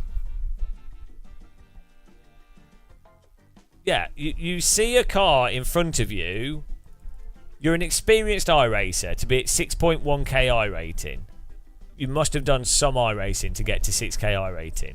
So you see the car in front of you run wide and hit the curb, and you see that they're slowing down a bit.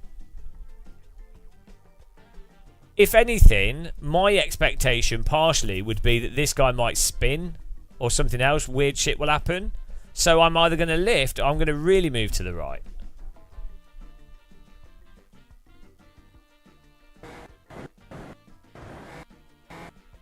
You also don't know how much of it's netcode as well. Maybe both of them were actually driving smoother, and so that either car looks more erratic than it actually is.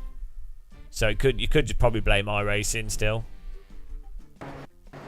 Like then this contact causes like this could have been a really gentle contact, but then iRacing might have made it into a mental contact. Right. Let's do another one. Why not?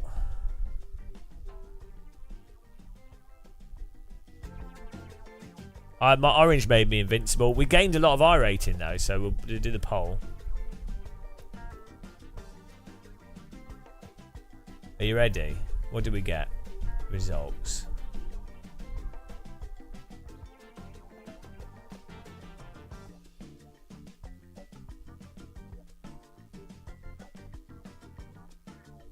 Oh yeah, we'll have to investigate Thomas Smith. 36 I rating, guys. What a gain. Choose prediction outcome.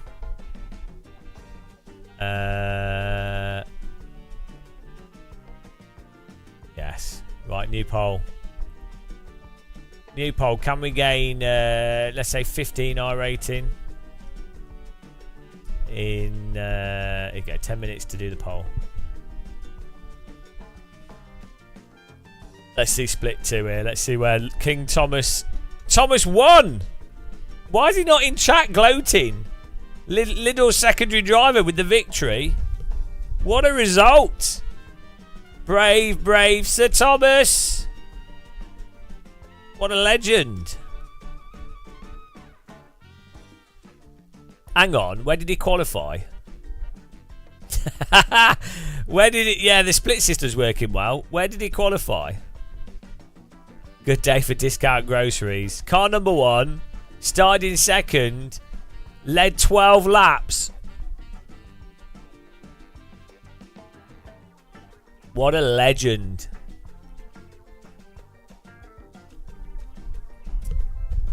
Shame it's not in the top split though, really. Does a win count if it's not in the top split? Lee Cooler, thanks for subscribing, welcome. If you're not winning in the top split, why bother? You know, do you know what I mean?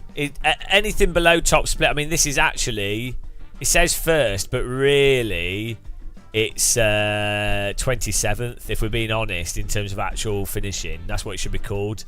27th, first. iRacing should do results. So this should be called 2, 1. No, hang on. So for each split, it should be like, if you win in the split that you do,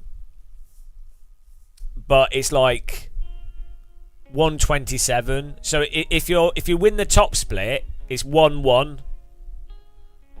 If you win in the second split, it'd be 126. If you win in the third split, so do you know what I mean? So you like, as if all the races were actually all positions, even though they're different races. That's I don't know, but I mean that'd be quite a good way of doing stuff. And then that way, when they do stuff like 24-hour races and endurance races, and people go, I won the Spa 24, and it's like, well, you didn't, did you? And like split 14. good job, good, you won your split, that's fantastic, but you know, no, Thomas, you're 26th, I'm sorry. I'm saying that when you're in split 2, you might have felt like you won, but actually you're below, you're 27th. No, I'm just saying, I think what they should do is actually just put all the splits in a single race, and this should be like a 400 car race. Should we just cars going all the way around the track? How good would that be as a game, right? A simulator where it's MX5s or whatever, and it's like 100 car grid. The thing would be, if you spin or crash, you get ghosted, so you can't block like the other guys, and if you get lapped, you get auto pitted basically, so you can't ruin the race.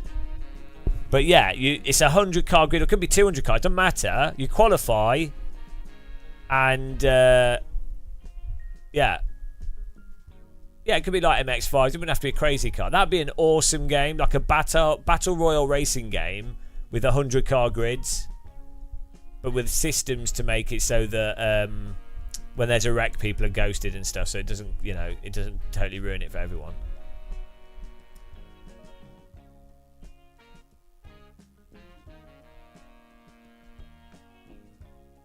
Yeah, genius. That's another great game idea.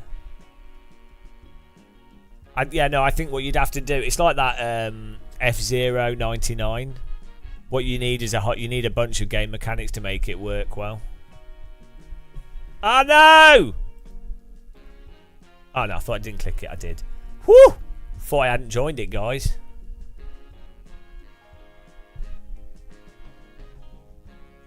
Has anyone played that F-099? Because I haven't. Did I eat that other banana? Oh no, I didn't.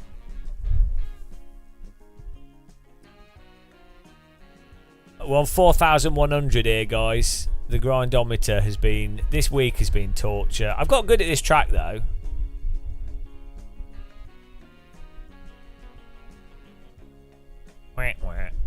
This has been a tough track.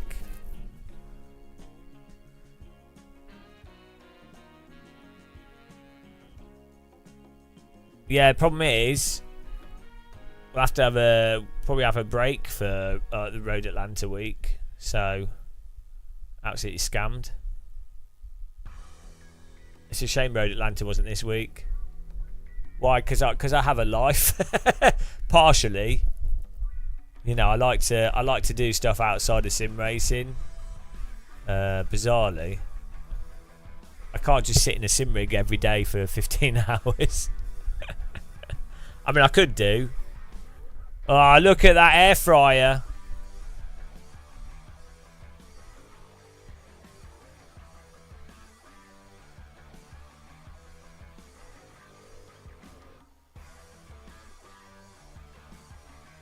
That's pretty. Look at that. I don't have a Ninja air fryer. I wonder if I could eBay the one I've got and then get a really nice. But the one I've got is fine. I don't need a Ninja air fryer. The sad thing is, Thomas doesn't really enjoy iRacing, but he's been forced to. He's been forced to take part. Also, due to my influencing. I know 3 separate people that have bought both this track, the car, and renewed iRacing to do this. So, you know, I mean, obviously that's transformed iRacing's business, but hang on, my sister's-in-law has a Ninja air fryer. She's quite happy. She's not over the moon about it. Quite happy sounds like she's a bit ambivalent.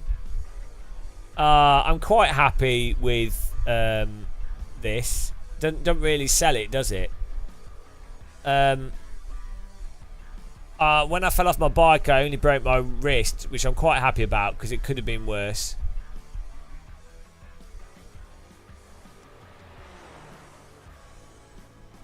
I mean, you wouldn't say I've just won £3 million on the national lottery and I'm quite happy. Bobby, but I influenced you. We just found a cure to cancer. I'm quite happy. We just managed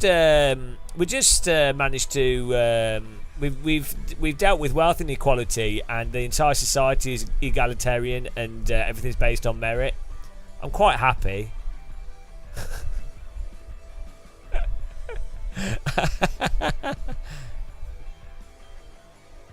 As they landed on the moon, the first words were not "This was a one small step for man, one giant leap for mankind." It was, "I'm quite happy that we successfully landed on the moon and didn't die in space." They edited that part out.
Whoa! Whoa! Tires are still off! Double... tires were still off. We caught it, though, with a bit of double pedal action there, guys. That's right. When the counter steer doesn't work, just push 2 pedals.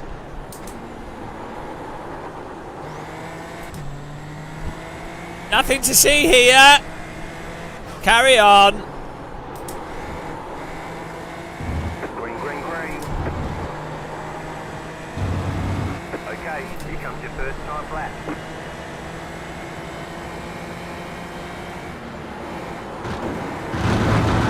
Jesus Christ.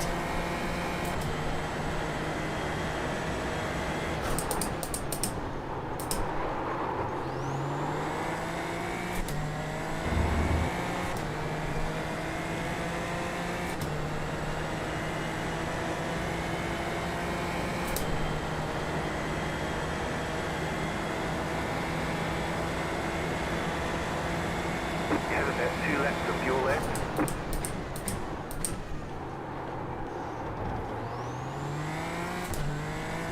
Yeah, we really need to make sure these laps good.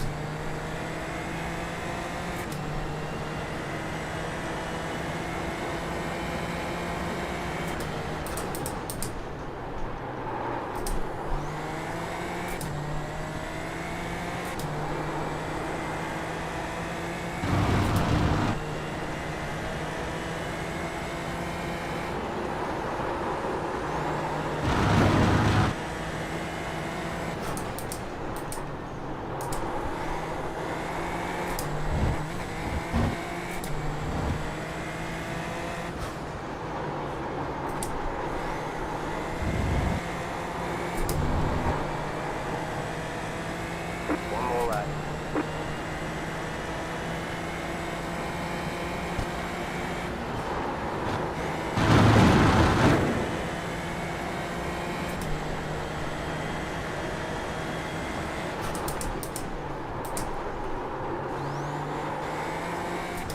Bloody hell. Went a bit deep there. There goes all that time we got for the T1. Perfect T1.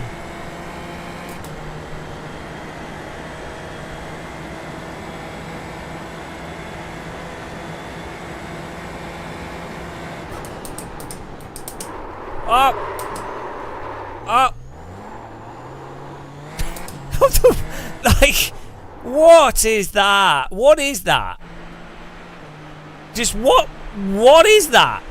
Like the way the brake, the way the wheels lock up there, look. What on earth? Just one wheel just snags and the old car goes to shit.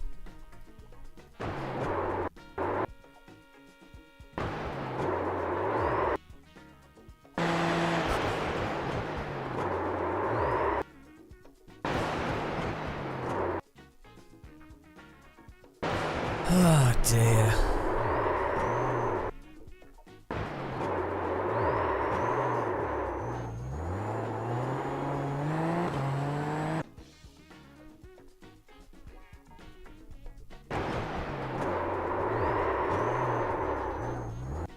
At least we got the first lap in. It was from the downshift. It was enough to put the rear right to lock up.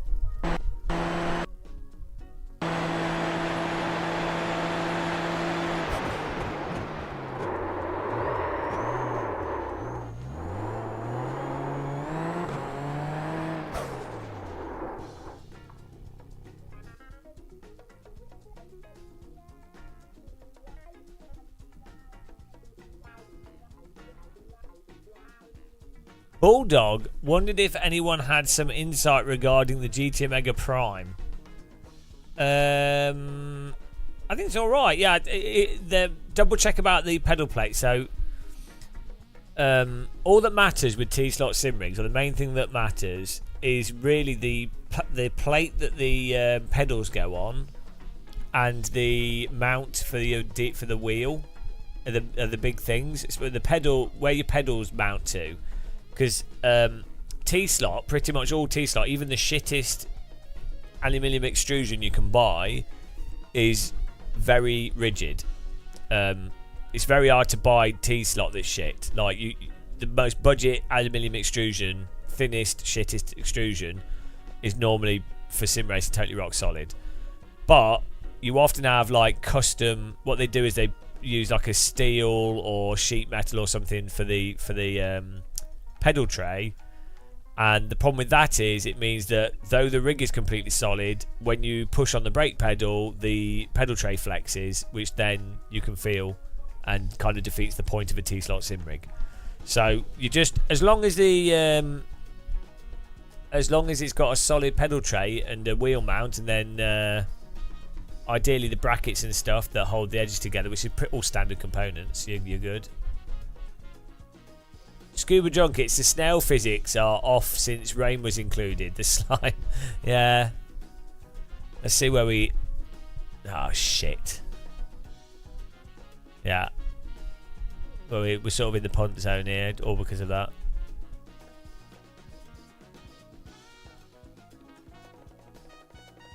No. Thomas was in the second split last race. We'll beat him in this one. The poll... We should have done a poll... Hang on. We'll do a new poll here. Delete this one. Delete and return points. New poll. Start prediction. Schmidt versus Mossel. Tom versus Mossel.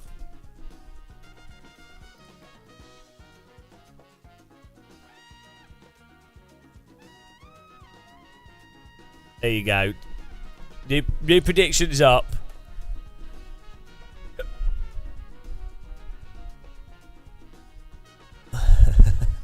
Who's going to win? Tom or Mossel? Get your points in. Get your air fryers on.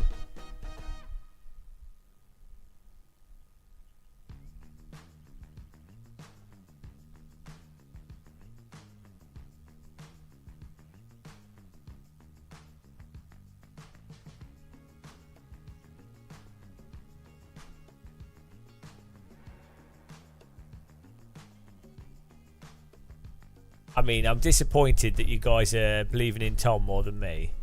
Lidl secondary driver has gained your trust.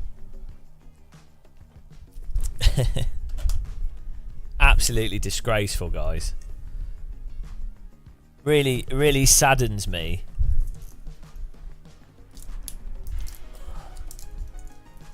Your second drop. What about your golden taps?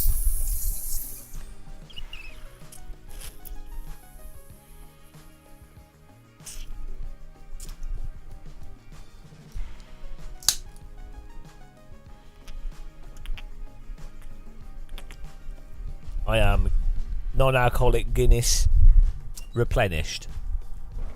Right, here we go. It's getting 130,000 points. There's a lot of points on the line here. The estimated strength of field is 3,532. Keep it clean. The DNF today would hurt our points a lot. Thanks everyone for watching though. Really appreciate today support. We had some monster donations from Zabi and Sigma Integrali pedals and followers and everything. Thank you very much. And thanks for watching and suffering the adverts as well.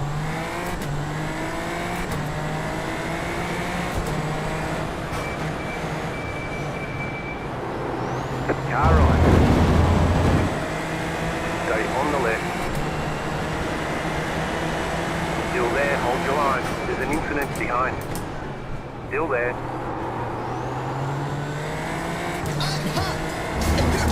Clear.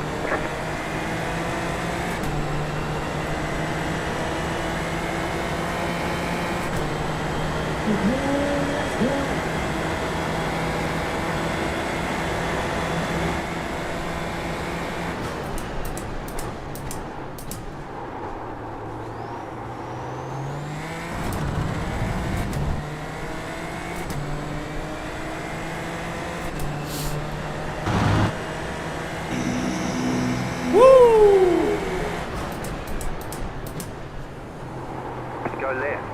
There's an incident ahead. Car right. Clear on the right.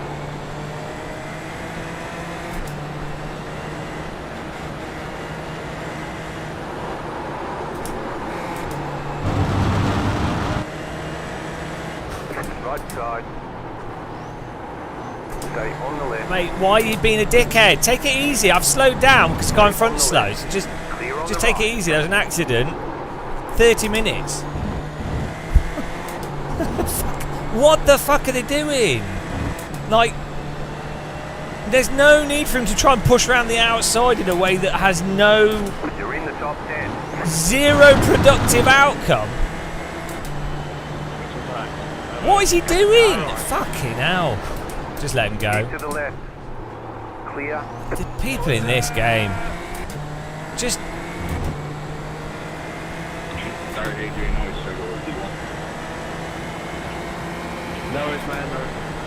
Car on your left. So what was the point of his super aggressive overtake?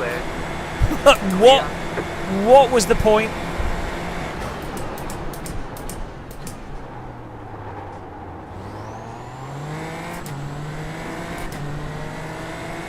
What? Can someone explain to me what was the point of him like sticking his car there? Like, because I've slowed down for the other guy Right side. that had an accident and just feeding behind him.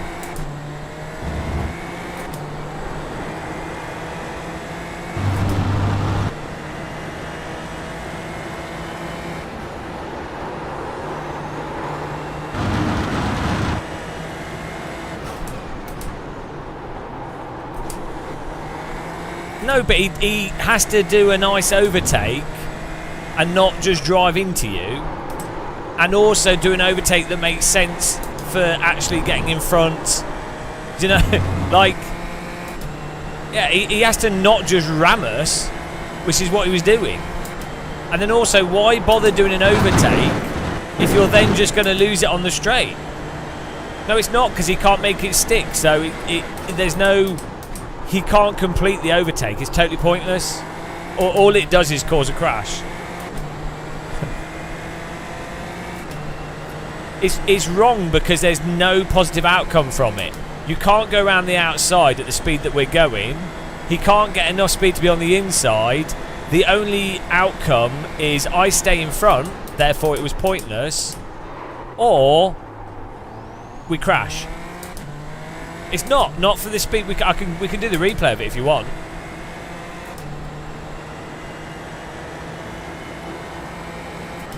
And it's a 30-minute race with him being slower than us and only following because of the fact I slowed down for the accident.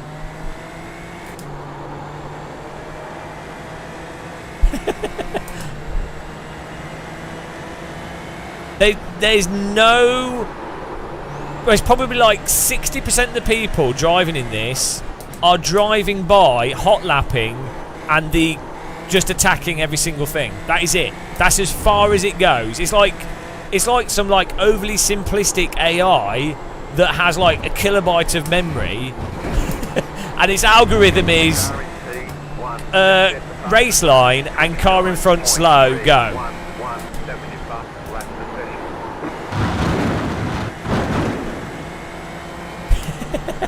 Yeah, you started it. What? Car on your left. Clear. What was that?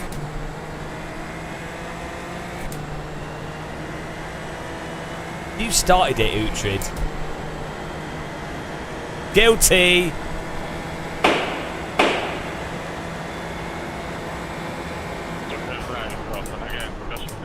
Too right, you're guilty. We're catching Thomas.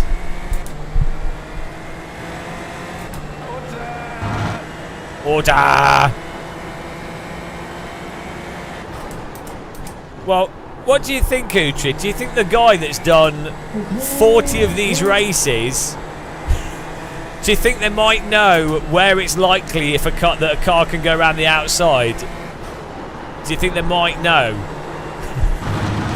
I wonder if the guy that's done this track for the past 3 days, 10 hours a day, would know where it's possible, what's likely to happen. I wonder if they know or not. Let's just think about it. The car in T1 just set the fastest lap.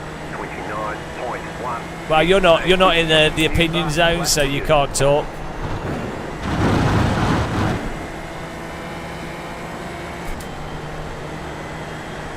you can go around the outside there if you have enough speed going through the outside.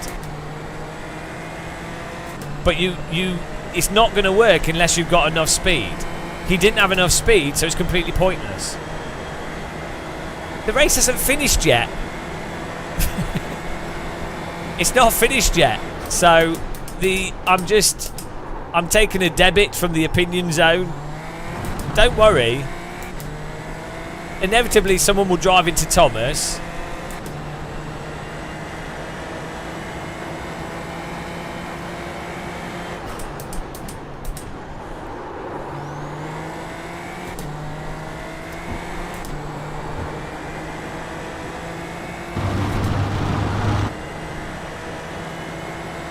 There's an incident behind. I don't know. He's probably in fourth. Sorry, that's my fault. I shouldn't have over to.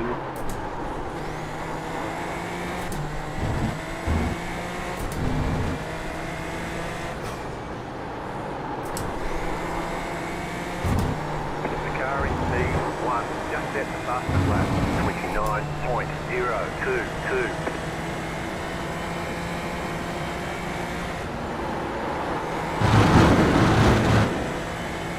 Robert Ridgway's another driver.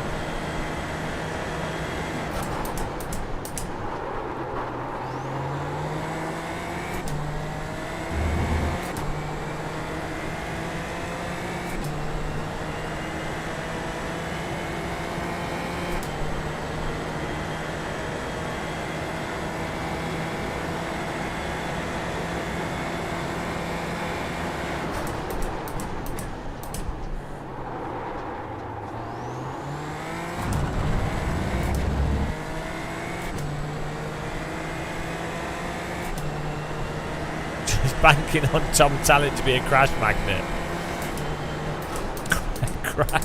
Crash magnet. What's your job? You know, crash magnets. Oh yeah, there's a lot of them. Yeah, too many of them these days. Hello, Speed4 Sim Race. I'm good, thanks. I think that's what you typed. It went off the screen. Hope you're well.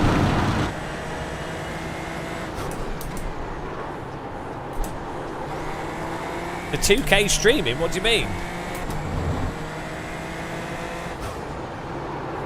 You're doing all right. 29.157.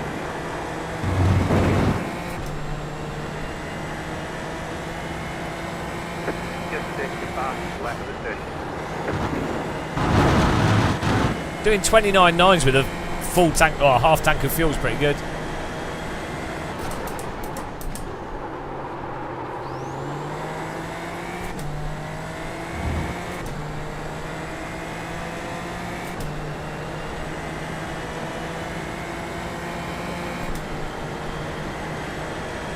Yeah, no, there was too much delay on the streaming and it was causing some issues with my stream PC. I need to update my stream PC settings and stuff.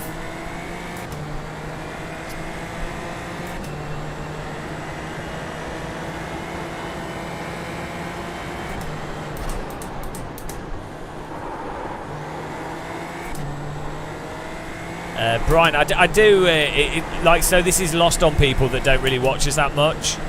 I'm not a very good sim racer, but I'm reasonably fast at sim racing if I put a lot of practice in and a lot of repetition. So all that happens is if I keep driving the same car and track, same when I do hot lap competitions, I'm about 7/10 off like what is really good pace. I just have to put shitloads of time in because I'm not naturally quick. So yeah, but basically it's about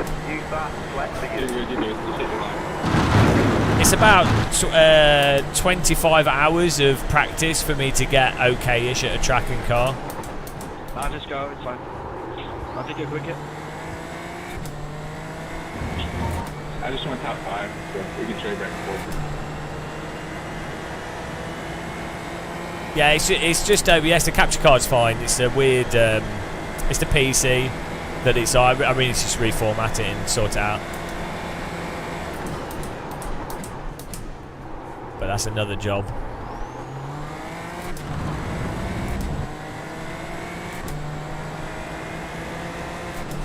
Marquis Racing, thank you very much. Welcome. Thanks for following.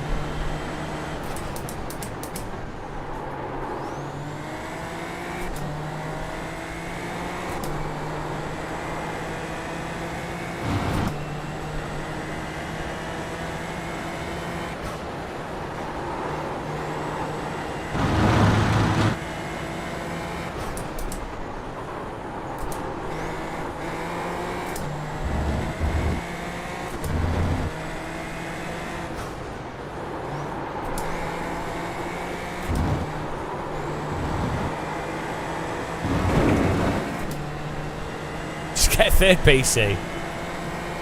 Establish your fastest lap of the session.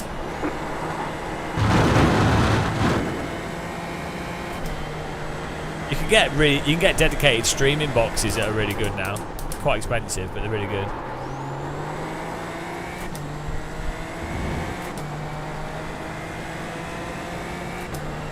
Oh, yeah, SSDs are awesome. Thanks as well to everyone that watches adverts. I know they're absolutely shit. I appreciate you suffering them. It does help support the channel.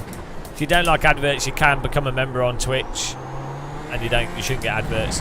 But I'd really recommend Nitro or Turbo, whatever it's called, if you watch multiple streamers, because then they get additional revenue and you don't get adverts, and it's cheaper than being a member of like lots of streamers. So if you like watching Twitch, it's well worth it.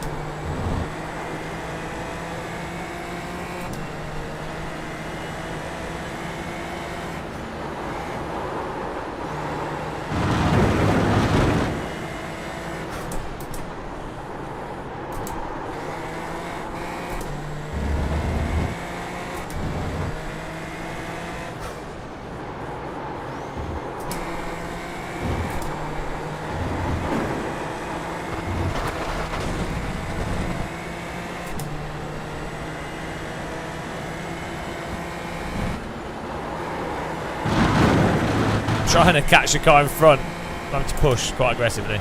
You're losing on the car in front. The gap is 1 second.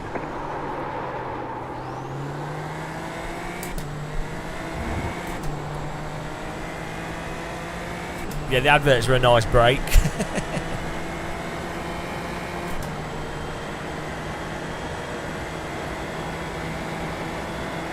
I don't like ACC, but I do like normal ACC. That is amazing. So it's probably one of the or not the best simulation to practice, like even F1 or GT mods. It's really good.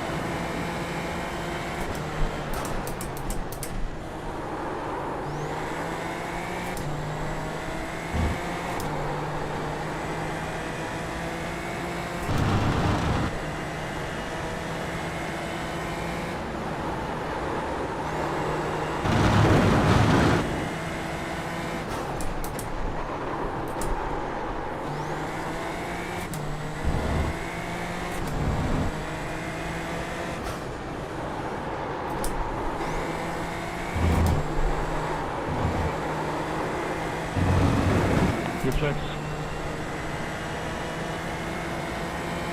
Go inside. Just move over to the right in front of me. Yeah, he did the same to me.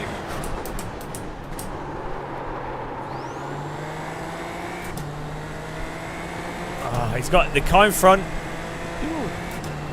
Oh, Thomas has been wrecked. I knew it was coming. Anthony, I think you haven't understood the perspective. What's happened? I hear Thomas on the radio. Don't move for Leighton. And don't slow down on racing line in the corner. We're back on the draft here.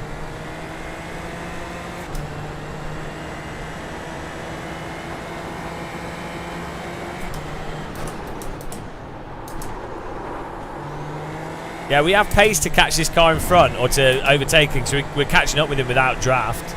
But he's got the draft of the car in front of him, makes it a lot harder to catch him.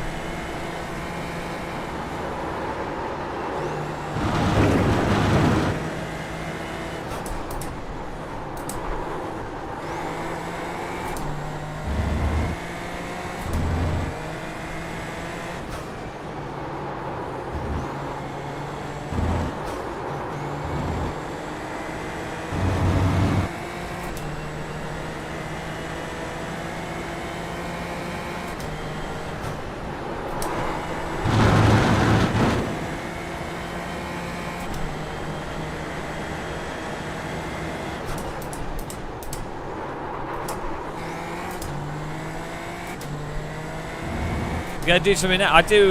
We do lots of stuff. Flight sim, AC,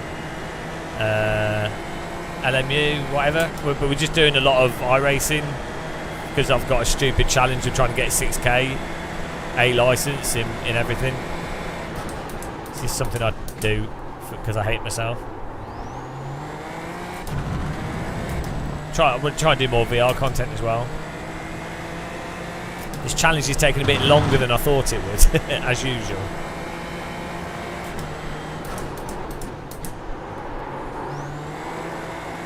Let's go.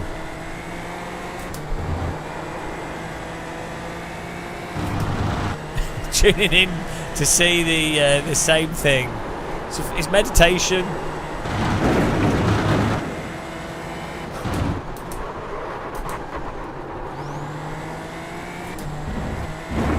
Running 29.354.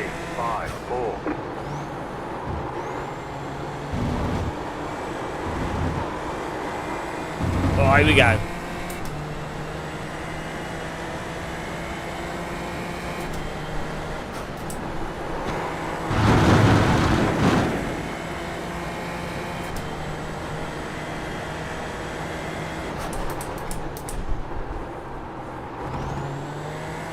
Come on.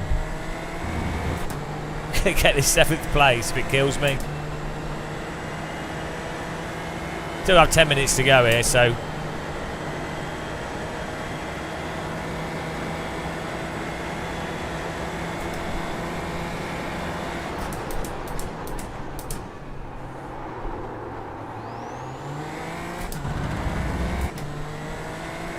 Oh, we're getting in the draft.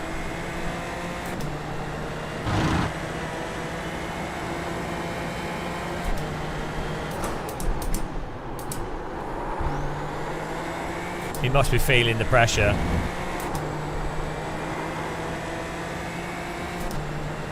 Oh, don't block us on the apex, matey.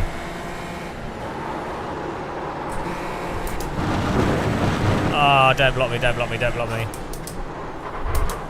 Lol, he's blocking this guy.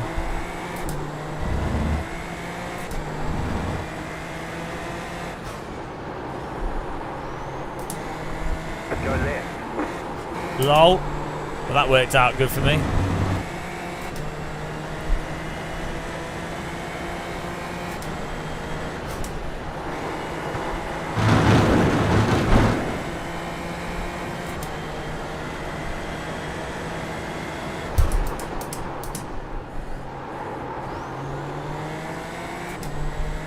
This is less than optimal.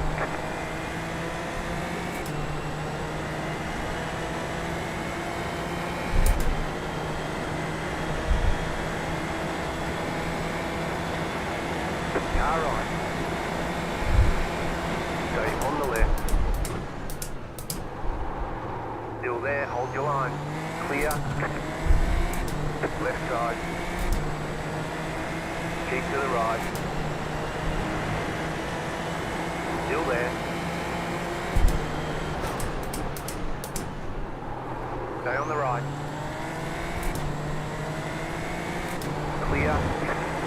There we go. Textbook.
Trying to get out of the draft.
He's able to just stay in our draft even though we're faster than him.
Freitreiber.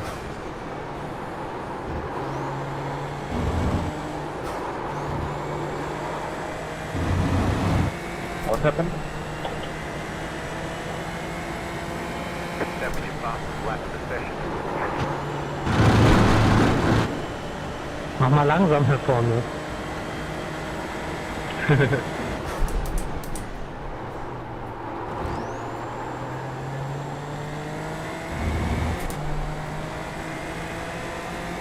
Trying to catch the car in front, we're gaining on him. I'm staying wide.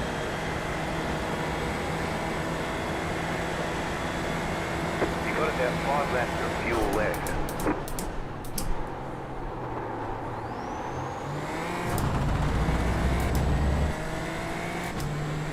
Bloody drafting this car. The car behind, we caught up with him, we get there, and then he's just hovering in that draft.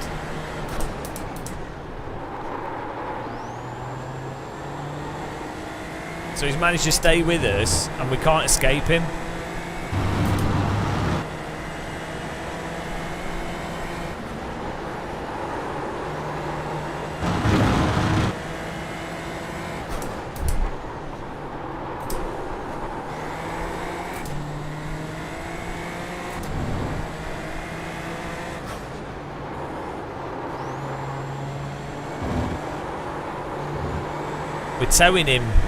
We're towing him to the car in front of us, which we've been captured without draft as well.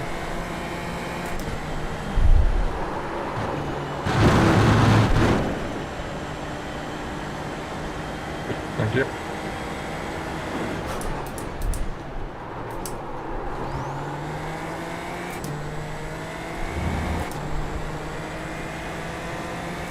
Mind you, once I get in the draft of the car in front, we should exit the car behind.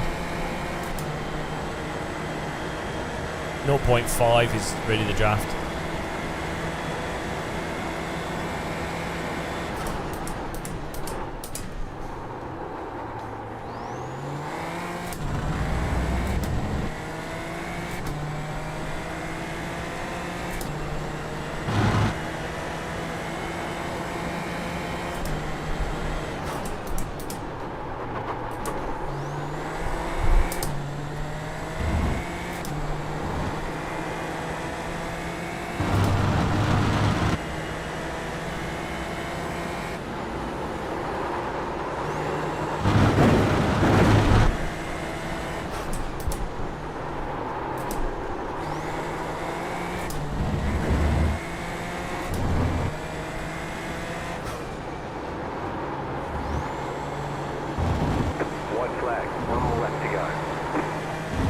This could be an interesting final lap.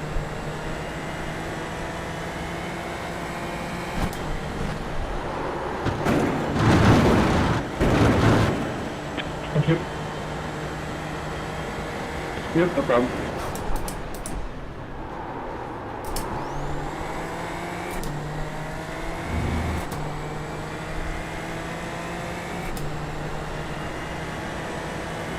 The Ridgeway battle. We could gain 3 places here.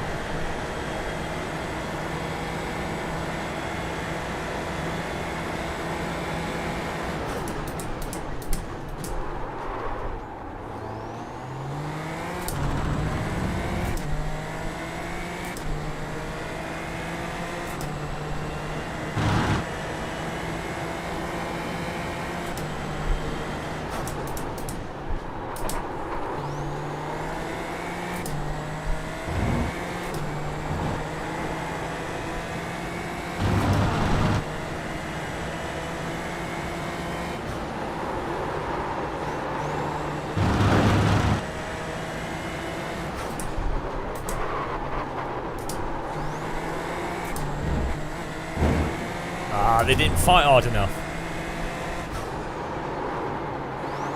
Wow, what a race, guys. So much fun. Wow. Nice defending there, Robert. Nice defending. Good 7th place. It was a good driving by Ari. Had a slip up that he could have driven. That's what we get for not qualifying higher. Great job. Did Thomas beat us? Almost caught me. Great drive. Ari. Oh, where's Thomas? No, he got 3rd. Oh no! Cheats, wall hacks, aimbot. That's all because he qualified higher. Starts in 4th and has to get 1 place, and here's me starting in 11th. I mean, Thomas didn't deserve it at all. Yeah, that was that was pretty close. That was great. Yes, Adrian. In the start, Zomotor killed me. But then I managed to come back. The pit Hello, was very Swalio. good. How's it was going, mechanic, man? Very bad qualifying. Swolio Armedia. Swolio Armedia.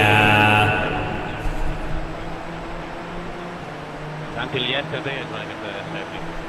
So I just left now. Here. Thanks, guys. Now I Yeah. stay in a Formula for, I need to be faster from the start. What in the radical? Have you done any? Have you done anything in the radical when it's really hot? Like, have you done any racing where it's like absolutely baking? That's like brutal. Like really hot driving a car is gonna be mental.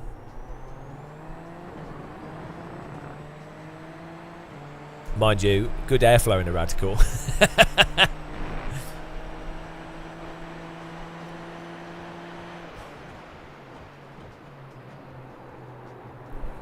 Ah, yeah. No, that'd be awesome. Are you filming it, I guess? I'd imagine. Hang on, how are you getting your car there? What's going on? I thought you were in America. You... Oh. I was going to say. Ah, nice. So what, is it just like a one-off? Cheaper than shipping your car? So how much does that cost to rent the car there? Is it a full set up by a team? So like full, you got a garage crew, radical subscription, £5 a month. That's it. Now don't encourage Ridgeway and Thomas. They cheated by qualifying higher.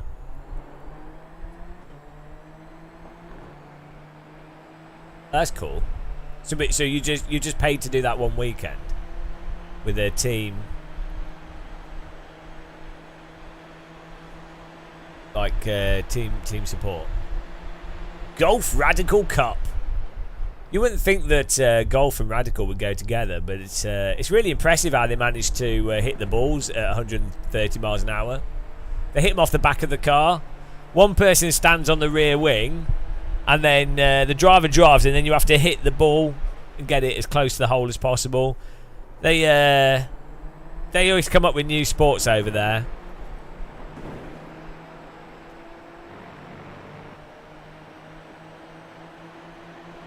Will the car that you're renting, will it have the feature of the engine not working optimally?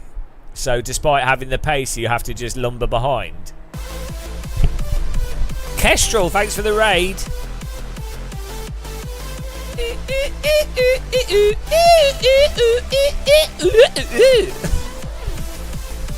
Kestrel in the house. Guys, check out Kestrel. Check out Swolio on media. Check out Swolio's videos if you haven't. His radical videos are really good. Swolio has actually invented a new camera. Forget helmet cam. Forget first person cam. Swolio has nostril cam. HD nostril cam. Half the view's the track. The other half is his nose. He can smell victory, and you can smell the victory with him. HD 4K Brazilian nose cam. And eyelashes. Admit it, you stole that off that British train spotter guy. You were like, nose, that's the key to views. More nose. Give me some nose. What are you using in the cockpit? Are you using what the Italian guy uses? What's it called? The new little, it's a little what's it called? That little camera. So Tony's not in here. He's got better things to do. He's too busy doing push-ups. Swolio Media offensively attacks Brazilian race car driver, body shaming. Clip it and ship it. You saw it, guys, in the chat. Absolutely disgusting body shaming. I mean, Tony is a really insecure guy and the type of person that's deeply offended. And you know, the fact that you would, bring up his nose like that, his nose size. I mean, bringing up the size of another human's body parts. Just bring it up at, it's disgusting. It's absolutely disgusting. I think we can all agree, chat, that Swolio is a body-shaming, disgusting, just a disgusting person. Oh, it's a prototype. Nostril prototype. Insta360 is what a lot of people are using. Yeah, thanks, Thomas. It's alright. I didn't qualify high. I'll let you off.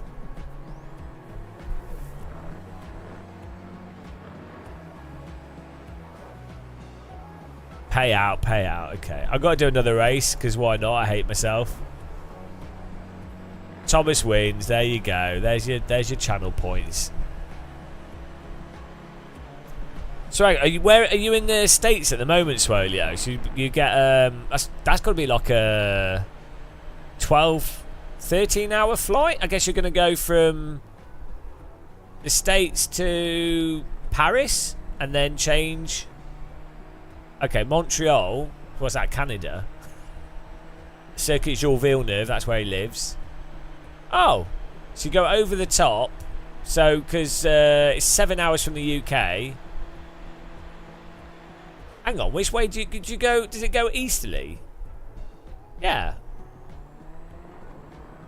I'm surprised. Oh, yeah, I guess it makes sense. Yeah, it's about 5 hours. So it's about 5 hours flight from the UK.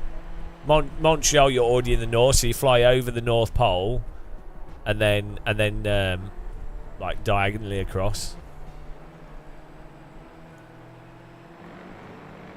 It's crazy. Yeah, over not over the North Pole, but it's not like it's across the North Atlantic. Like, it doesn't fly in a straight. You don't go like how you would think of it on a map. Like when I flew to Seattle, you go right over the north of like up and over. Oh, that is true, Swolio. Yeah, I do forget that sometimes. I'm still learning about the true science of the flat Earth. Yeah, it's not actually a circle though. It's a square. It's one of the great conspiracies. It's actually the Arctic Square. Square Arctic conspiracy. They want to call it a circle, but it's not. The Arctic dodecahedron. Oh dear. I wonder when we'll be in a race in the Super Formula Lights with Swolio, and we'll get to see him drive into other cars. And then Swolio can go, I lost control because I got too used to driving a real car where you can just counter steer. It's decagon, dodecahedral, hexagon. Yeah, circle can't be calculated properly. Exactly. Too many. Well, it's just an edge. It's not too many edges. It's just an edge. There is no edge in a circle. Where does the edge start and stop? Does the corner of a square technically, is that an infinitely small point? Like mathematically? Like it, in terms of how a square is considered, is the corner of a square like a zero? Like, realistically, there's no such thing as a square. Like, the edge of a square is actually a circle. Like, or nothing is square. Like, everything is circular to some degree. Well, I guess you get into like a philosophical debate about how much you can divide things, but like, you can't. every square has beveled edges in reality. So, but mathematically, a square is a zero, like a singular point. A hypothetical. So really, a square is impossible. Well, yeah, but a square has infinite edges, really. You just decide not to. Like, in reality, a square is actually a circle. There's no such thing as a square. I never thought about this. No, a square only exists because we've invented that they exist. They can't actually exist. Whereas a circle can exist. It's a squircle, a square circle. Look, let's Google this. It can't. There's no such thing as a square. That sounds like a science book. No such thing as a square. Can a square exist? It can't. Yeah, look, a perfect square cannot physically exist. The reason for this is not any problem with the existence of its boundary, rather in its imperfection of its boundary. Due to the finite size of atoms, quantum fluctuations and other phenomenon, no physical object can perfectly align with a mathematical square. There you go.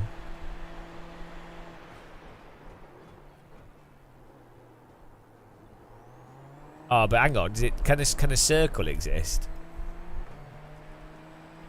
Oh, we've got to register for the next race here.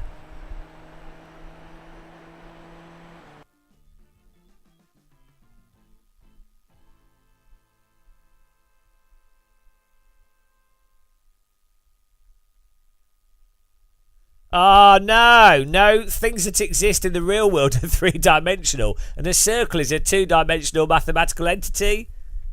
What's the three-dimensional equivalent of a circle? Like a ball? What do you call a ball? What's a ball called? a sphere, yeah, a sphere. Spheres can exist. What's the equivalent of what's a square sphere? A cube. Can a cube can't exist, but a sphere can. Welcome to GCSE Maths with Game of Muscle. No, it can't. Ah. Can Game of Muscle exist? I don't know. Sphere, cube, spheroid.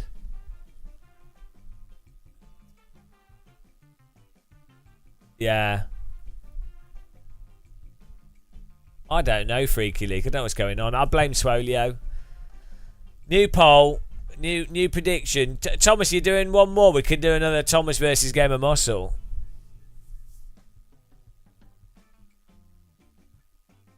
Yeah, he's doing one more. Let's do another Thomas versus Muscle. Here you go, guys.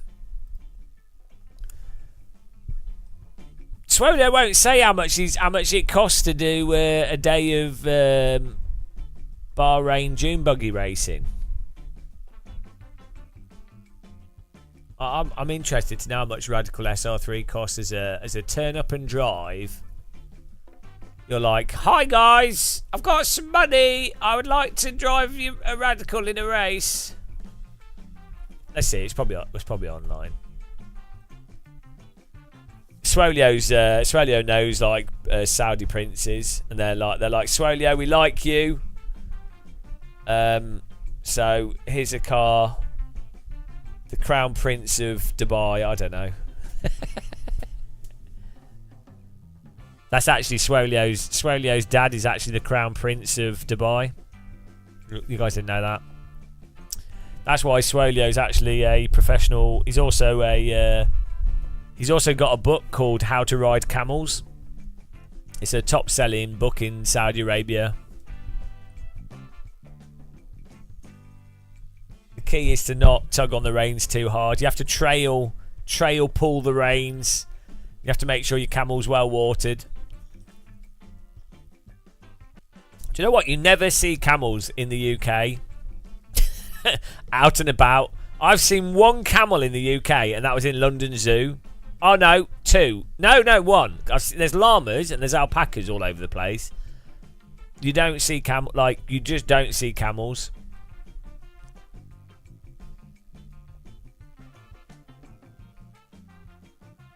Thomas is in the same split. Get in there. No, you see let's say alpacas. Just camels are not that common in the UK. A lot of alpacas everywhere. A lot of horses. Maybe camels don't like the cold. I don't like camels, I'll be honest. Camels. How many camels are in the UK? How many camels are in the UK? Camel population by country 2024. Here's the data and the answer that you wanted to know. You ready, guys? Which country do you think has the most camels? It's gonna... Come on. Okay, the least amount of camels out of the ones that are on this. Should we start from the bottom to the top? Right. The least camels coming in at 10th place, the United Arab Emirates, with merely 511,000 camels. 9th place is Pakistan with 1.1 million camels. Mali with a respectable 1.3 million camels. Mauritania with a beautiful 1.5 million. Ethiopia with a surprise 1.7 million. Nigeria, clip it and ship it! With 1.9 million camels. Wow, we're in dangerous territory there. Kenya with 4.4 million camels. With top 3, Sudan, 4.9 million camels. Right, which is second? Second of the camels. Come on, who do you think it is? I'll give you both choices here. So the top 2 is Chad and Somalia. Which has the most camels, Chad or Somalia? Place your bets.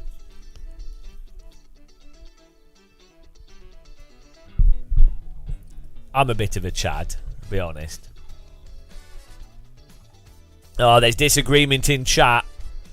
Nobody can decide. Nobody can decide who's got the camels. Okay, well, guys, you'll be glad to know the winner is of the information that you were dying to know about. Chad. Chad has the most camels since 2024. Absolutely incredible. What a victory by Chad.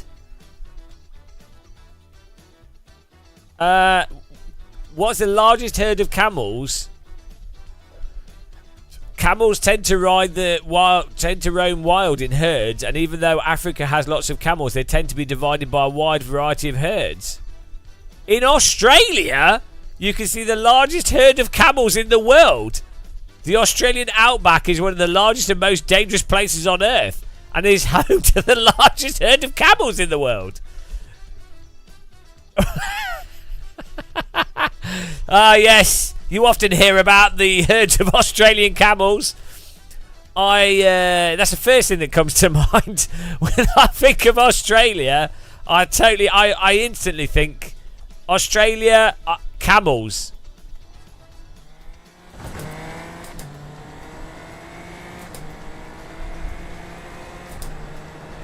That's a good fact to, well, I mean, I don't know if it's a good fact, but it's a surprise fact. The camel champion.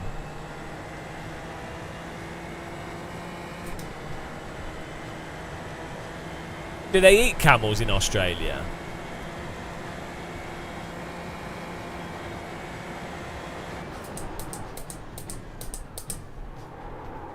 Why are camelids hard to see because they... Hang on, this joke is really bad. Because they are camouflaged.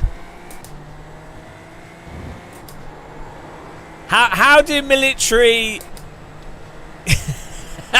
I don't know. There's something there. Hang on. Someone work out the joke for me. Someone work it out for me.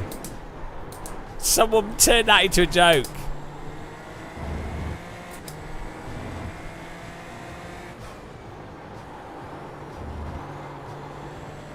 Green flag, green flag. Okay, here comes your first time flag. Oh, we're going. Tried.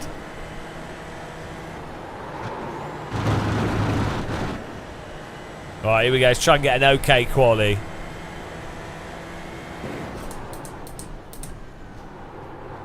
Let's play the game of I've got used to the open setup, now we've got to try and do the fixed setup and fail miserably.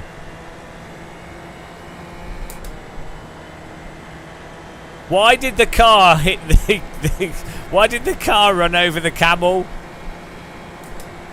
Because it was camouflaged. Oh, I don't know. There's probably something there. The problem is you don't want to say the punchline in the joke. And the problem is camelid, which is what a camel is, sounds like camel, so it ruins it.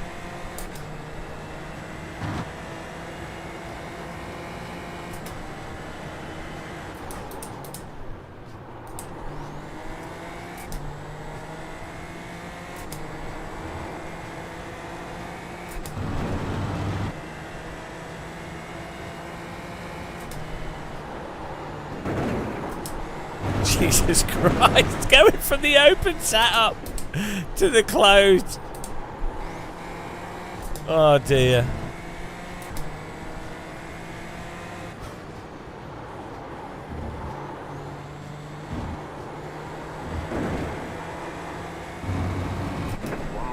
Oh, that was not good.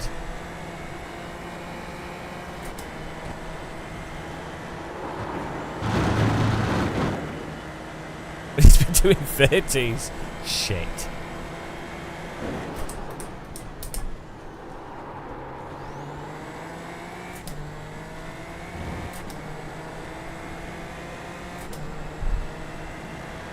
Ah, well that didn't help.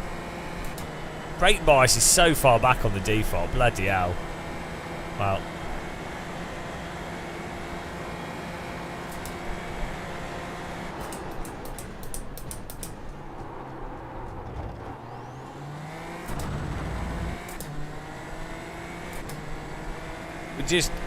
Being last in this race is never good.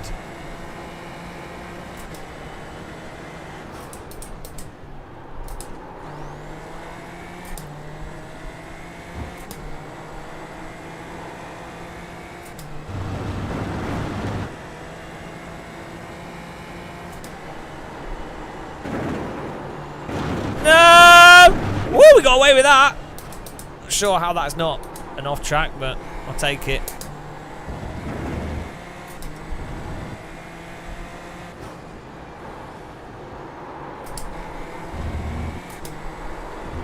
This was even worse than the first lap.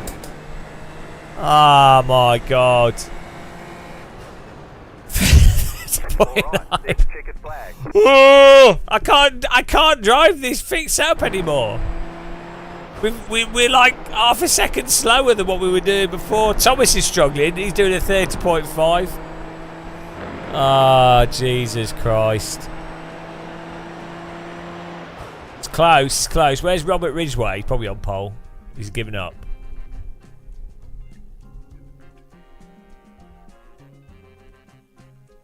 Oh, Robert's put it just in front of me. Why is the UK government encouraging camels onto the road? New mobile speed bump countermeasures at Halford roundabout near. What is That's just stupid. Oh dear.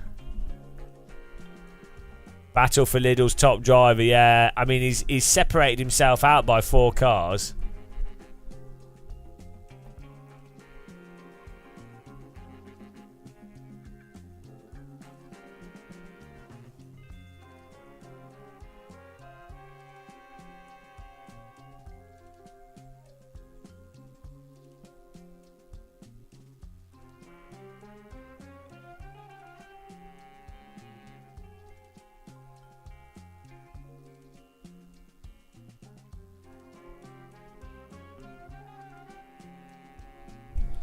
Woo! We got this. Yeah, it's alright, Ridgeway Racing. You're waving now, but you wait. Just you wait. I'll be waving at you with my air fryer.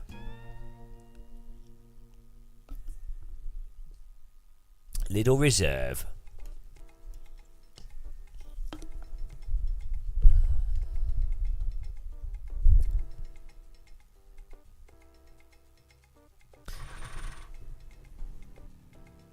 The estimated SOF is 4,297. Right. Remember to flag all of Swolio's videos, guys. It's competitive out there. Head down, stay sharp. Just thought I'd put that out there. Get flagging. The little board members have decided the winner of this race gets #1 seat. No. I still have higher I rating than Thomas, and that's how you keep the Lidl's discount card. Also, look at my safety rating. A license. Whereas Thomas is merely a 3.5k B. Absolutely pathetic. You can't talk for the Lidl board members. It doesn't work like that. You can't just claim that you're the voice of the Lidl boardroom. The numbers speak for themselves, and Lidl is a business run on numbers. That's why it's efficient.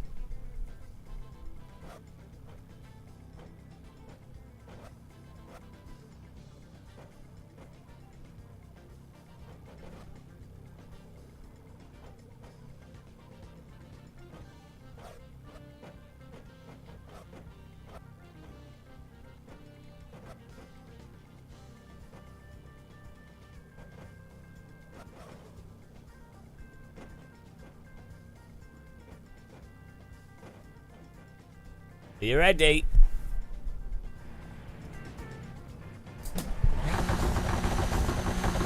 Green, No! green, green.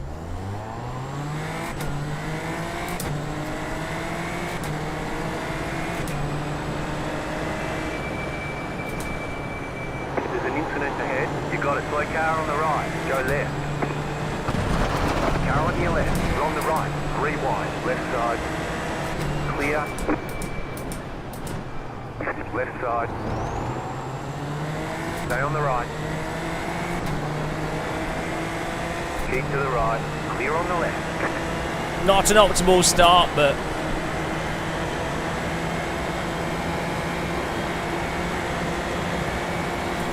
Car on your left. Stay on the right. Clear on the left.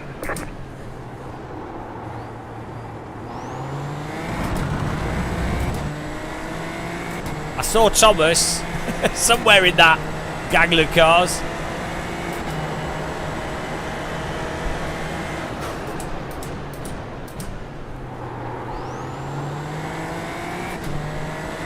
Left side.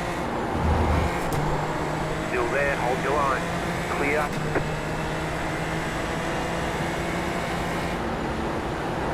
There's an incident ahead. Ah, Schmidt!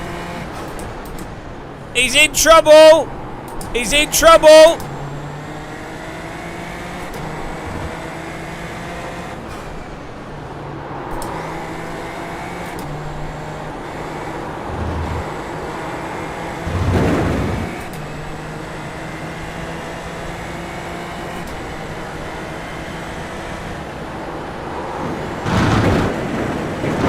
New lines! There's an incident ahead. Car stop on the left. Go right.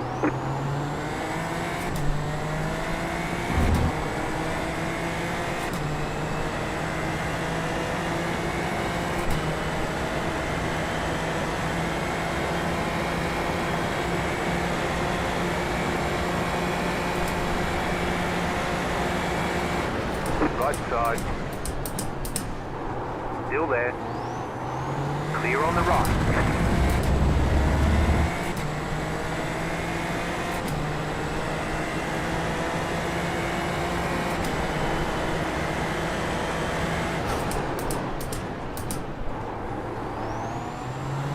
Well, there's a lot of shit happening in front. 4 wide!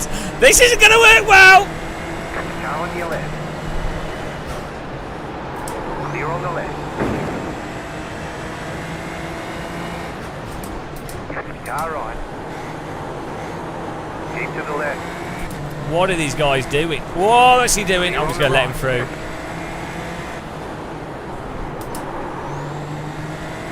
Oh my goodness. Slow car on the right. Car stop on the right. Go left. Absolute shit show.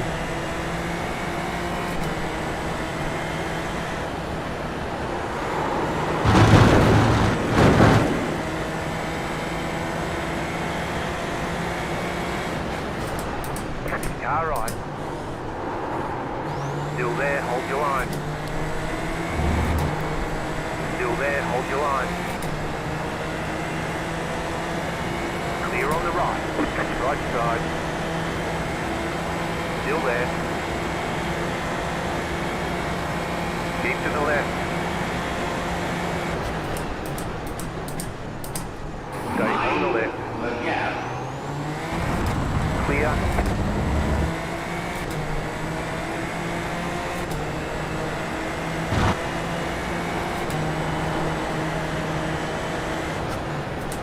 Car right. Oh my god. Clear on the right. We're dropping back! Try not to get wrecked! It's swamped!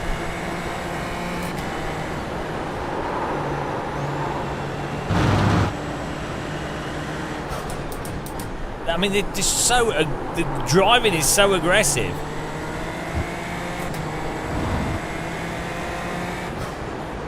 I really can't believe that there's not been a huge pile-up yet.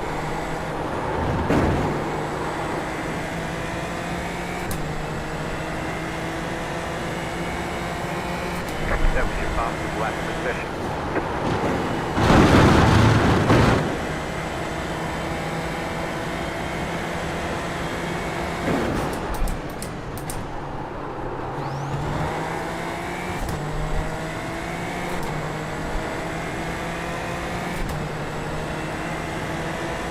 Ah! Oh my god.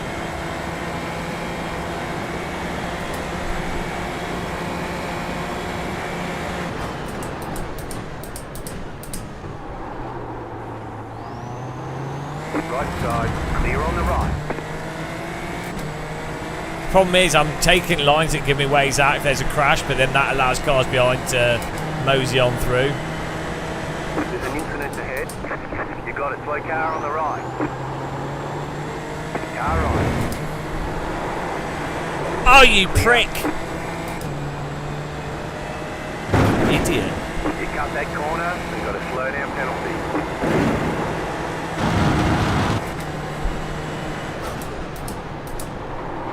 He almost wrecked us.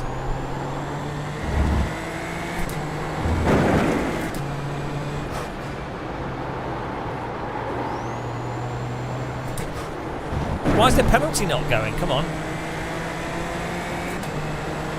Car right. Oh, what are you doing, you fucking moron? Go!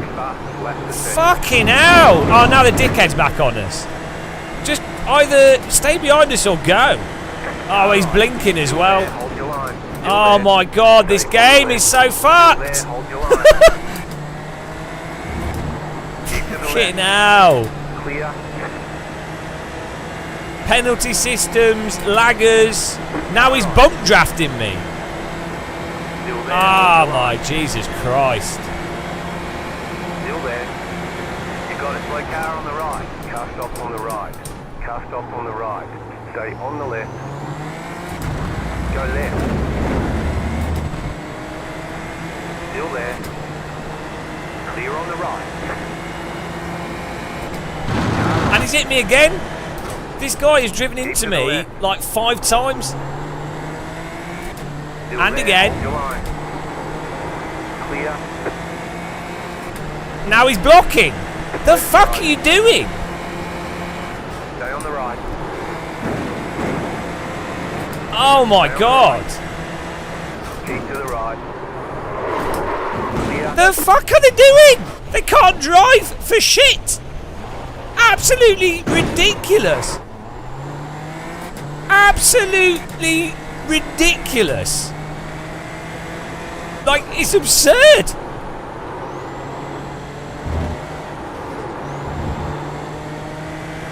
No, I had a car that was behind us that lost it up the inside and ramshackled us.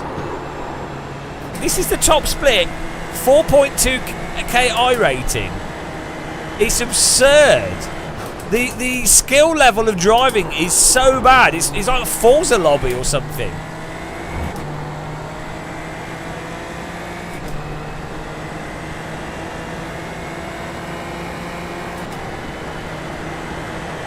Car on your left. Stay on the right. Clear on the left. Right side. Keep to the left. Still there.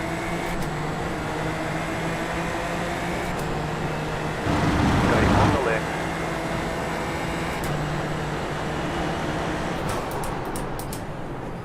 Stay on the left. Why is he closing me so hard? Like, it's absurd. Like, as if they're unaware that we're on the internet. Still there, hold your line. Clear on the right. Car right. Clear on the right. Go right. I mean, what are you supposed to do, guys? They're so bad. Car right. They are so bad, it's insane. Like, what are you supposed to do? They can't just drive corners. It's actually ridiculous on so many levels. My car's damaged. 5.7 seconds. It's just shit. Like, how is this? You can't play this properly. This is not a racing sim. This is like, so like, what is it? Time to push. Now my car's wrecked from all the contacts.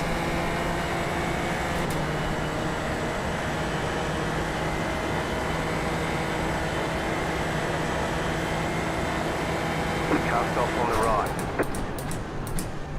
They don't have basic car control. You got a slow car on the right. Car stop on the right.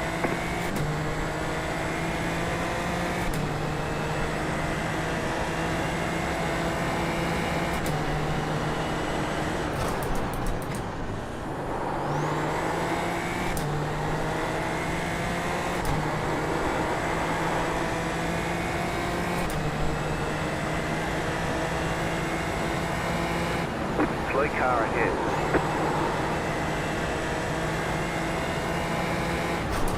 Yeah, it turns out when you're driven into 5 times, your car goes a bit slower.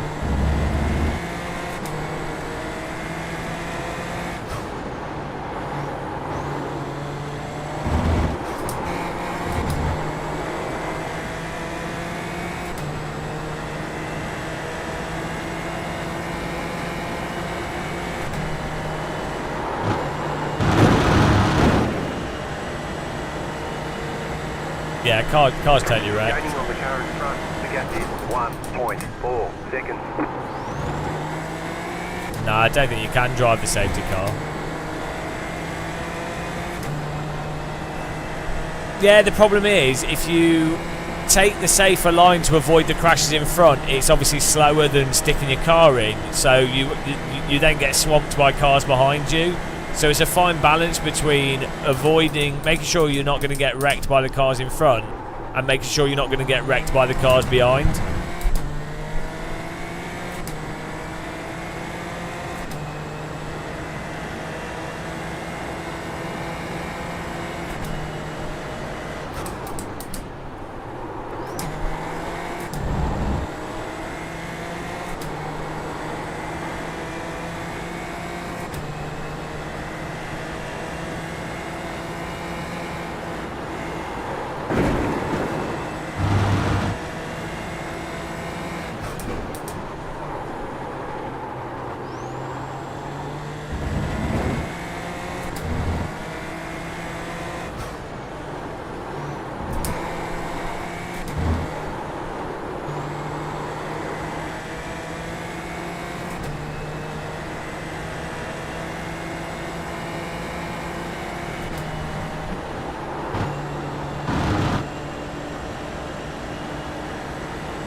Yeah, well, the problem is, you know that iRacing's netcode and contacts can't support proper close racing.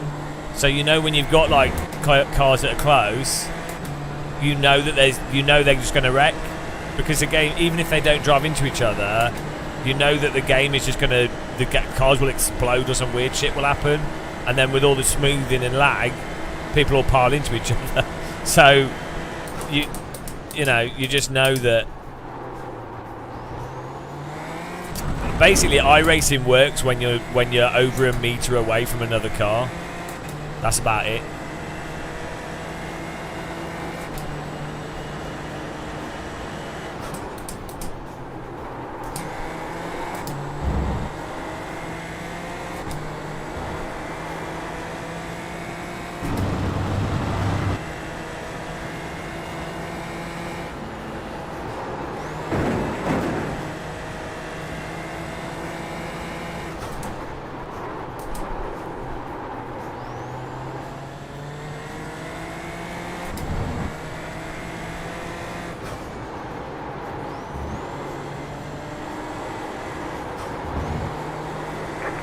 Did a 29.364.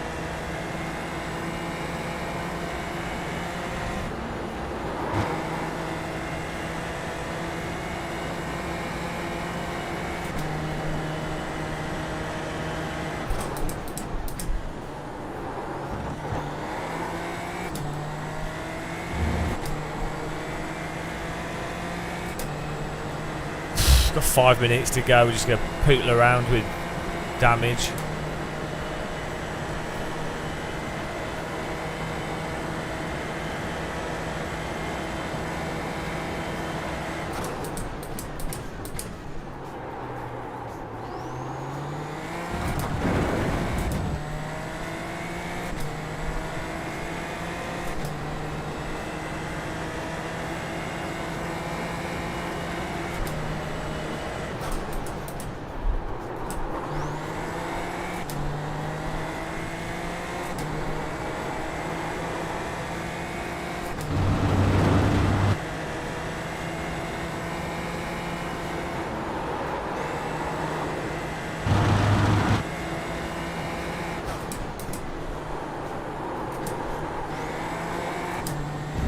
Well, you say that, Jet Red, but this is people that are like 3.5, 5k I rating.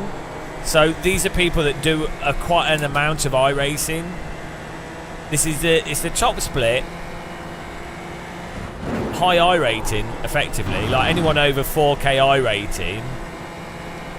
So it shows you that iRacing could not give a shit. They couldn't give a shit about moderating.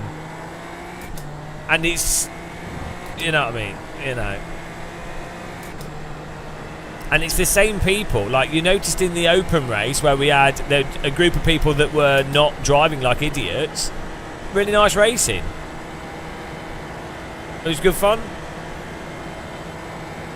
But because iRacing, I think partly what it is as well is a lot of it is like go-kart kids that are rich who are doing real-world go-karting, real-world race drivers, and if iRacing was to like ban them for being wreckers, do you know what I mean? It's like, well, hang on, why would iRacing ban them for ruining the service for normal people?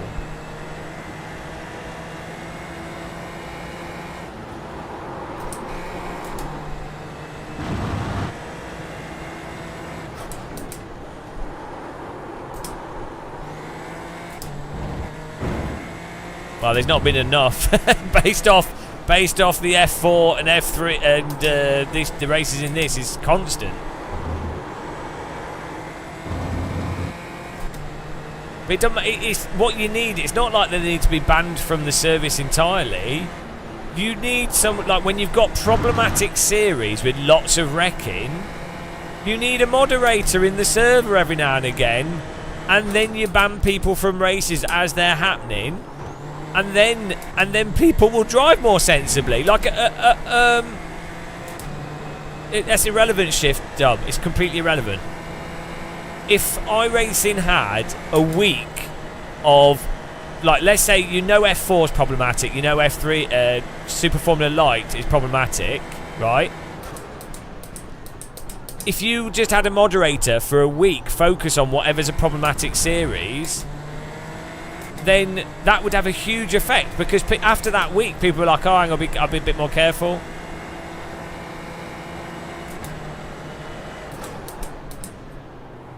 No, the defence for this is so stupid. No, I'm not even arguing with you. It's like the most moronic defence ever. Oh, they don't. There's too many splits and servers. How could they possibly moderate it? It's like, yeah, there's so many ways you can moderate it. To even defend iRacing on that is such like a mental gymnastics of, oh, well, it should just be how it is. It's fine. It couldn't be any better. What could they possibly do? Oh, no, it's all up to users. It's all up to users to do all the moderation for the business whilst you're paying a monthly fee. That makes sense. Well, do you know the genius of iRacing is how cucked they've got their users. That's the real genius of iRacing.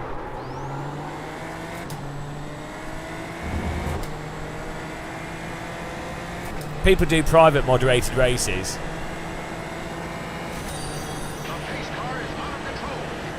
You know, shift dump. Nimcross is in races very occasionally. They watch some live streams and stuff, and they ban people that are like absolutely mental. That's right. That's what one employee or a couple of employees that stealth ban people is ridiculous for something like iRacing. That's absurd. What you would expect is whilst you're in a race, people that are driving like morons should be. You have moderations occasionally. They go, this car has been pitted due to unsafe driving, and it publicly displays it on the screen. There you go. And if you just did that at random, like if you had mods that were in servers occasionally that did stuff like that, people would be like, oh, I'm really worried that if I drive like a tit, I will get pitted, so I better be a bit careful. It's not really hard to. It's not hard. Like, oh dear, like the defence of it is insane. Yeah, they could do.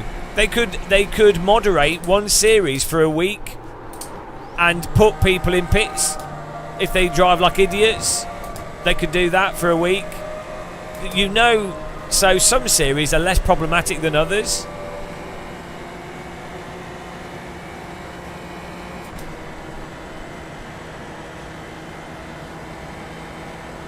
Now, what are you even arguing? It's so stupid. What? Tell me what you're even arguing. Just like, make an actual point. The fact is, there's like a whole host of things they could do. Some more creative, some not that creative, some simple, some more complex. There is a million things they could do, and they do nothing.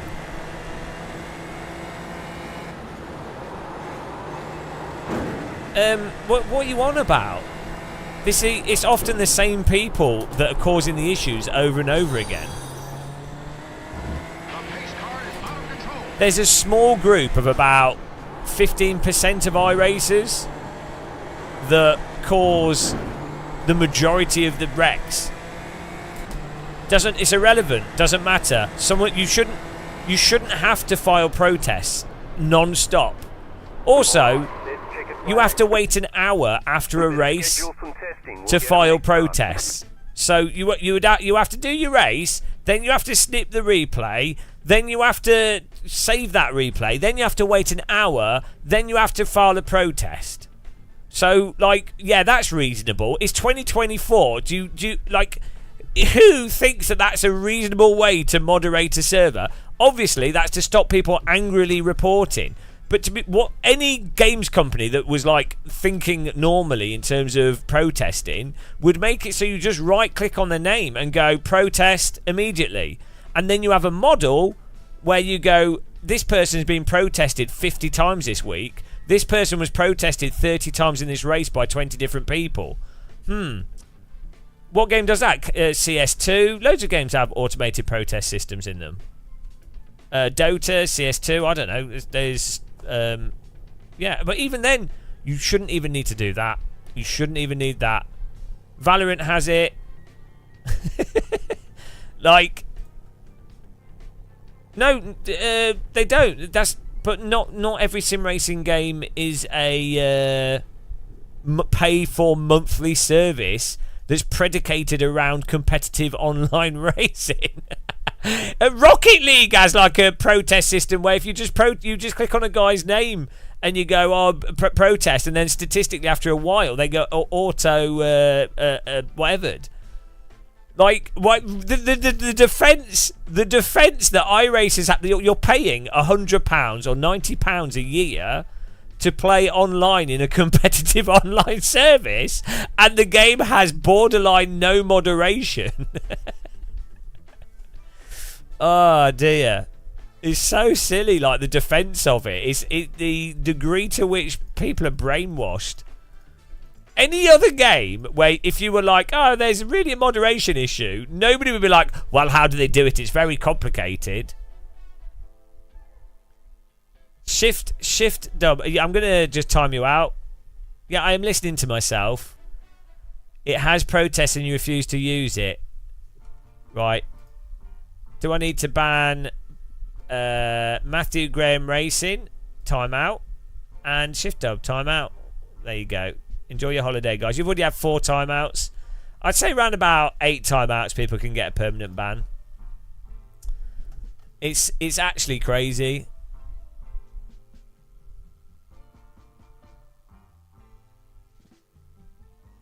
It's actually I don't know how you can watch racing like this and see the how crazy it is. Pretty much every race where there's close, you know.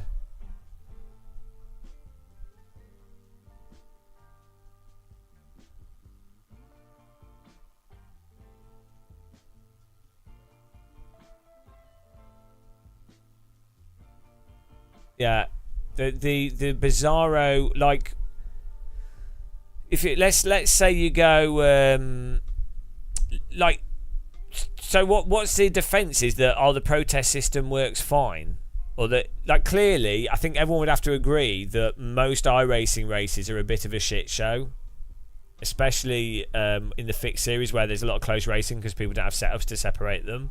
So there's obviously the current safety rating system doesn't work, the moderation doesn't work, and then saying, oh, well, you don't protest, it's irrelevant. Like, how is that a defense of it?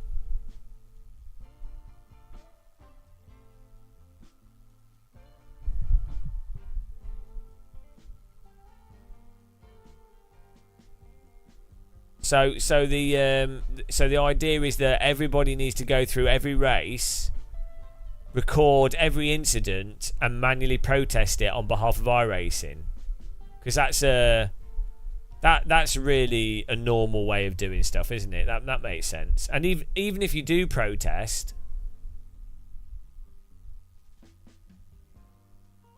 they will only ban when people are like voice chat swearing, driving backwards on the track. They don't ban people for doing what are slightly aggressive moves that consistently cause loads of accidents.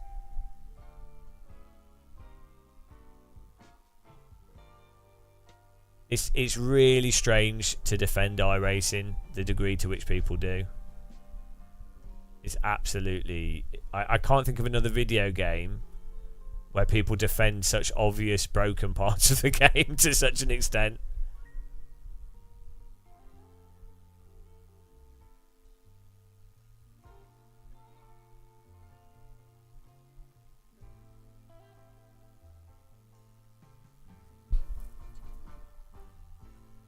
Yeah, as we were saying earlier as well, I mean, the basic safety rating stuff doesn't work.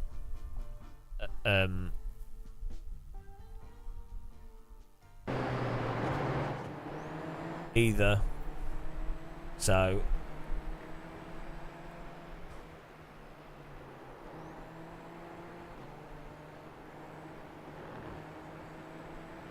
why would someone be against? Why would someone even defend? Like, you bought a product and there's someone saying that there's something wrong with the product. I don't know. I bought a new air fryer and one of the baskets doesn't get to the same temperature as the other basket. And you brought that up. Wouldn't it be really weird for people to go, oh, you know, it's really difficult to make air fryers. It's really hard. Manufacturing consistency is really difficult, so it's understandable. You'd be like... You'd be like, hang on, I bought an air fryer and it is clearly not working as it's intended to work. Right? So when you have like constant crazy wrecking from people driving mental in iRacing, and someone goes, yeah, you know, we can see from R Factor 2, for example, that different netcode and car contacts really do help reduce contacts, and we know from other sims that racing could be a lot better, and we know that you could do moderation better. For someone to then be like, no, it's impossible. How can they afford to do it? Like, why jump to the defense of it? Like, the default thing would be like, yeah, no, they really should do something different.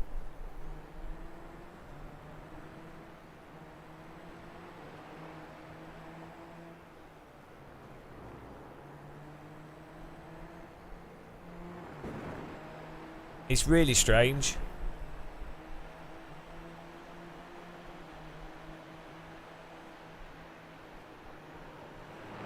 I can't think of another game where people defend that game. like the group brainwashing is on another level. Like, so Counter-Strike, CS2, pretty much all the players are complaining constantly about everything.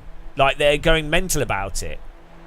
They're always going crazy on the developer. Like, even the higher up you get, like, if you were to get to like so this would be the equivalent of like the top 2 ranks in Counter-Strike, right? They would be, all those players are like, oh shit, netcode, oh the lag, oh the animation, oh the bombs falling off the map in a weird way, oh that smoke doesn't work properly, this gun spray pattern or whatever, you know, or this map balance, or this exploit, or what, do you know what I mean? They would all be, and they would be like, yeah, no, this, no, they might disagree to what's more or less severe, but they'd be like, yeah, or the cheating. But in racing simulator land, where people are spending monthly fees to play the video game, it's like, oh no, but if we say, like, what is it with sim racers? What is it with sim racers that are so brainwashed to defend their video game? Yeah, I think LMU actually has a really, like, its safety rating system and stuff isn't that good. What makes LMU races quite good is the car contacts and netcode.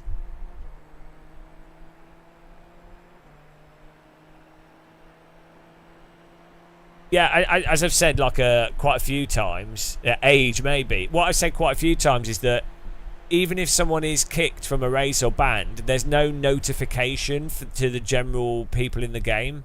So there's no knock-on effect. So, like, for example, you might have noticed in the UK there's a lot of shoplifting. So what they do is they put a cardboard policeman in the door, and that actually makes people not shoplift because they think, oh, it reminds them.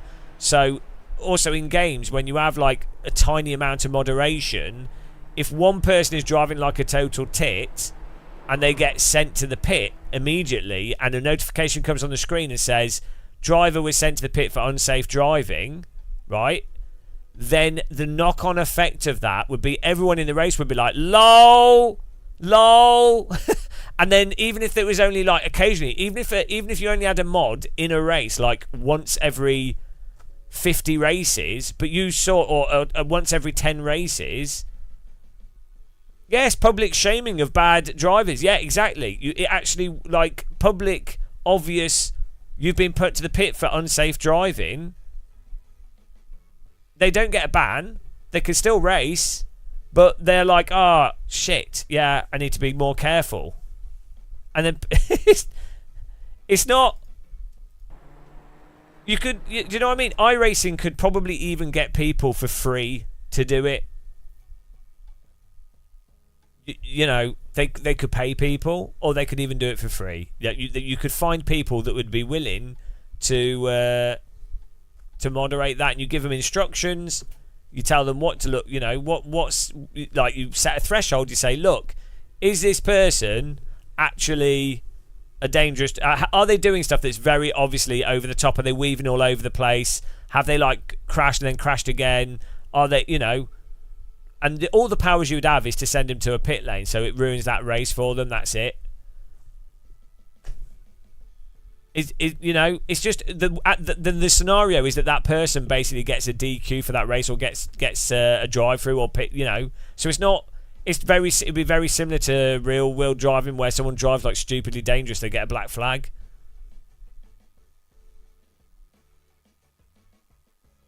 No, you wouldn't, Rob. No, you don't. That's not true at all. Why do you think that?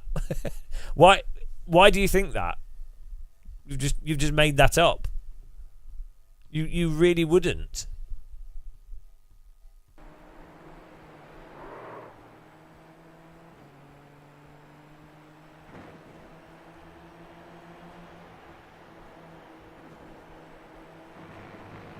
It's like, so it's this is an argument technique where someone suggests something, and then the counter argument is, no, in only the most extreme version of what you're saying would solve the problem. It don't make sense. That's like saying people. No, like, how do you think police work in real life? Like, you don't need 500 police for 1,000-person town, do you? You don't have police in every single shop. We have security cameras everywhere. You don't. Yeah, there's no police left. You don't have like. They don't. When you go through airport security, they don't pat down every single person. They don't. You know, a lot of it is just theatre to make people that would think of maybe carrying something. You know, when you take something through airports. They don't check everybody's bag to make sure that they haven't bought too much stuff and aren't paying tax on it, do they? So, but the point is, you know, they might check, so I'm not going to try and buy some expensive stuff and import it into the country illegally. They barely check anyone. Statistically, it's a really small number of people that actually get the stuff checked, and they, you know.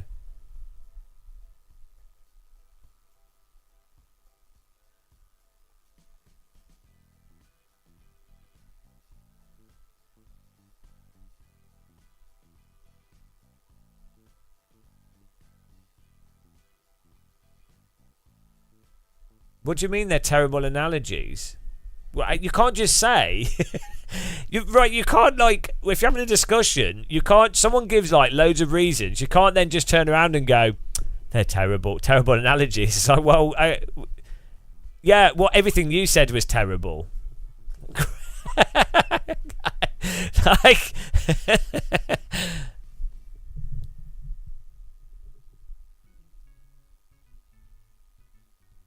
Yeah, no, it's a terrible analogy because it's completely analogous. Race control scoring has ended. Terrible analogy, guys. It's too close. No, you need speed cameras on every single road. You need police on the corners of every single road. Yeah, Rob, you can't just say terrible analogy. Not in the slightest. You have to, like... So when forming a conversation, you need to go, right, what did the person say? This is why I disagree with that. So you would say the policing analogy doesn't apply here for XYZ reasons. That's what you'd have to... You can't just... I mean, you can say terrible analogy, but you've not said anything.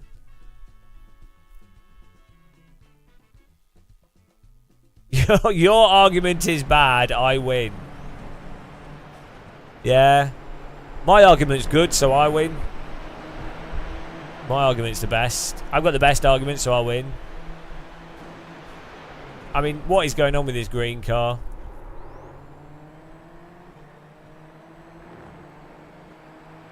Yeah. I'm correct.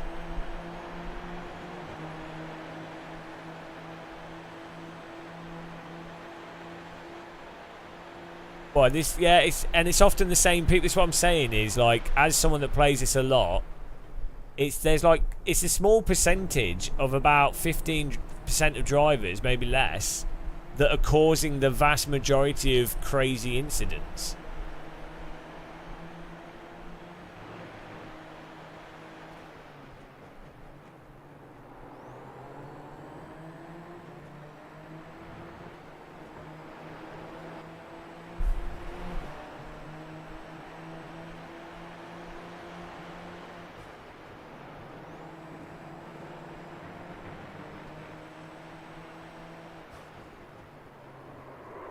I mean, is that the clown car that rammed us?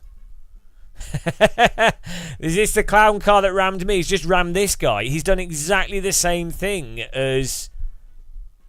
It is, isn't it? He's done the same thing to another car. So, was that earlier today or was that yesterday? I can't remember. Just drives into the back of the car in front.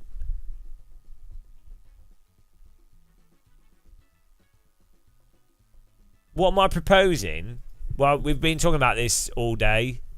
First of all, iRacing need to fix their netcode. Well, the smoothing's fine. It makes sense for oval and it makes sense to mitigate high pings. So with the netcode they have that has a lot of smoothing, what they need to do is they need to reduce the amount of force from when one car hits another car and how much that affects the other car. They need to work out a way of reducing that. That's Race Room and R-Factor 2 do that. Has a really positive effect. They need to reduce the amount of damage that's given from contacts because the damage is completely randomized due to the netcode and the amount of smoothing, making it that the client and the server and the amount of contact is always like complete mismatch. Don't make any sense. Then they need to... They occasionally need to have either their own moderators in some servers with some kind of like drive-through penalty or auto pitting, or they just watch and they see unsafe drivers. Some form of more manual moderation could be an option. Another thing they should do is have a instant reporting system, so you can, if you see someone driving really badly in the race, doesn't matter if they drive into you, doesn't matter, you can just click on their name and say report for bad driving, report for griefing, whatever. And what that does is on the back end builds up, they'd have a system with it, and they can have a mathematical model that's like, okay, these drivers here have had so many people click on their names. Some of them might have been what are you on about? So some of them might have been brigaded, some of them might be just bitter, whatever, but you'd have a model where it's like, okay, these guys here are statistically reported 40 times more than everyone else. So what we'll do is, right, if we're going to moderate, we can't moderate every server, we can then watch those races, or we can see if they're causing crashes. It's not that crazy. You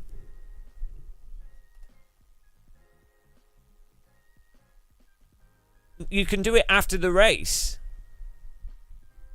No, you just do it after. You could do it whenever. You could do it whilst you're racing. You could do it after the race. Doesn't matter. Just clicking on a user's name. It doesn't matter, KHMP1. Doesn't matter because you're using their... Ideally, people just report everything that they see. The point is you have a model. It's not about every individual report. It's about an aggregate of reports, and then you build a statistical model of who is getting a statistically higher number of reports. It's not that hard to understand, really. No, it doesn't even matter. I mean, you could watch the replay. It's irrelevant. You could just go around reporting everyone yourself, as like a moron, you could just report everyone and go, oh, report. It wouldn't matter because you can only report one driver once per race. So the key thing would be is that people that cause a lot of accidents would end up being reported more by individuals, rightly or wrongly, and then they would be obviously listed out. You'd be like, oh, well, that person's been reported a lot. No, it's irrelevant. You're right. You're timed out for being, again, that's 4 timeouts. That's completely irrelevant. It doesn't matter. I could never play iRacing. What I'm saying is completely, it doesn't matter. Like,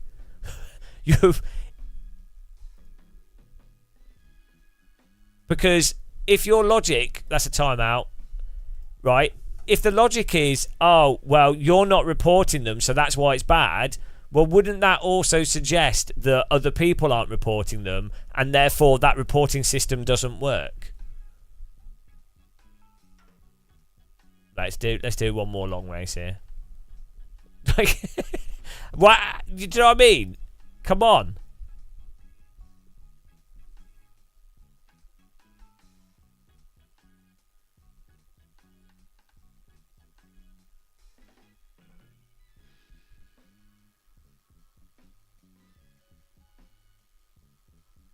No, obviously when you first implement a system, things don't get fixed straight away. Right. So what are you suggesting, Rob? Think through what you've just said there. What are you suggesting? Don't do it then. Yeah, this is all like really old games design stuff. This is not new ideas. Like, well, you know, we haven't got police at the moment and people are being murdered by Jack the Ripper. But if we do pay for police, that will cost money. And it's not going to fix things straight away because people won't be aware that there's police until at least a few months of the police being on the streets. So, you know what? Let's just not bother with any police at all. We'll just keep it how it is. So, like, what are these counter arguments? Clip it and ship it. Oh dear. Why are any of you defending how it is? It won't revive the people that have already been murdered. Genuinely, those of you that are defending it, why are you defending it? That's what I don't understand. Like, I could understand someone saying, oh, actually what you're suggesting, maybe this would be a better way of doing it. Maybe that would be a better way of doing it. Maybe this is another way it could be done. Maybe what you're doing could be expensive and there's a cheaper way of doing it. Whatever. That would make sense. But for someone like, I don't know what it is with sim racers that are like, it seems to be fairly unique to sim racing, the degree of defending a game.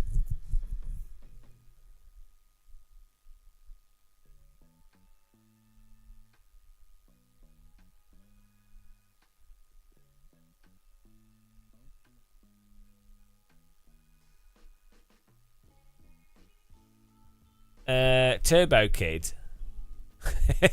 I hate League of Legends.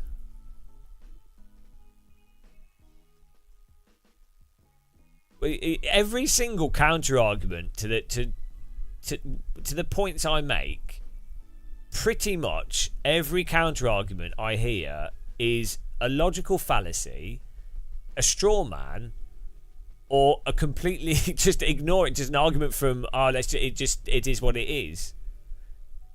It's really like, you shouldn't be satisfied making those arguments yourself. Like, you should find it boring making those arguments.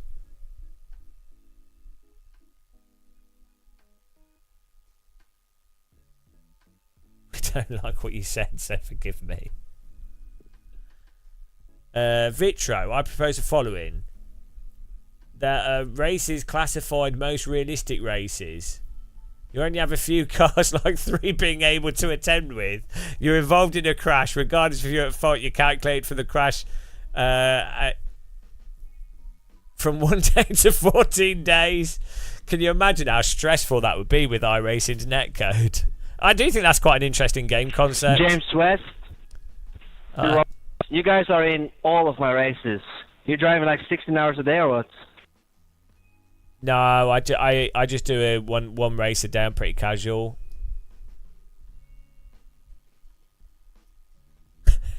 Yeah, that's pretty casual. Let's hope this is a bit better than the fixed race. Dear God. Oh wow, it didn't end well. Typical crash, T1. Yeah. I mean lap 1.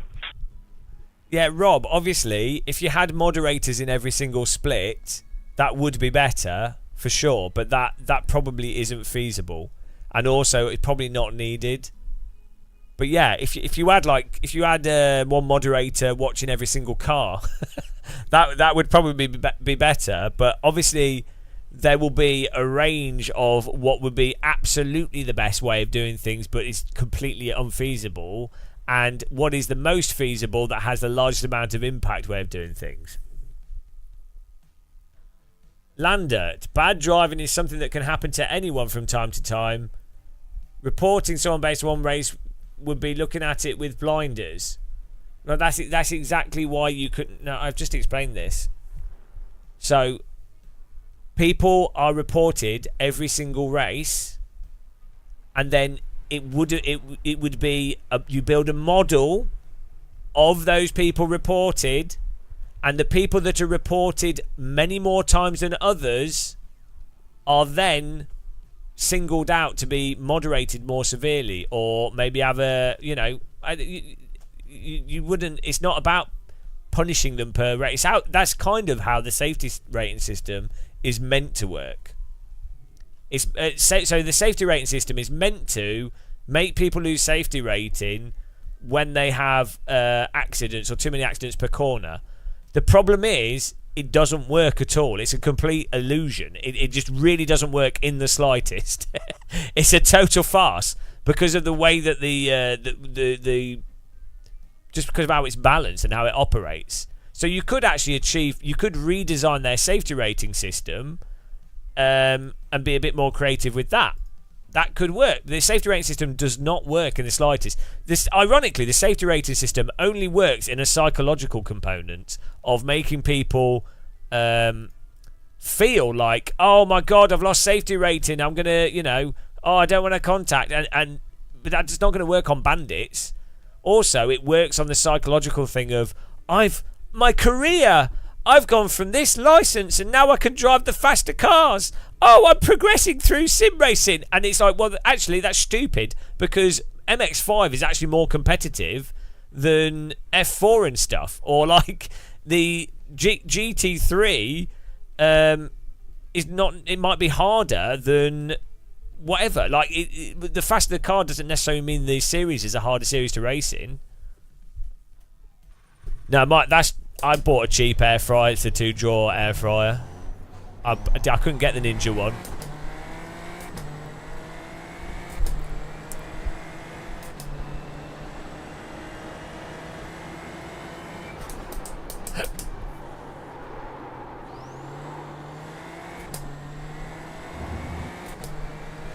Can you imagine? Just imagine iRacing with R-Factor 2 or Race Room like netcode or some of the online design that those games have.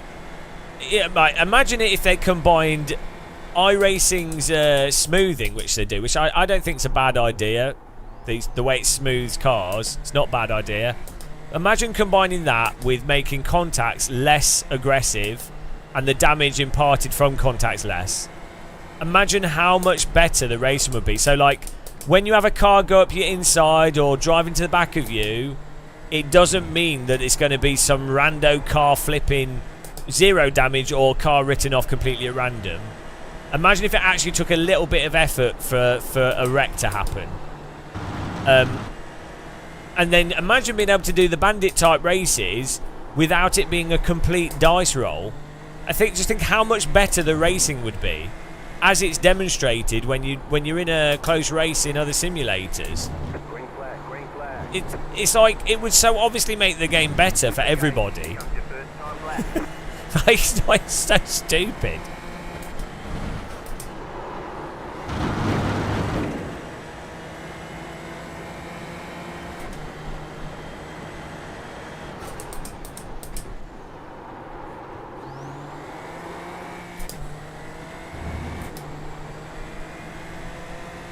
But oh well, I'm a lunatic for suggesting these things, so absolute madman.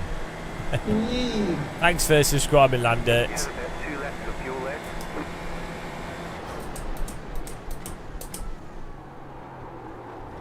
That game of Moslin is crazy ideas. Is out of control?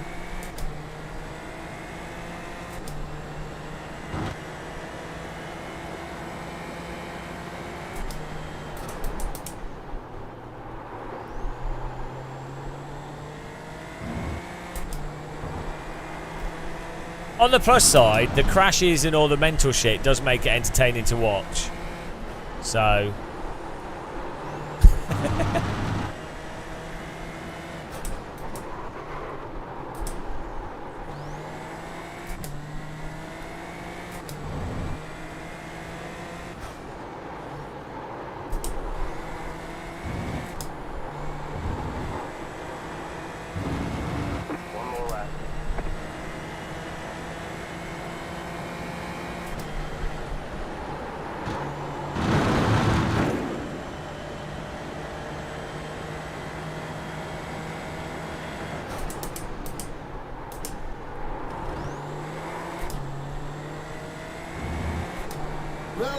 Well, everybody, thank you. Appreciate that. 7 Motorsports. Well, everybody. How's it going, Lee? You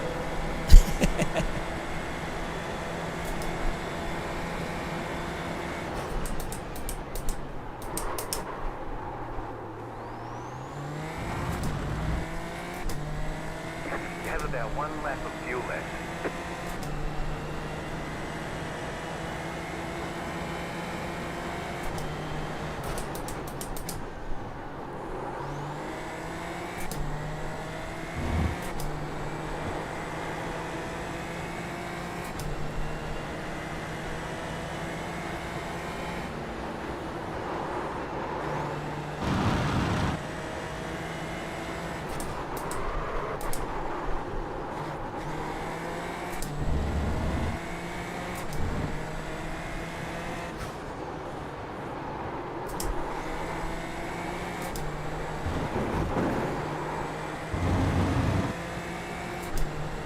Yeah, we've got a little bit faster.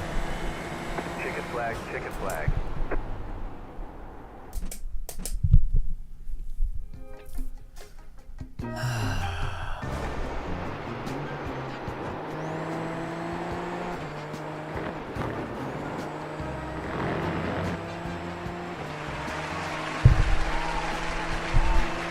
Right.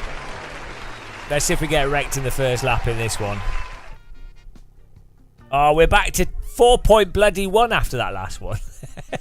Every time we move forwards by finishing in the top 5 or 6, we do that for like 4 or 5 races, and then we get punted in a completely unavoidable way. And then you're like, well, so you then basically you have to qualify in the top 3, otherwise you're done.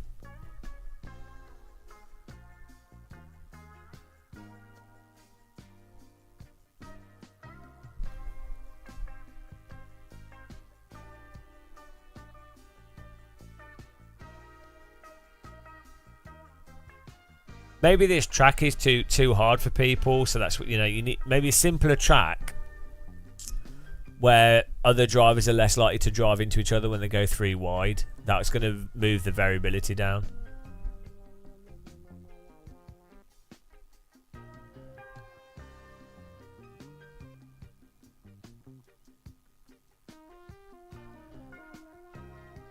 Let's get frying.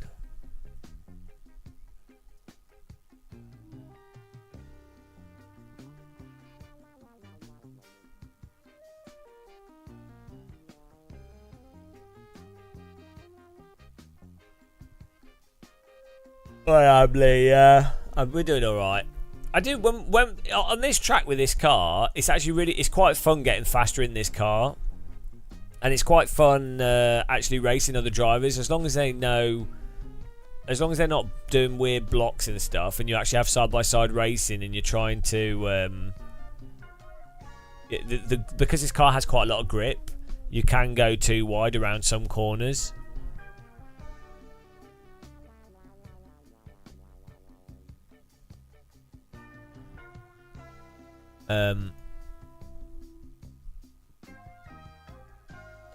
So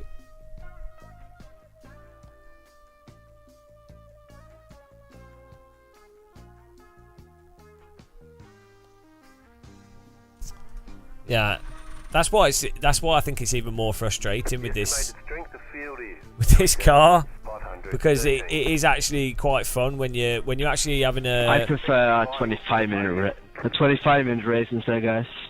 These races are a bit too long. Oh, thank you. Side by side. Oh, that is Chris Tat for the 100 bits. Really appreciate that.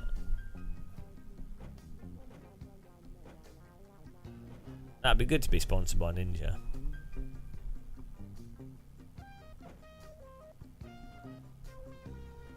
Oh dear.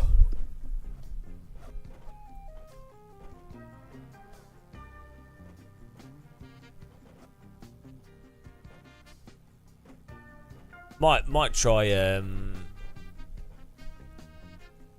need to try the GT3. Good luck, guys. The Adrian Asbo, AASBO. Okay. I am the champion of the ninjas. Oh, thank you, GLGM. Creeder Dude. Thank you very much for the sub. Really appreciate that. Oh.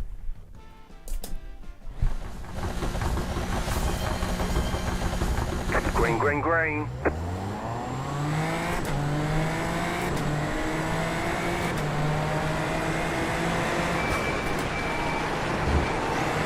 Left side, go right. You're on the right, 3 wide. Left side, 2 wide. Clear on the left. Car on your left. Still there, hold your line. Clear, there's an incident behind. I'm really not sure what happened there.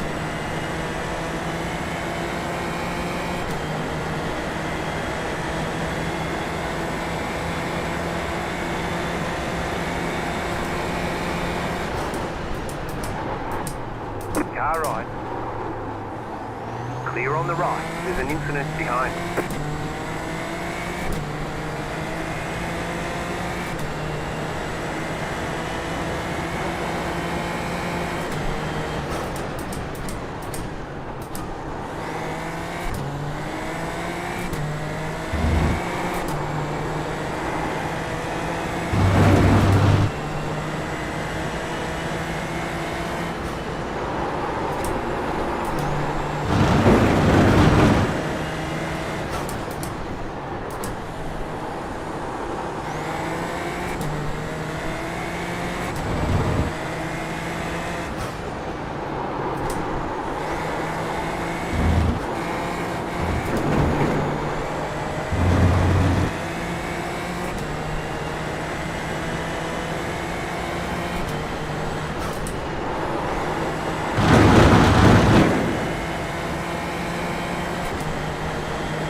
Got damage. Slow car ahead. Go right. There's an incident ahead. Car right. Clear on the right. Go right. Right side. Keep to the left. Stay on the left. Clear.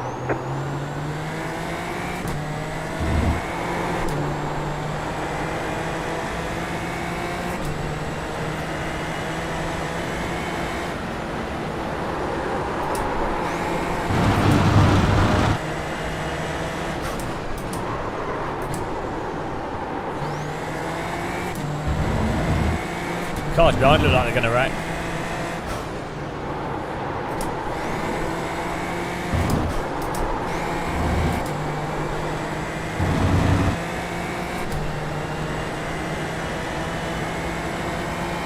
You're in fifth.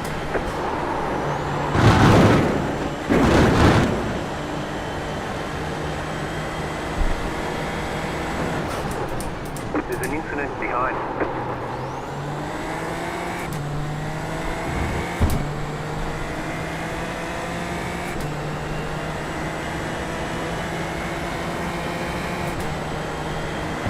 Do you have any wings?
The car in C1 just set the fastest lap, 29.029.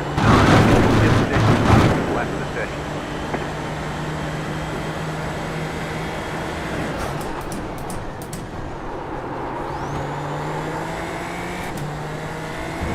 Thanks guys for the bits and everything and the channel memberships and stuff, thank you. I have to concentrate to be at this pace.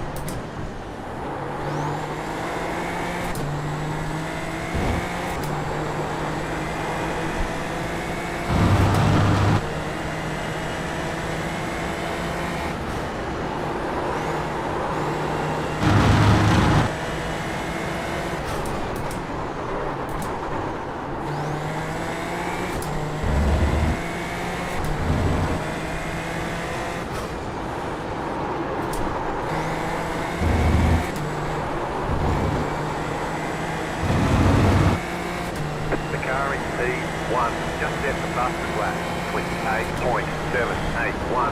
New fastest lap for you. You cut that corner and got a slow down 1.1 penalty. seconds.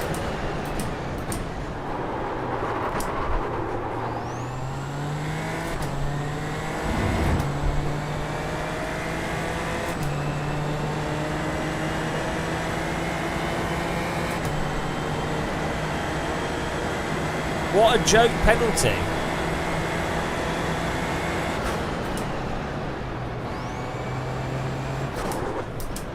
Oh my goodness, that is like the most ridiculous penalty ever. The harshest, stupidest penalty.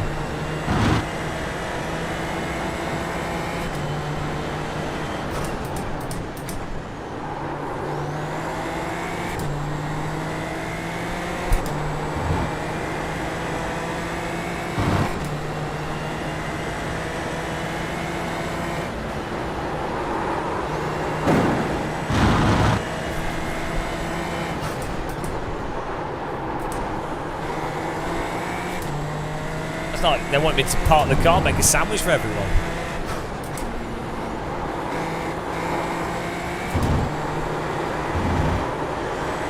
The car in C1 just set the fastest lap,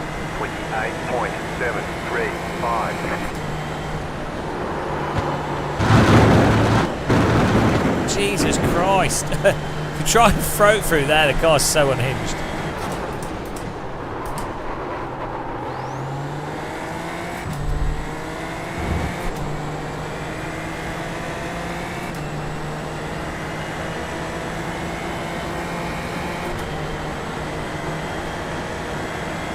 Yeah, and we lose the draft of the car in front for that penalty.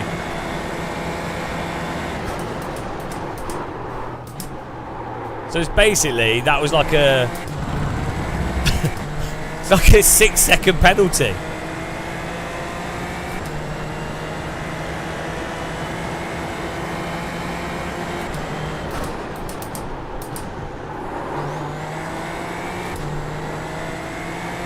Plus the car's now behind us.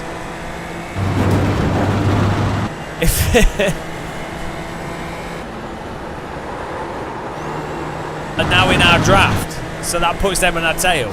So yeah, it's a little bit of a harsh penalty.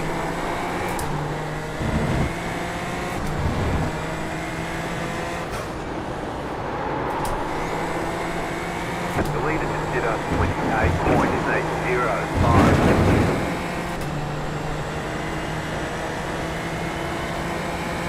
New fast flat for you.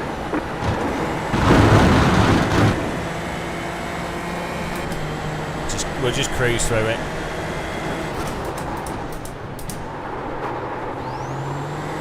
I'm so slow through there. Look, the car behind's absolutely launching on us. That's why I'm losing all my time through that. I need to lean the car through it more. Right side. I'm probably losing like 3/10 on that corner. Keep to the left. Clear on the right.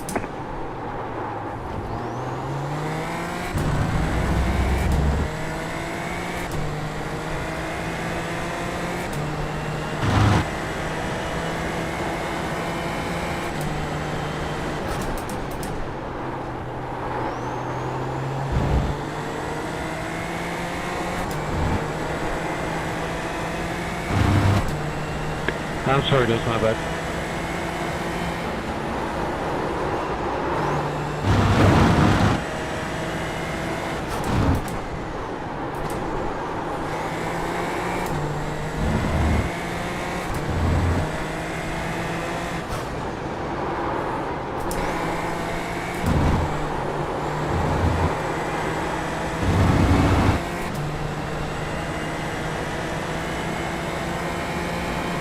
New fast flat for you.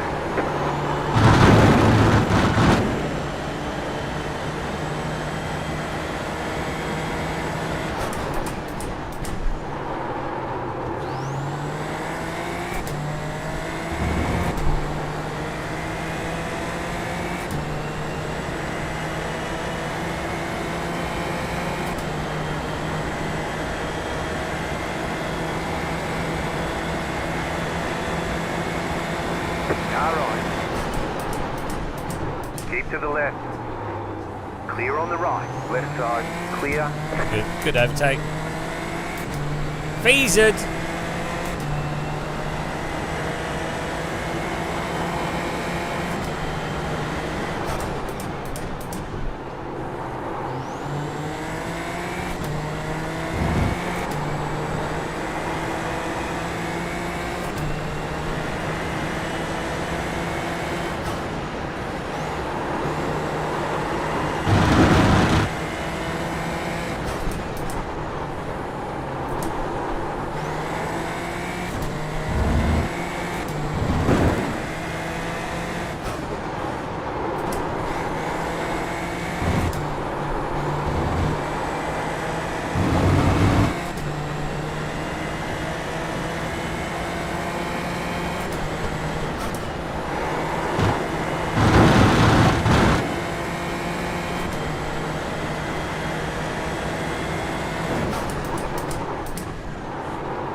On your left. Still there, hold your line. Clear on the left.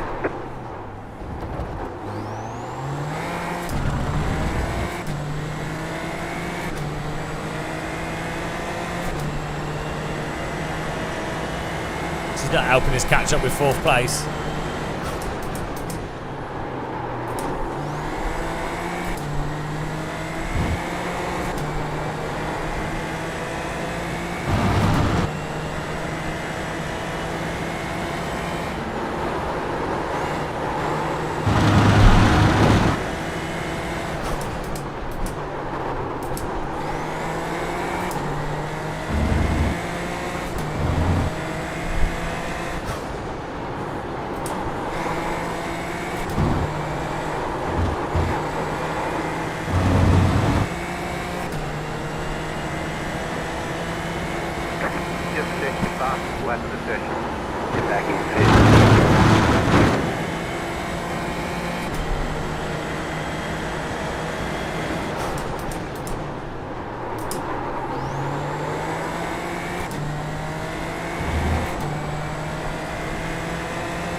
go. What a push. What a push.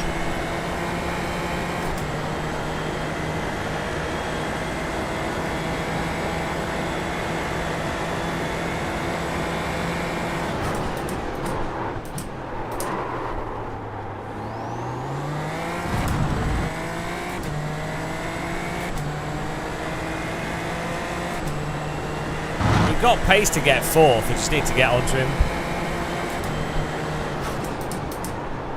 Oh, car's in front, mate. Nice back marker. Here we go. This will either help or hinder us. Thank you. Thanks.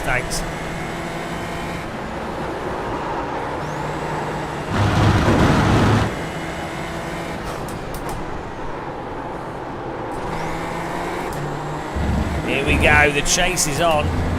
Nice, Dean.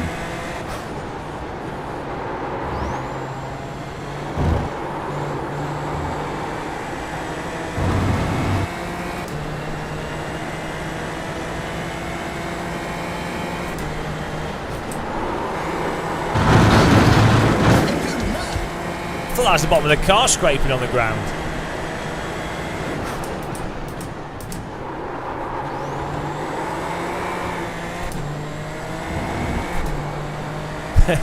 Try and get another throttle sooner there, the back starts spinning.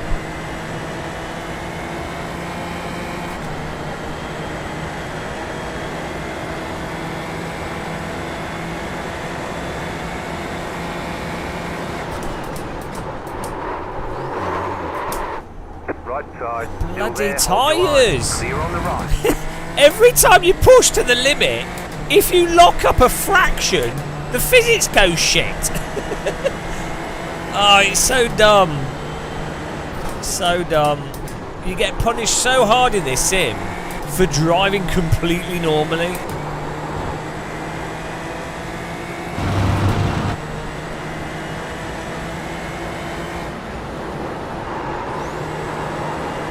Oh, we'll keep going.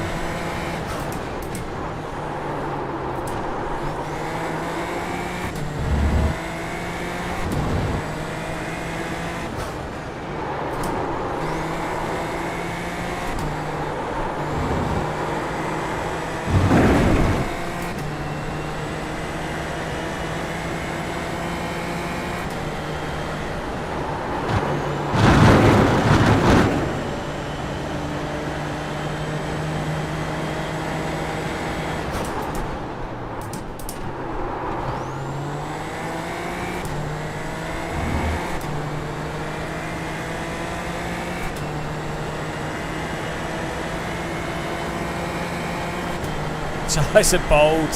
Pit now, your tyres are bold.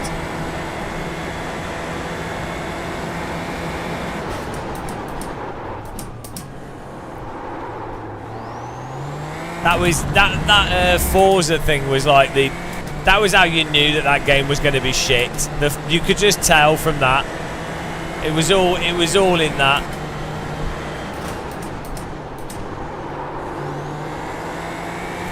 Now your tyres are bold. Oh dear, it's like, you know, they don't know what they're doing.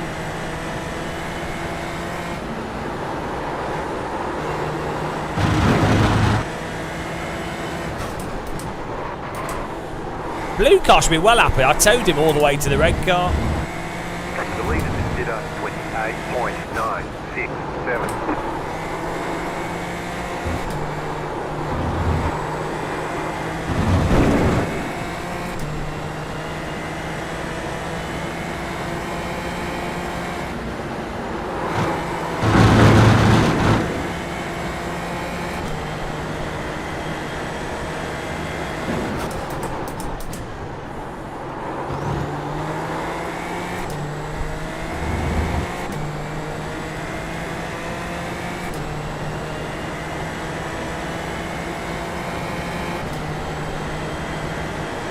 No, we're still 29s.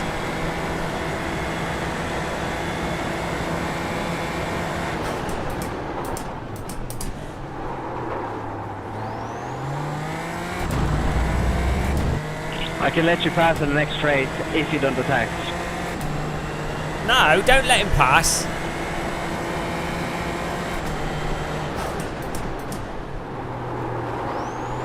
Shut up, James. This is a race. Just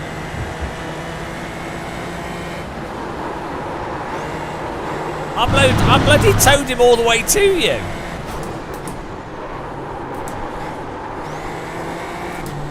now we're gonna crash.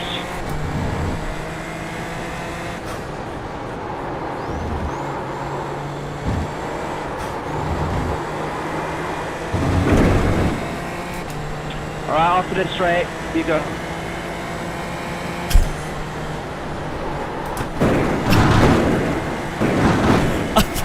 No, he didn't say anything. I'm pushing my button so it mutes him.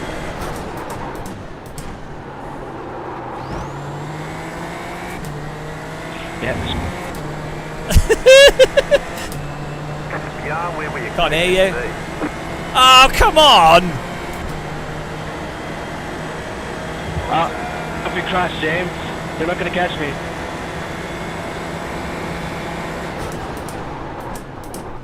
That's an advanced iRacing strategy. Pushing the talk button. Okay, you are actually gonna catch me. Oh no. Pushing the talk button so that they can't so they can't communicate to each other.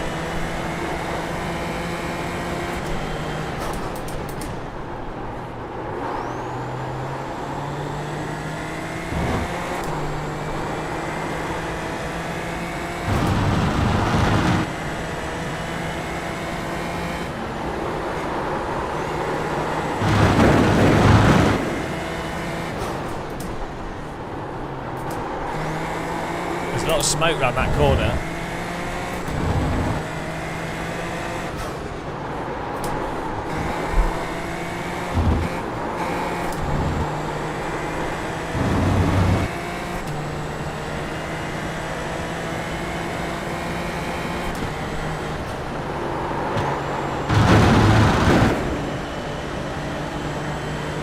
There's an incident behind.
Get for trying to catch him.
My cat is climbing on monitors.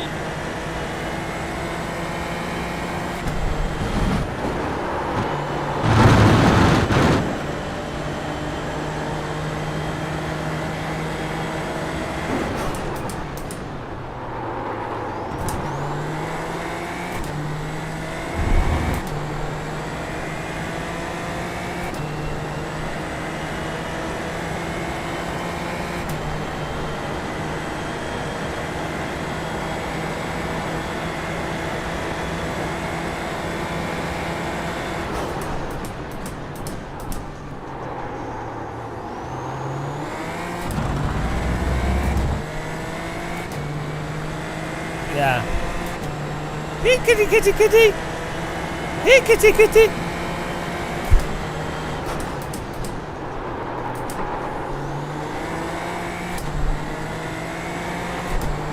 Yeah, you're not normal, man.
The leader just did up 28.982.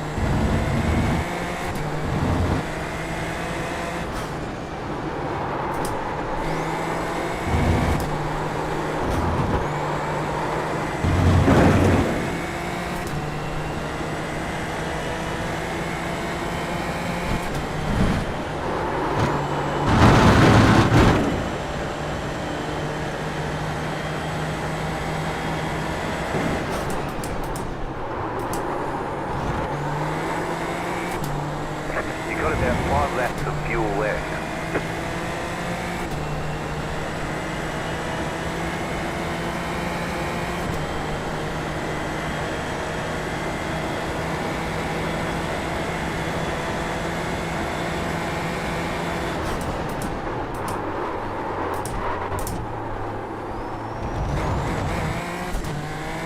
See, the margin between where is an acceptable brake to back of the car's going to go mental but there's nothing you can do is so stupidly small.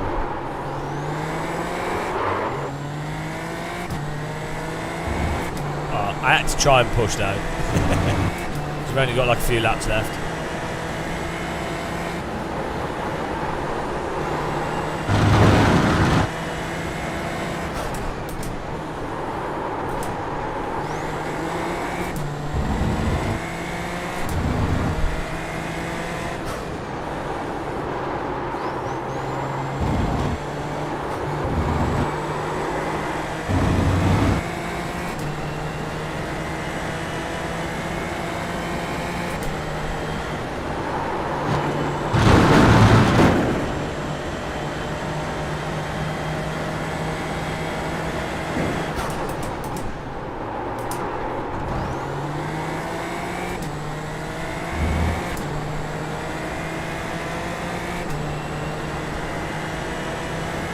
Do you guys also have a problem with your tires just turning off? No, iRacing's tyres are always perfect.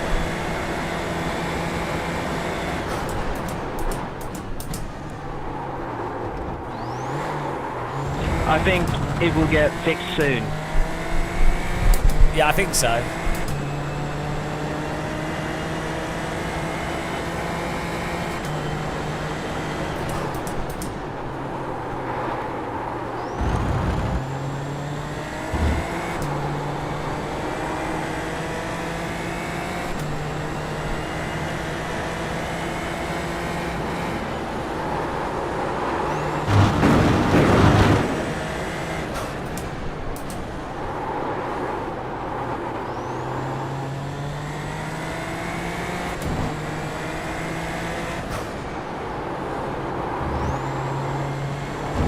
White flag this time.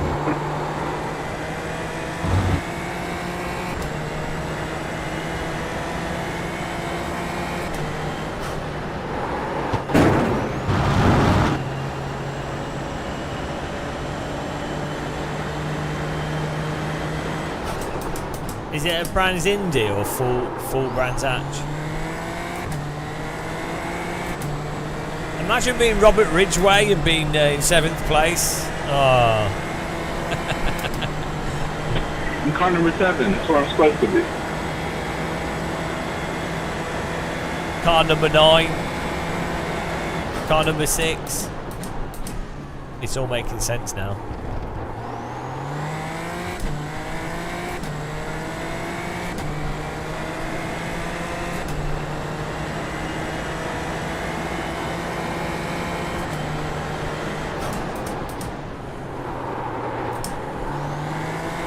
I can't hear you guys, you're so far away.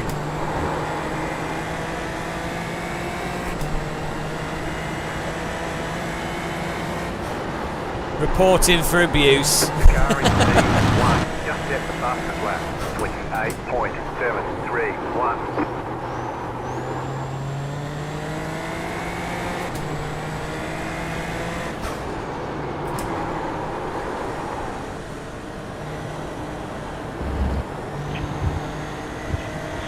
Nice place there, Trevor.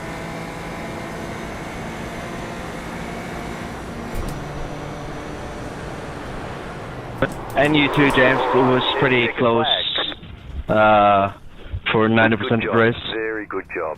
Yeah, I didn't want to. I didn't want to challenge you too much, you know. I just wanted to make it a little bit exciting for you. Well, you were faster than me for a lot of the race, so yeah, good job. Position by number. Can't really talk trash right there, James. I mean, this was like every yeah, time. Alan, dude, that was great. Every time we like tried to push a bit more, you just you have to just hot lap in like a predefined, you know, memorized pattern. As soon as you try and like push a bit harder, you inevitably are going to lock up at some point, and then it like absolutely goes mental. Find where we. Yeah, no improvisation. Where was it? Oh, thanks, Knock Soul. Welcome. Don't know, we're stuck at 4.1. The 4.1 death zone.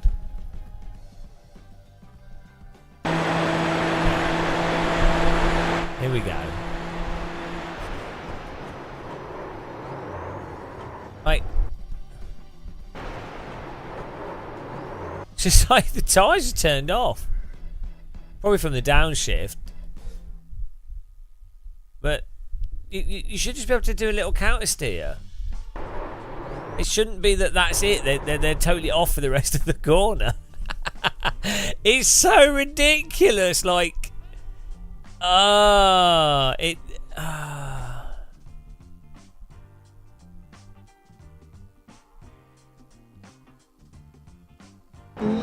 just be like a little lock, and then you just counter steer and you drive through it. It's like, no, that means the tyre's not going to work now for a second.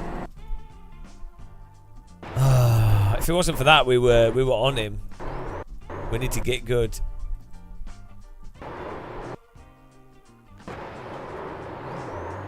Fortunately, the brake accelerator trick worked.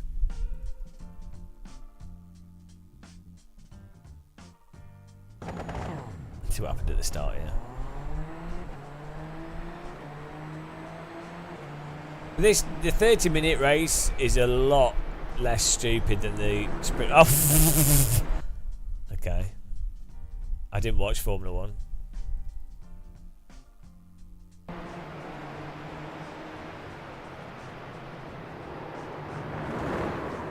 I mean, Robert Ridgway probably had a heart attack there.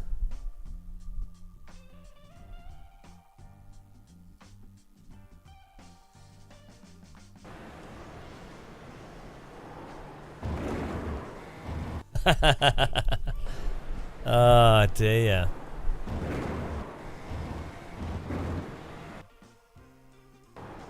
Whee!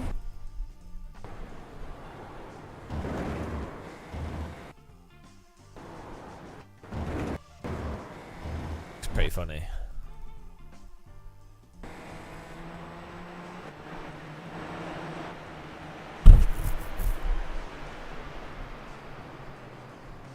He probably kebab would be nice. Yeah, he probably saw a good kebab. Oh, is it Sunday? Shops are closed. I haven't got any food. Just have to eat porridge.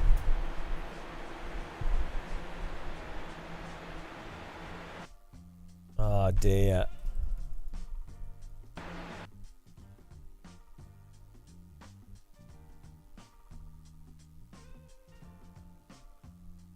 Oh. No, this cost us a lot of time.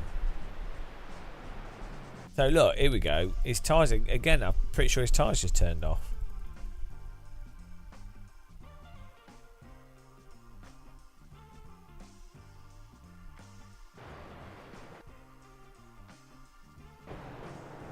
Yeah, like so he turns a bit too much, or whatever. Tyres go, whatever. So you just counter steer, but you can't in this game. And he's counter steered, and then it's still off. Anything you do, it's off. And so it should just be like a. It should just be. Oh, got a bit too much. Snap counter steer, drive through it. That's what any real driver would do. That's what any real car would behave like. It's absurd.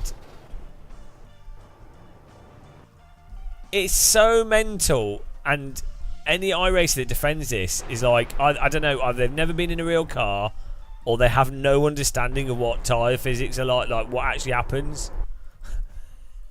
This is so stupid. You have a lock-up, car train lines a bit, and their rears are off. Rears are still off from that initial. They're just. And obviously the car behind can't do anything because they're like, well, bonk.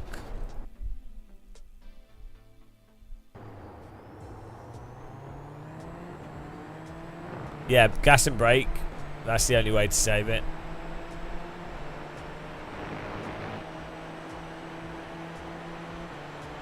Yeah, well, downshifting early will cause it to. No, I don't, John. People don't spin in real life from completely everyday normal counter steer situations unless they're really stupid. They don't really. They're not like. The Skippy doesn't have much power and it's got road tyres on it, so they have much wider slip. But the Skippy tyres just go to mush. But yeah, it's not really got enough power to really. Well, in real life, you can actually drift a Skippy and do loads of stuff, but in iRacing, it's just a bit sloppy.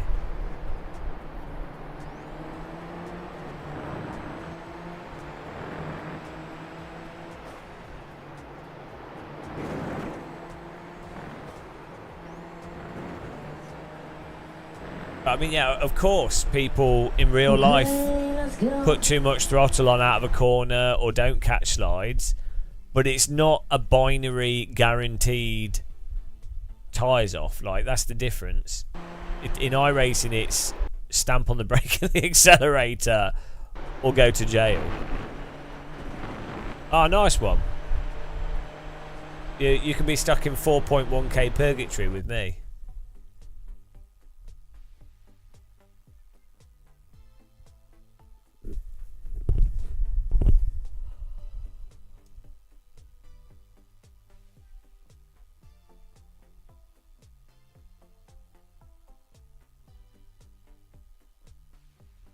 We've got pretty good at this track, but it's the fixed setup version of this race is too erratic to there's no way for you to avoid people ramming you or doing like 3 wides and stuff at the start. Like, unless you can qualify in the top 3, like, even then it's a bit, because you have that T1, the T1 crash, which is really common, which you probably have to avoid so you get swamped, and then you have like the T3 crash. So the first 2 laps are just a shit show, and then if you get swamped, you're just in a gaggle of cars. There's nothing you can do. There's no escaping them.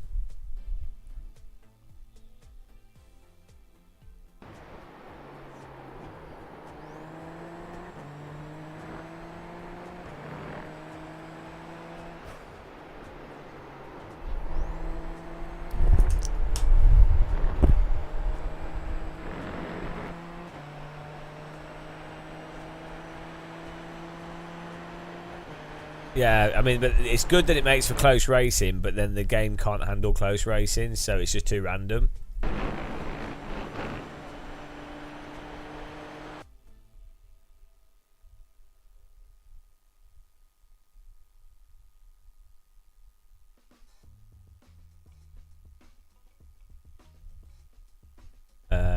Okay.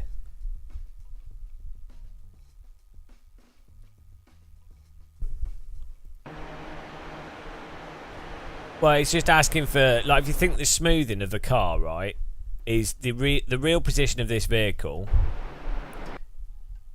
is like, as far as another car's concerned, they're like a range of actual real position is like a meter around it or so.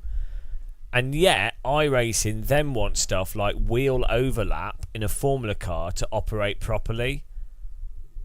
But it's like, if the position of this car is smooth so that it's not, you know, so that it's, you know, you can't know where it is, generally speaking, how is wheel overlap meant to work properly? How is, it's just going to be pretty randomised in terms of when there's an overlap crash.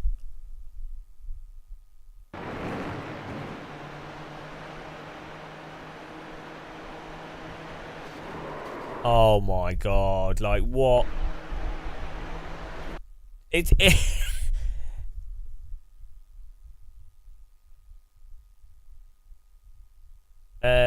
no, because my replays are my client. The replays, I've set it to client side replays. So if you set the replay to server side, then you can see what the server is seeing.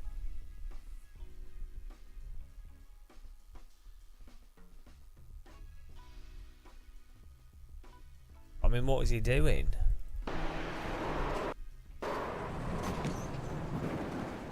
How is that minimal damage? You've just driven a car into a wall. See that? How does that work? This is the thing. This is what I mean about the damage. If it can't be consistent, it needs to just be massively reduced in all situations. It's so... How on earth do iRacers defend it? Like... It makes no sense for this to basically have not written your car off. There's no, in no sensible way should a hit with a wall that bounces a car back off the wall, that would, like, you might get away with it in some, you know, very rarely. It can happen. But then you have that, and then you have like the gentlest of taps, and it's like you're completely wrecked.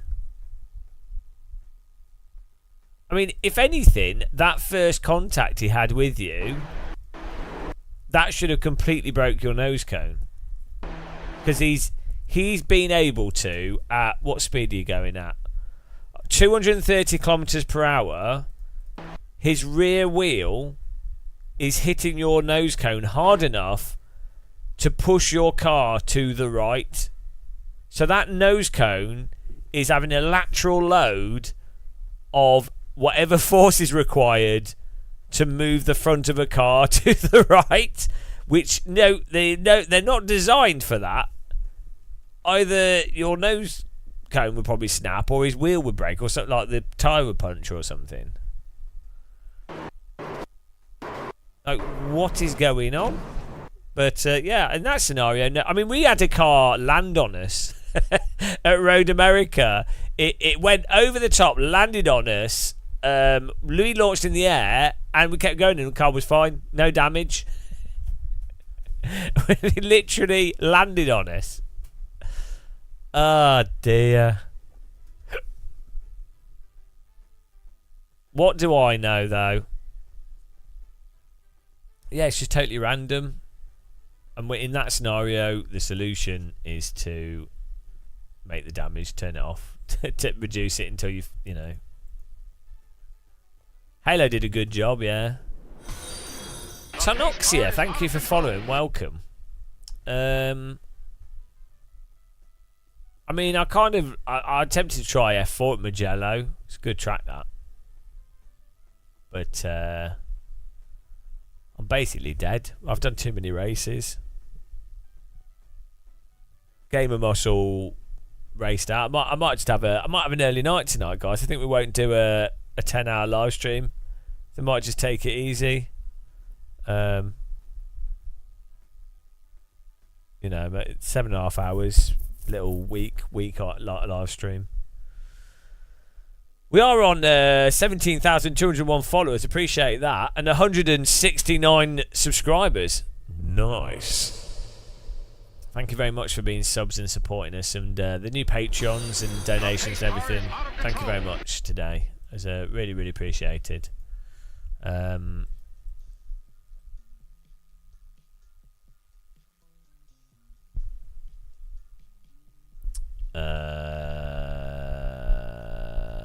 Who's on that's a legend? Who's on? Ah, there's a legend. I'm going to send you guys to an absolute legend. Are you ready? One of my favourite guys. Absolute legend. Thanks everyone for watching. Thanks for taking part. Really do appreciate it. Thanks for all the support as well. It's been a nice, fun, chill stream. I'm using a Mod Mic 5 on a Sennheiser 599. Have a good night, guys. See you soon. Take care. Let's give Mitchie a follow, by the way, guys. If you haven't, because he's an awesome streamer. Well, he's more of an esports driver than a streamer. He does do streaming. He plays LMU a lot. But he's a really nice guy. I hung out with him a lot in Berlin and some other places, Rome. He's just cool. He's a cool guy. He's a bit quiet. He's a bit reserved, but he's genuinely a really nice guy. Super friendly. Goes out of his way to help. So it's cool to support him with a follow, and I appreciate it. So take care. Goodbye. Off we go to Mitchie Land.